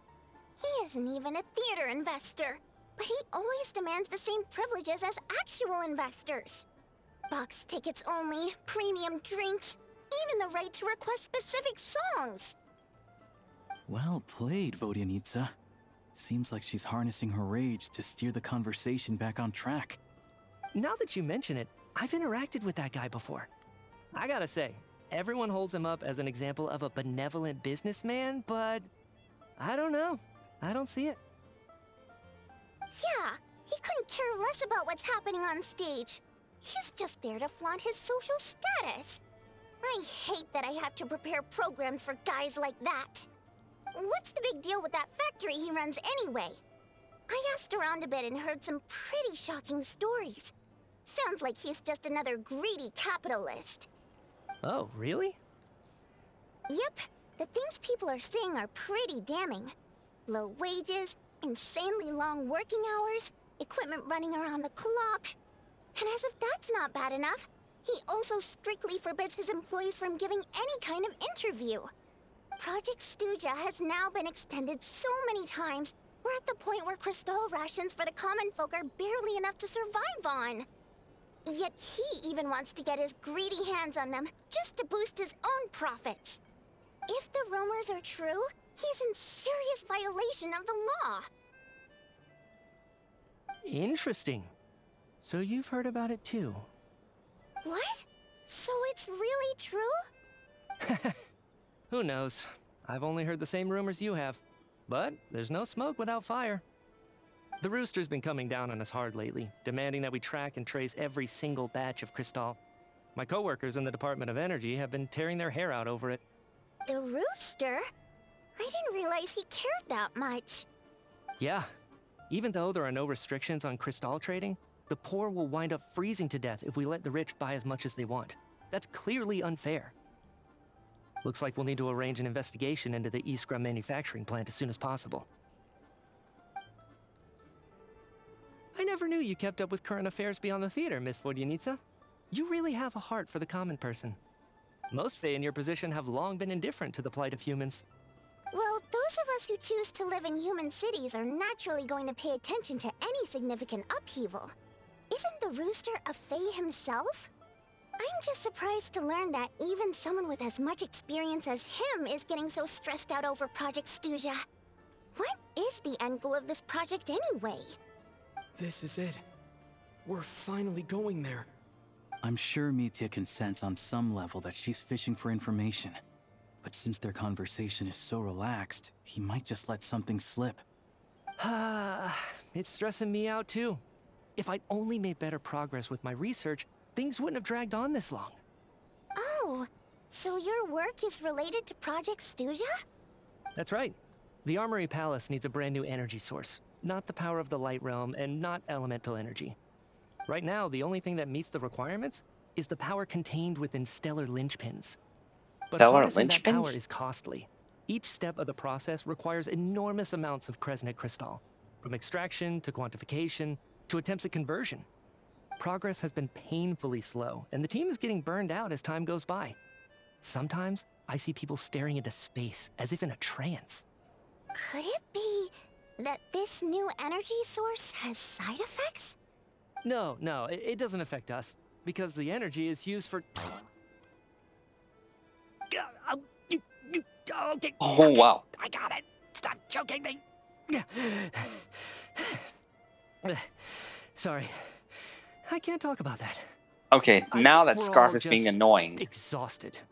We've been working ourselves to the bone for so long, with so little progress to show for it. It's no wonder people are struggling to stay motivated. Just when we were about to get something really good out of this, that Scarf just had to ruin the moment. He ruined the little slip up. Seems like I owe you an apology. I shouldn't have gotten so mad at you for not paying attention during the show. Don't worry about it. I count myself lucky, to be honest. I don't envy the people who work closely with the Tsaritsa herself. I'd much rather be in my current position. At least I don't have to shoulder any major responsibilities. So they're trying to develop a completely new kind of energy. It's a shame we didn't get to hear more. Yeah, censored by a scarf. Who would have thought? They're gonna need to do something about that. It looks like my time is up. I'm afraid I have to leave. I'm so sorry. We ended up barely talking about the theater. That's okay. It was a pleasure chatting with you, really. Let's make up for it next time. Yeah, hopefully once the work pressure eases up a little, I'll be able to focus more on the performance, and then we'll have more to discuss. We touched on some confidential issues today. I'd be grateful if you could keep it between us. That could have gone worse. Nice job. Why was Mitya in such a hurry to leave, though? Sorry, routine inspection. That Valeri?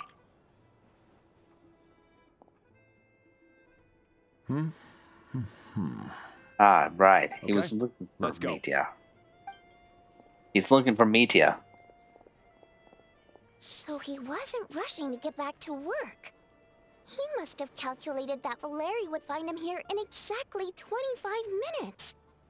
That's frighteningly accurate.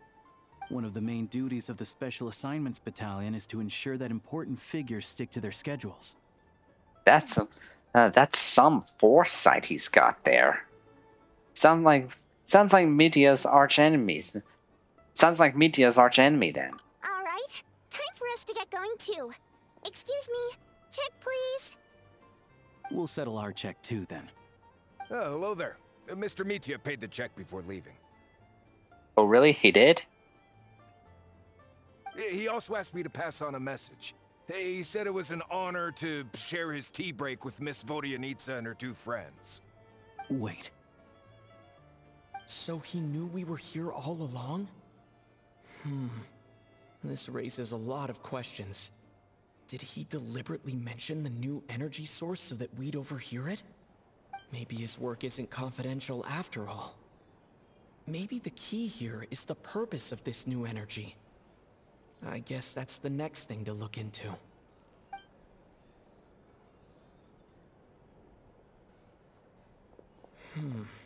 Vodyanitsa and Alyosha have left. Time to head back and call it a day.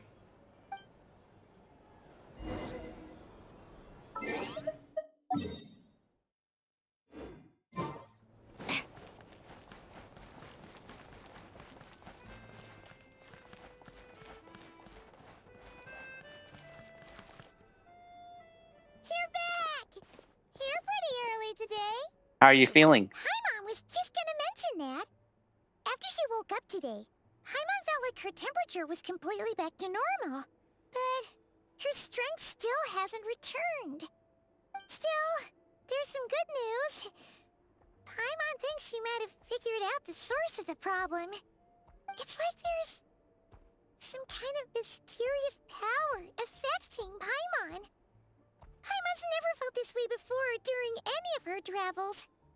She only started feeling this way since we arrived in Snezhnaya. Some kind of mysterious power, you say? That's right. The Armory Palace needs a brand new energy source. Could that have something to do with this? What is it? You're making that face again. You know, the one you get whenever you have a light bulb moment? Let me tell you what I found out today.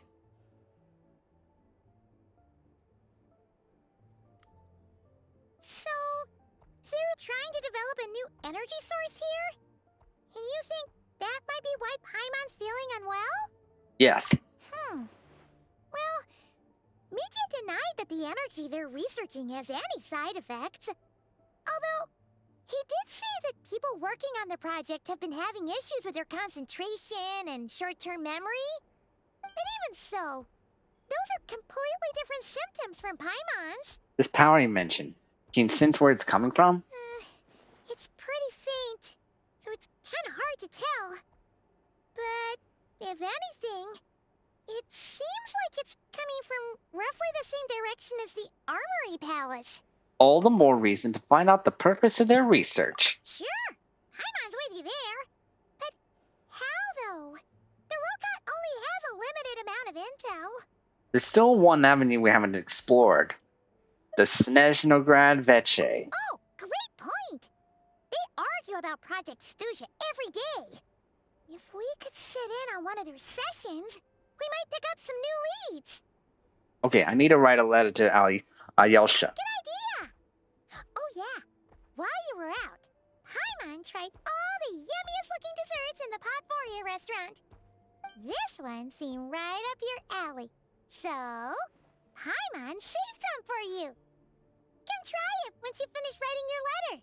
That French toast?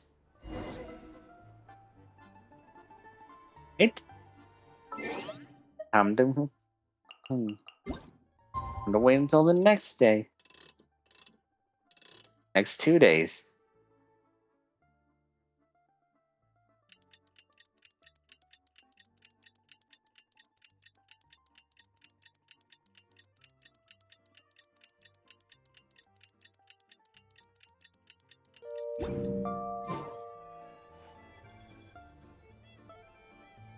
Alyosha replied. He says that we won't be able to speak at the Vecha.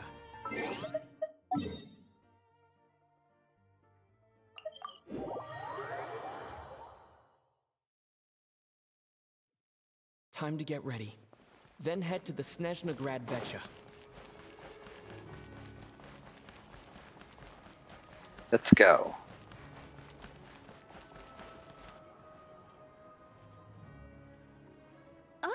Miss Vodyanitsa, prima donna of the Korolievsky troupe. What a surprise meeting you here.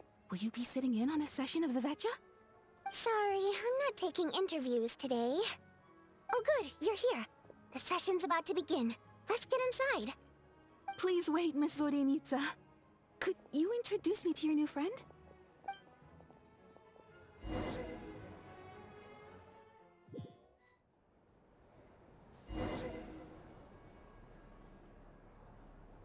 Okay, after you take your seat, the meeting of the Snezhnaya Veche officially begins. Discussions on whether to extend projects to Stuja are saved until the end. As the rooster, Pulcinella shares various energy-related statistics, the dull and lifeless room suddenly becomes very animated.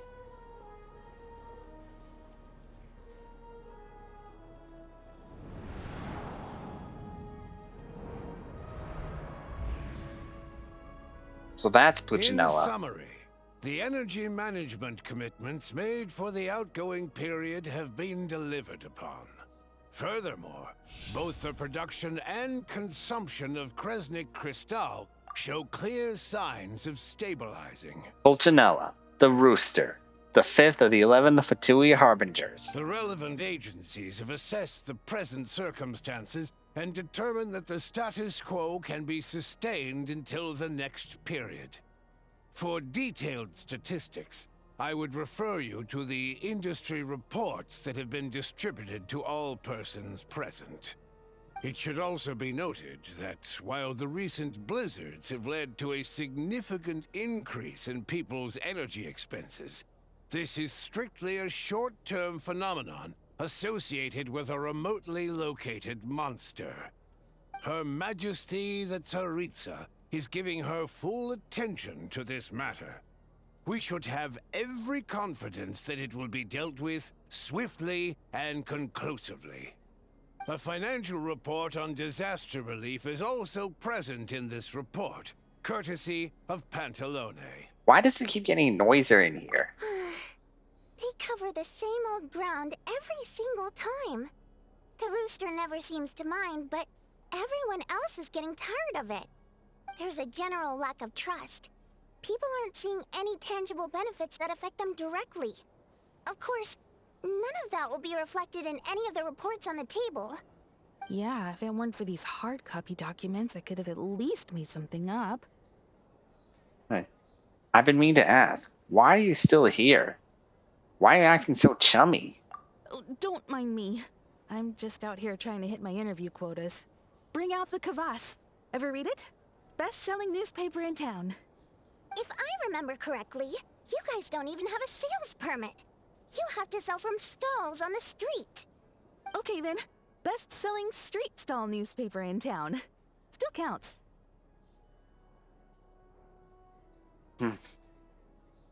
Just let it go. Order!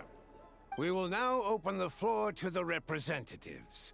If there are no further substantive issues to discuss, we will then proceed to a vote on this motion. Snezhnaya has a long tradition of treating members of the Fatui armed forces and their dependents favorably. But recent surveys shows that Fatui families in remote areas have access to 15% less crystal than the average civilian family in Snezhnograd. It's been said many times before, but it bears repeating now. There needs to be a clear and consistent rationale behind how crystal is allocated, or we will soon face immense public backlash.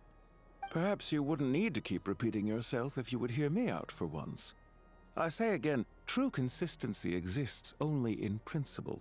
In the real world, fairness is relative. You appear to treat resource allocation as a simple function of production and population. So what about when the equipment used in production breaks down? Have you factored that into your equation? And do you even know how long it's been since Snezhnaya last conducted a census? If I knew the answers to questions like that, I'm sure I'd be a very wealthy man. And I doubt I'd be going by child. I'd like to bring the focus back to the specific issue I raised. Or do you wish to deny that favorable treatment for Fatui dependents is our long-standing policy? It's easy to be a critic when there's no accountability. That seems to be a running theme in the anti-Project Stuzha cohort. Defeat the ringleader and all other problems will magically resolve themselves. That's what they seem to think. But in case you aren't aware, not one jot in my report would change whether Project Stuzha continues or not. So you have no intention whatsoever of finding a solution to this problem? On the contrary, I'm the only one here who ever brings solutions. Child opened by speaking up for the armed forces. Regrator struck back with style and a war of words ensued. Way to narrate this, Miranova. I was live on the scene to get the audience's reaction as it all unfolded. Who do you support? I think Child raised some issues that need addressing. I think we're good. The people have spoken. Child received raucous applause from the crowd as he pushed Regrator onto his back foot with a relentless barrage of questions. It had to be seen to be believed. Now you see why they don't have a sales permit. However this reporter wants to spin things, I haven't forgotten that Tartaglia was representing the Northland Bank when we first met in Liyue. So surely their relationship can't always have been this strained. You two are getting off topic. Let's focus on what the data is saying. Mr. Pantalone, may I speak on your behalf? Oh, please do. I'm more than happy to save my breath. Crystal distribution policy undergoes modifications with each new period. The ultimate goal being to find the most reasonable method of allocation, which I believe is what Mr. Tartaglia also seeks. But I fear many may have been misled on this topic by extremist activists. To clarify, Project Stuja is not the root cause of the problem. It is merely a framework for resource distribution. The most recent reports all point to Snezhnaya's resilience and adaptability during this period of fine-tuning, and give clear indications that a distribution framework is improving with each iteration.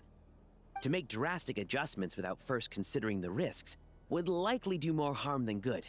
It would be a waste of the hard-won experience we've gained to date. Renowned scholar of finance, Arapov spoke up to clarify the fiscal logic, clearly alluding to social organizations like the Rokot in his words.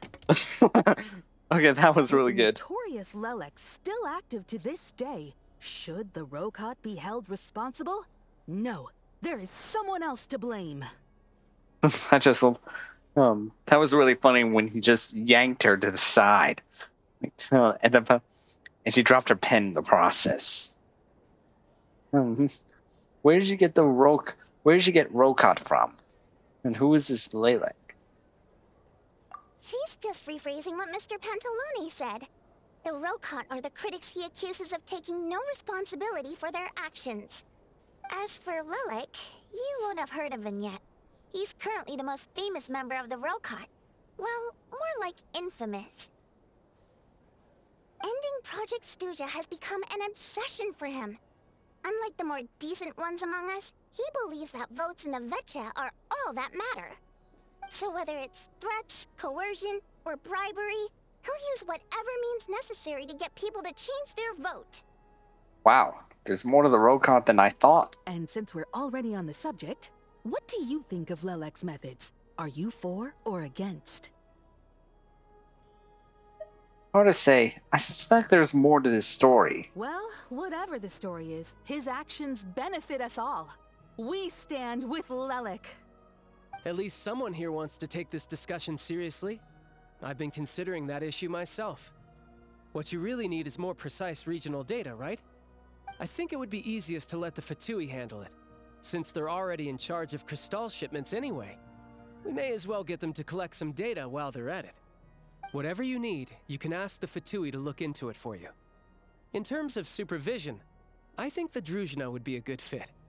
I had hoped to discuss this with Miss Vesna, but sadly, she's not present. I will be happy to take a note of your suggestions and present them to Commander Vesna for a decision upon her return. The Commander has always taken a keen interest in Project Stuja. However, given the Druzhna's demanding workload, I'm afraid it may prove difficult for them to provide any practical support. Let us refrain from jumping to conclusions until a concrete and actionable plan is in place. My apologies, Lord Rooster. There are numerous issues to address here, including manpower, time sensitivity, and reporting lines. Nevertheless, I support drafting a proposal. Follow the usual procedure, and it can be raised as a new motion for all parties to evaluate at the appropriate time. In that case, I'd like to share one thought before the proposal is drafted. The issue of time sensitivity was raised just now, which I presume relates to the official reports. In fact, the Energy Commission already collects regular statistics on each urban center and its surrounding area. Would these be of any use? That's a good idea. I read every issue of Sviet Lolaidovka's report, and although my focus is mostly on the section about equipment operation, the energy consumption statistics also yield a lot of insights. Be that as it may, does no one see an issue with using local data to determine Crystal quotas? In the long term, it seems like a very risky solution. Not if they are used purely for reference. So long as we have the report from the Northland Bank's headquarters to corroborate it, no one will be able to fool me. Very well then. It appears that this arrangement is acceptable to all parties. Yeah, sounds good to me. The members reached a provisional consensus on the issue of improving treatment for fatui soldiers. She's getting tired. You notice the reporter got shut down a few words before suddenly crossing everything out and starting a fresh paragraph. Today, the prima donna of the Korylevsky troupe attended a session of the Snezhnaya Vecha in the company of a dashing young man. The question on all our minds is, what is the true nature of their relationship? Write anything like that again, and I'm revoking your permission to interview the troupe. Got it? The remaining discussion covers everything from energy to healthcare, technology, and industry. All parties take the opportunity to express their stance on Project Stusha. You ignore Mironova as she carries on her writing sensationalist report, but after a while you start to feel that reading the news from her might actually be more interesting than being here in her person. Now then, if there are no further contributions from those present, we shall proceed to the final vote. Yeah, and she seemed to be more entertaining than the lecture, too. Hey, check it out! That Chuganov? What made him vote against? Why now?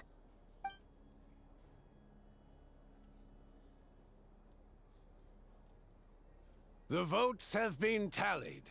Those in favor of continuing Project Stusha total 61%, securing a clear majority. That was too close. The margin has shrunk yet again. Chuganov was a huge loss.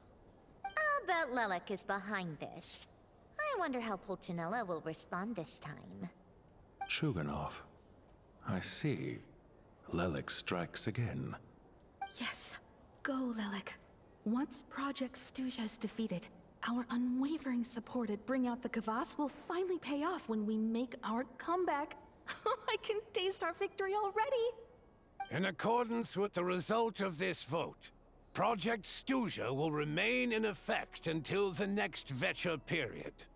Finally, may I remind us all, we debate only for the greater glory and solidarity of our nation. May the aurora shine ever on, and the tundra always stand firm. The session is concluded. Right. Let's go. Let's see what Vod needs. I'm just gonna call her Vod for short. These names are pretty tricky. These names are pretty hard to pronounce. Let's see what Vod has to say. I have to say, I really wasn't expecting Chukhanov to vote against Project Stusha. Why? What's so strange about that? Well, in principle, Snezhnaya's business and political elites ought to be the ones least likely to oppose it. As we heard, Project Stusha is basically just a resource distribution framework that requires everyone to cut back during the winter. But even if the policy got cancelled, the Tsaritsa's energy needs wouldn't suddenly go down. The extra demand from the public would have to be filled from somewhere. So logically, the factories would have to take the hit. This explains a lot. I got a letter from Mr. Mitya just before today's session. He said he's confirmed that there are issues around overtime and excessive energy consumption at the Iskra manufacturing plant. In a situation like this, once the Rooster receives the report, he'll order the factory to halt production and submit to an investigation before issuing a penalty. But that's a week-long process, and thus didn't make it onto the Vecha agenda this time.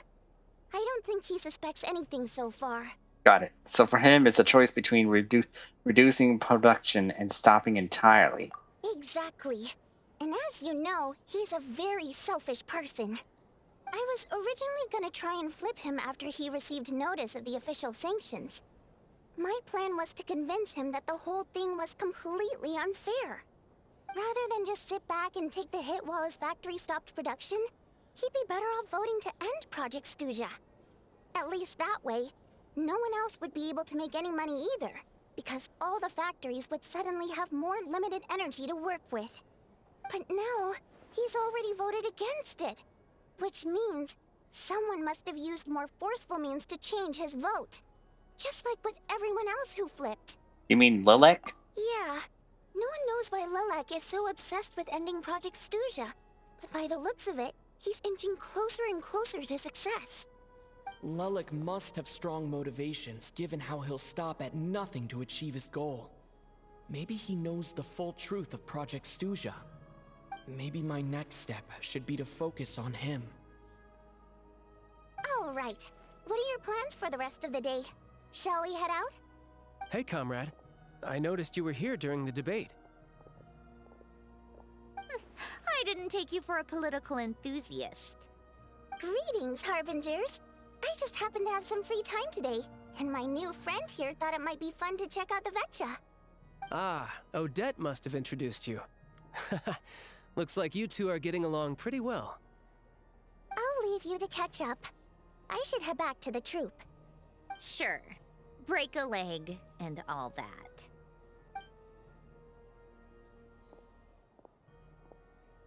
Thought it might be fun to check out the Vetcha, did you? Things are never that simple with you, Traveler. There's no way you're here for kicks and giggles. Tell me I'm wrong. Learned an interesting tidbit today. Some guy called Lilac. Oh, yeah. To some, he's a captivating enigma. To others, he's the bane of their existence. No one ever thought that some anonymous nobody from the Rokot could cause such a stir. I want to find out his true identity. Is it okay if I can start digging around? Huh? You want to look into Lilac? Then I'm sure his days of anonymity are numbered. What do you think, Sandrone? Fine by me, I guess.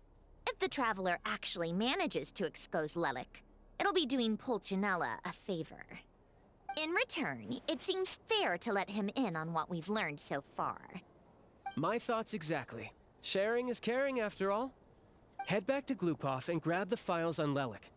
It's easier to just pull the records than go through the rigmarole of getting the Traveler a visitor's permit. As you command, child, sir. In that case, since we're going to be waiting anyway, I'll have someone brew a pot of black tea.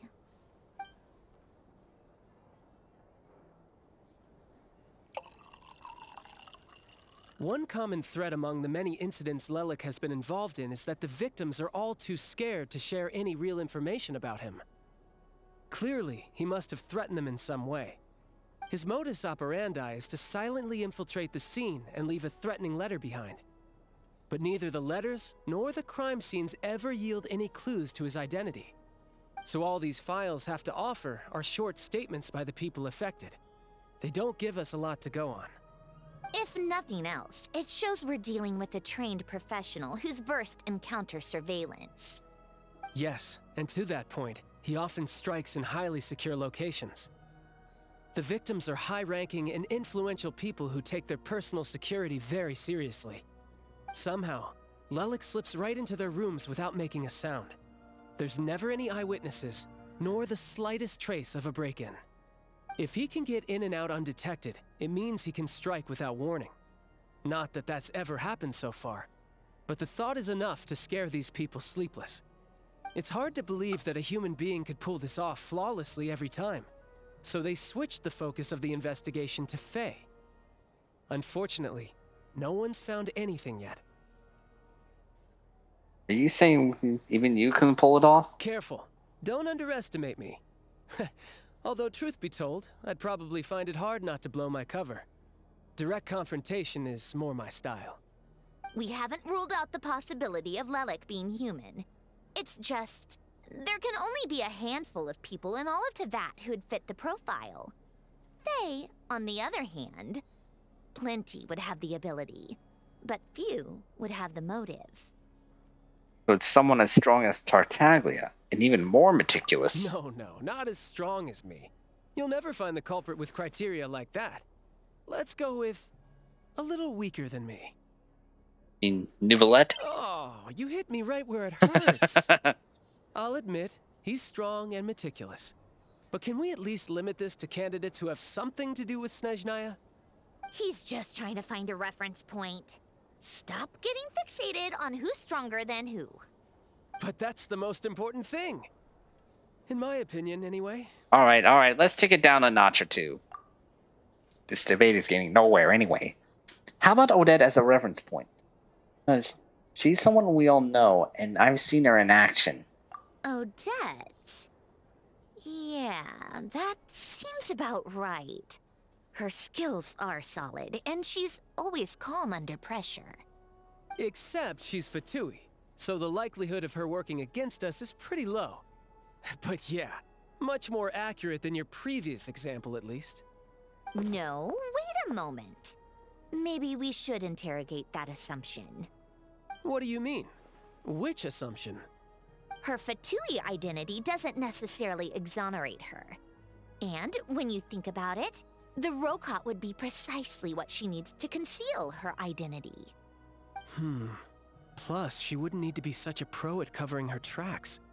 She'd already know where the Fatui will be and when, so she could choose the perfect time to act. Oh, yikes. I was just thinking out loud. Why is this starting to sound like such a convincing theory? Still, what reason could Odette possibly have for trying to call off Project Stuzha? Arlecchino would be the best person to ask. She knows Odette best. Unfortunately, she isn't back yet. Arlecchino? Rosaline used to open up to her in private about her struggles with Odette. As I'm sure you can imagine, Arlecchino is quite a lot better with children than Rosaline was. She gave her some tips on how to handle the situation, and Rosaline managed to reach a settlement with Odette before leaving. So I suppose there were at least no lifelong regrets left behind. Beyond that, I don't know the details about that side of things. But I do know that Odette definitely has a motive to hold a grudge against Project Stuzha. The reason being, her father passed away during the early stages of the project. That was back before it had been named Project Stuzha, when things were still being worked out. But in essence, it's remained the same ever since. Huh. The more you know. Rosaline was always so self-centered. I never understood why she started paying so much attention to Odette. Oh, even you didn't know about this? Is that such a surprise? If you cast your mind back, you may remember that Rosaline and I weren't exactly close. We had tea together a few times, but that was about it. Odette's past is no secret. Her father was a fatus and her mother was a very famous ballerina. On the surface, it looks like she followed right in her parents' footsteps. But the truth is quite a different story. After her father passed away on a mission, her mother was overcome with grief. She broke her leg during a performance and could never dance again. Ooh. Odette was only interested in ballet at the time, but this tragedy left the family with both breadwinners gone. They could barely make ends meet. That's awful. Per Capitano's policy, family members of Fatui who died in the line of duty had to be appropriately accommodated and provided with adequate assistance. So, regardless of how Rosaline may have felt about it, it fell to her to resolve the issue of Odette's family's livelihood.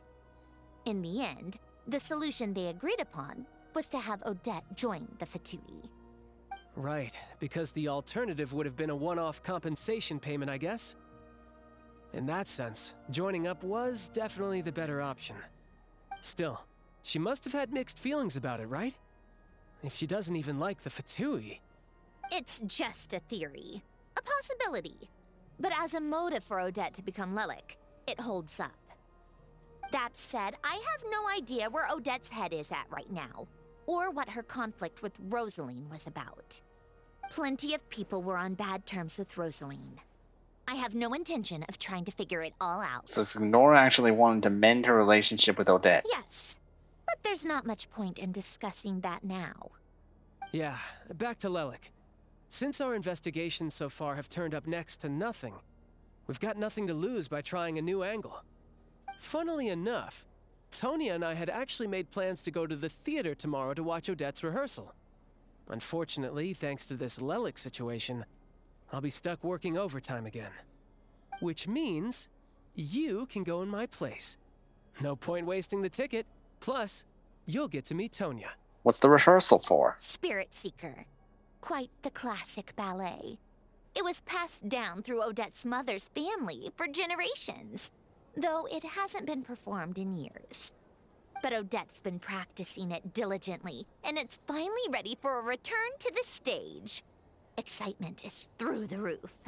Tickets for the official performance sold out long ago. Tonya's excited for it too. She's desperate to see it no matter what. Personally, it's not really my kind of thing, but since she's my little sister, I had to figure something out. I've actually seen it several times before. The story's pretty straightforward. The lead character follows a trail of clues left behind by a spirit, gradually recovering her memories along the way. It's a tale of love and regret. So not exactly reinventing the wheel, at least by today's standards. But when that classic melody kicks in and the lead character begins to dance, it always gets me. It really is beautiful. Not an easy dance to do justice to, though. I know it's always been Odette's dream to perform this piece, but I'm not sure she's really ready.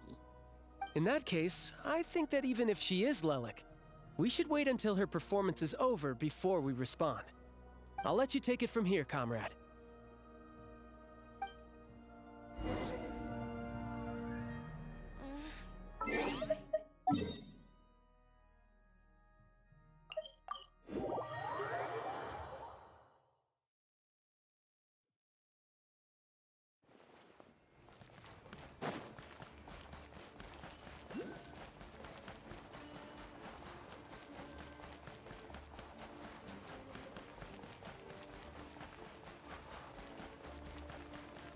Oops, didn't mean to climb on that wall there.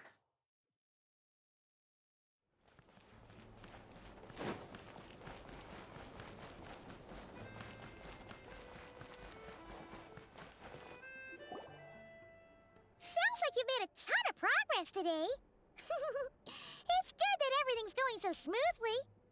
Next step is to head back to the theater and get a clear answer from Odette. Should be easier said than done. Even if she's the one, she won't necessarily admit it. Either way, Paimon doesn't get the sense that she's a bad person. Sure, she might have done some pretty extreme things, but Paimon bet she has her reasons. Maybe this is going too far, but like, with everything she's managed to do so far, wouldn't it make more sense in theory to be even more, you know, heavy-handed? Why leave a letter when she could, well, we know there are plenty of other ways to keep people in line, right? The point is, she could have gone further, but she didn't. So, if it is her, she's got some principles at least. I want to believe in her too. Yeah! Well, all you can do is follow the facts wherever they lead. How are you feeling today? No change, really. But that thing Paimon told you about yesterday?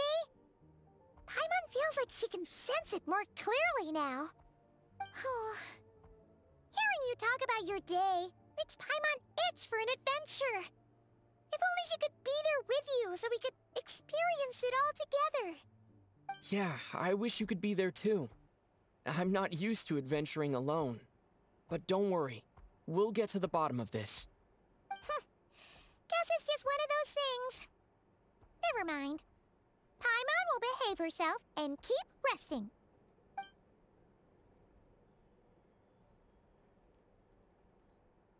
If Odette is Lelik, she may well have inside information on Project Stuja. Her father was involved with the project's early implementation, and tragically died in the process. Now, she's dedicated herself to bringing it to an end. It's hard to imagine she could have gotten this far without knowing anything at all about the Tsaritsa's true intentions. When she spoke to us as a member of the Fatui, how much did she let on? And how much was she hiding? Only time will tell. Maybe tomorrow, everything will be answered. Hey look! It's snowing! Could be a tough day ahead. Make sure you wrap up warm tomorrow.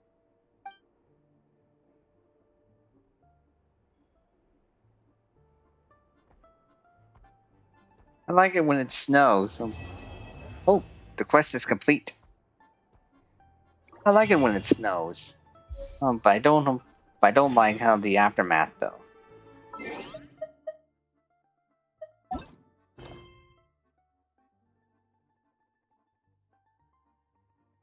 Alright.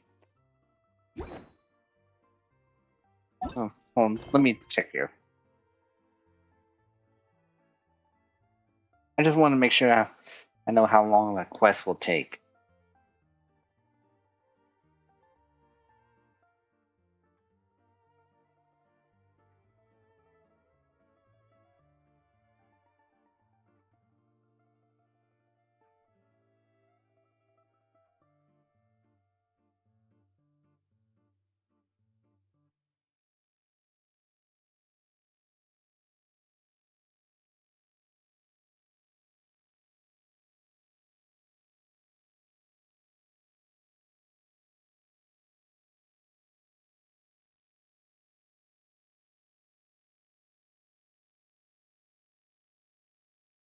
Hmm.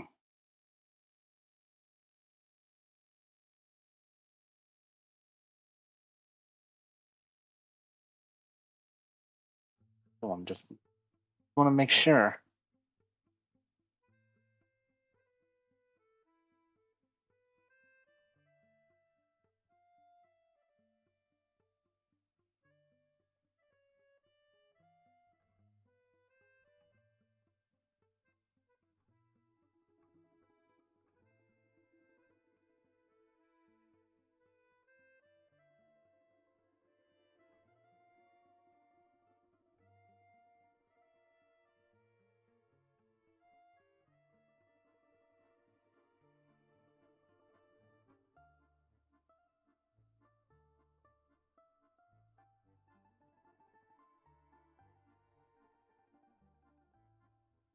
Right. Well,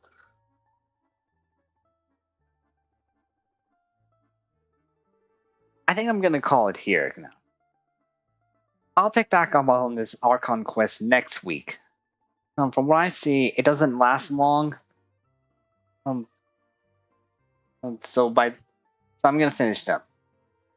Um, so I'm gonna go on a raid to see who else is playing this. Oh yeah, but first let me see if I have enough to pull for Odette one more time.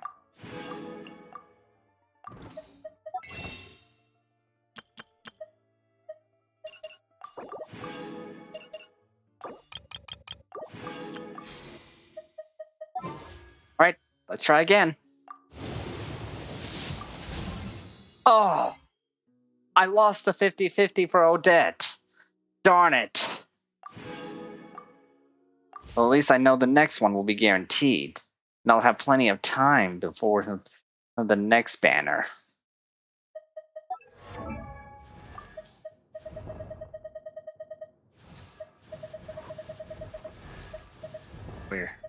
Where's Keiching?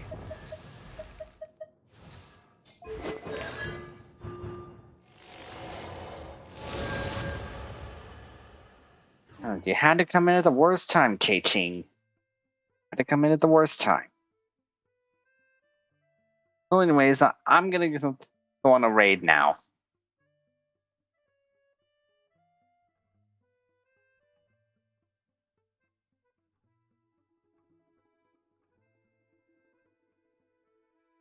Let's see here.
Let's see, who should it be?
Hmm.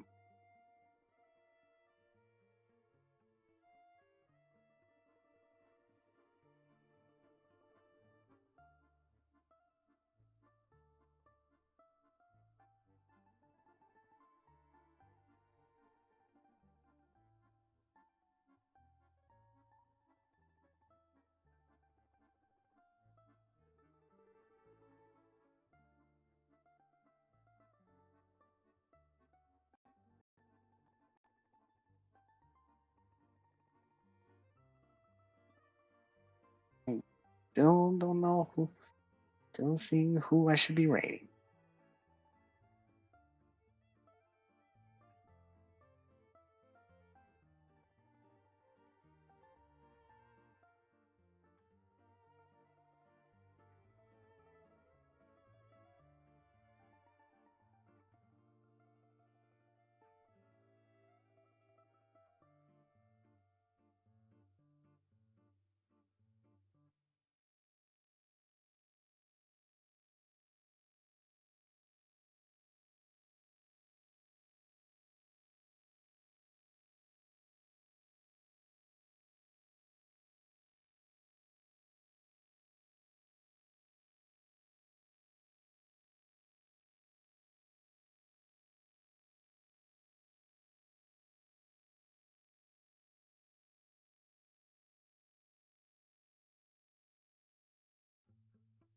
Okay, I think I made my decision.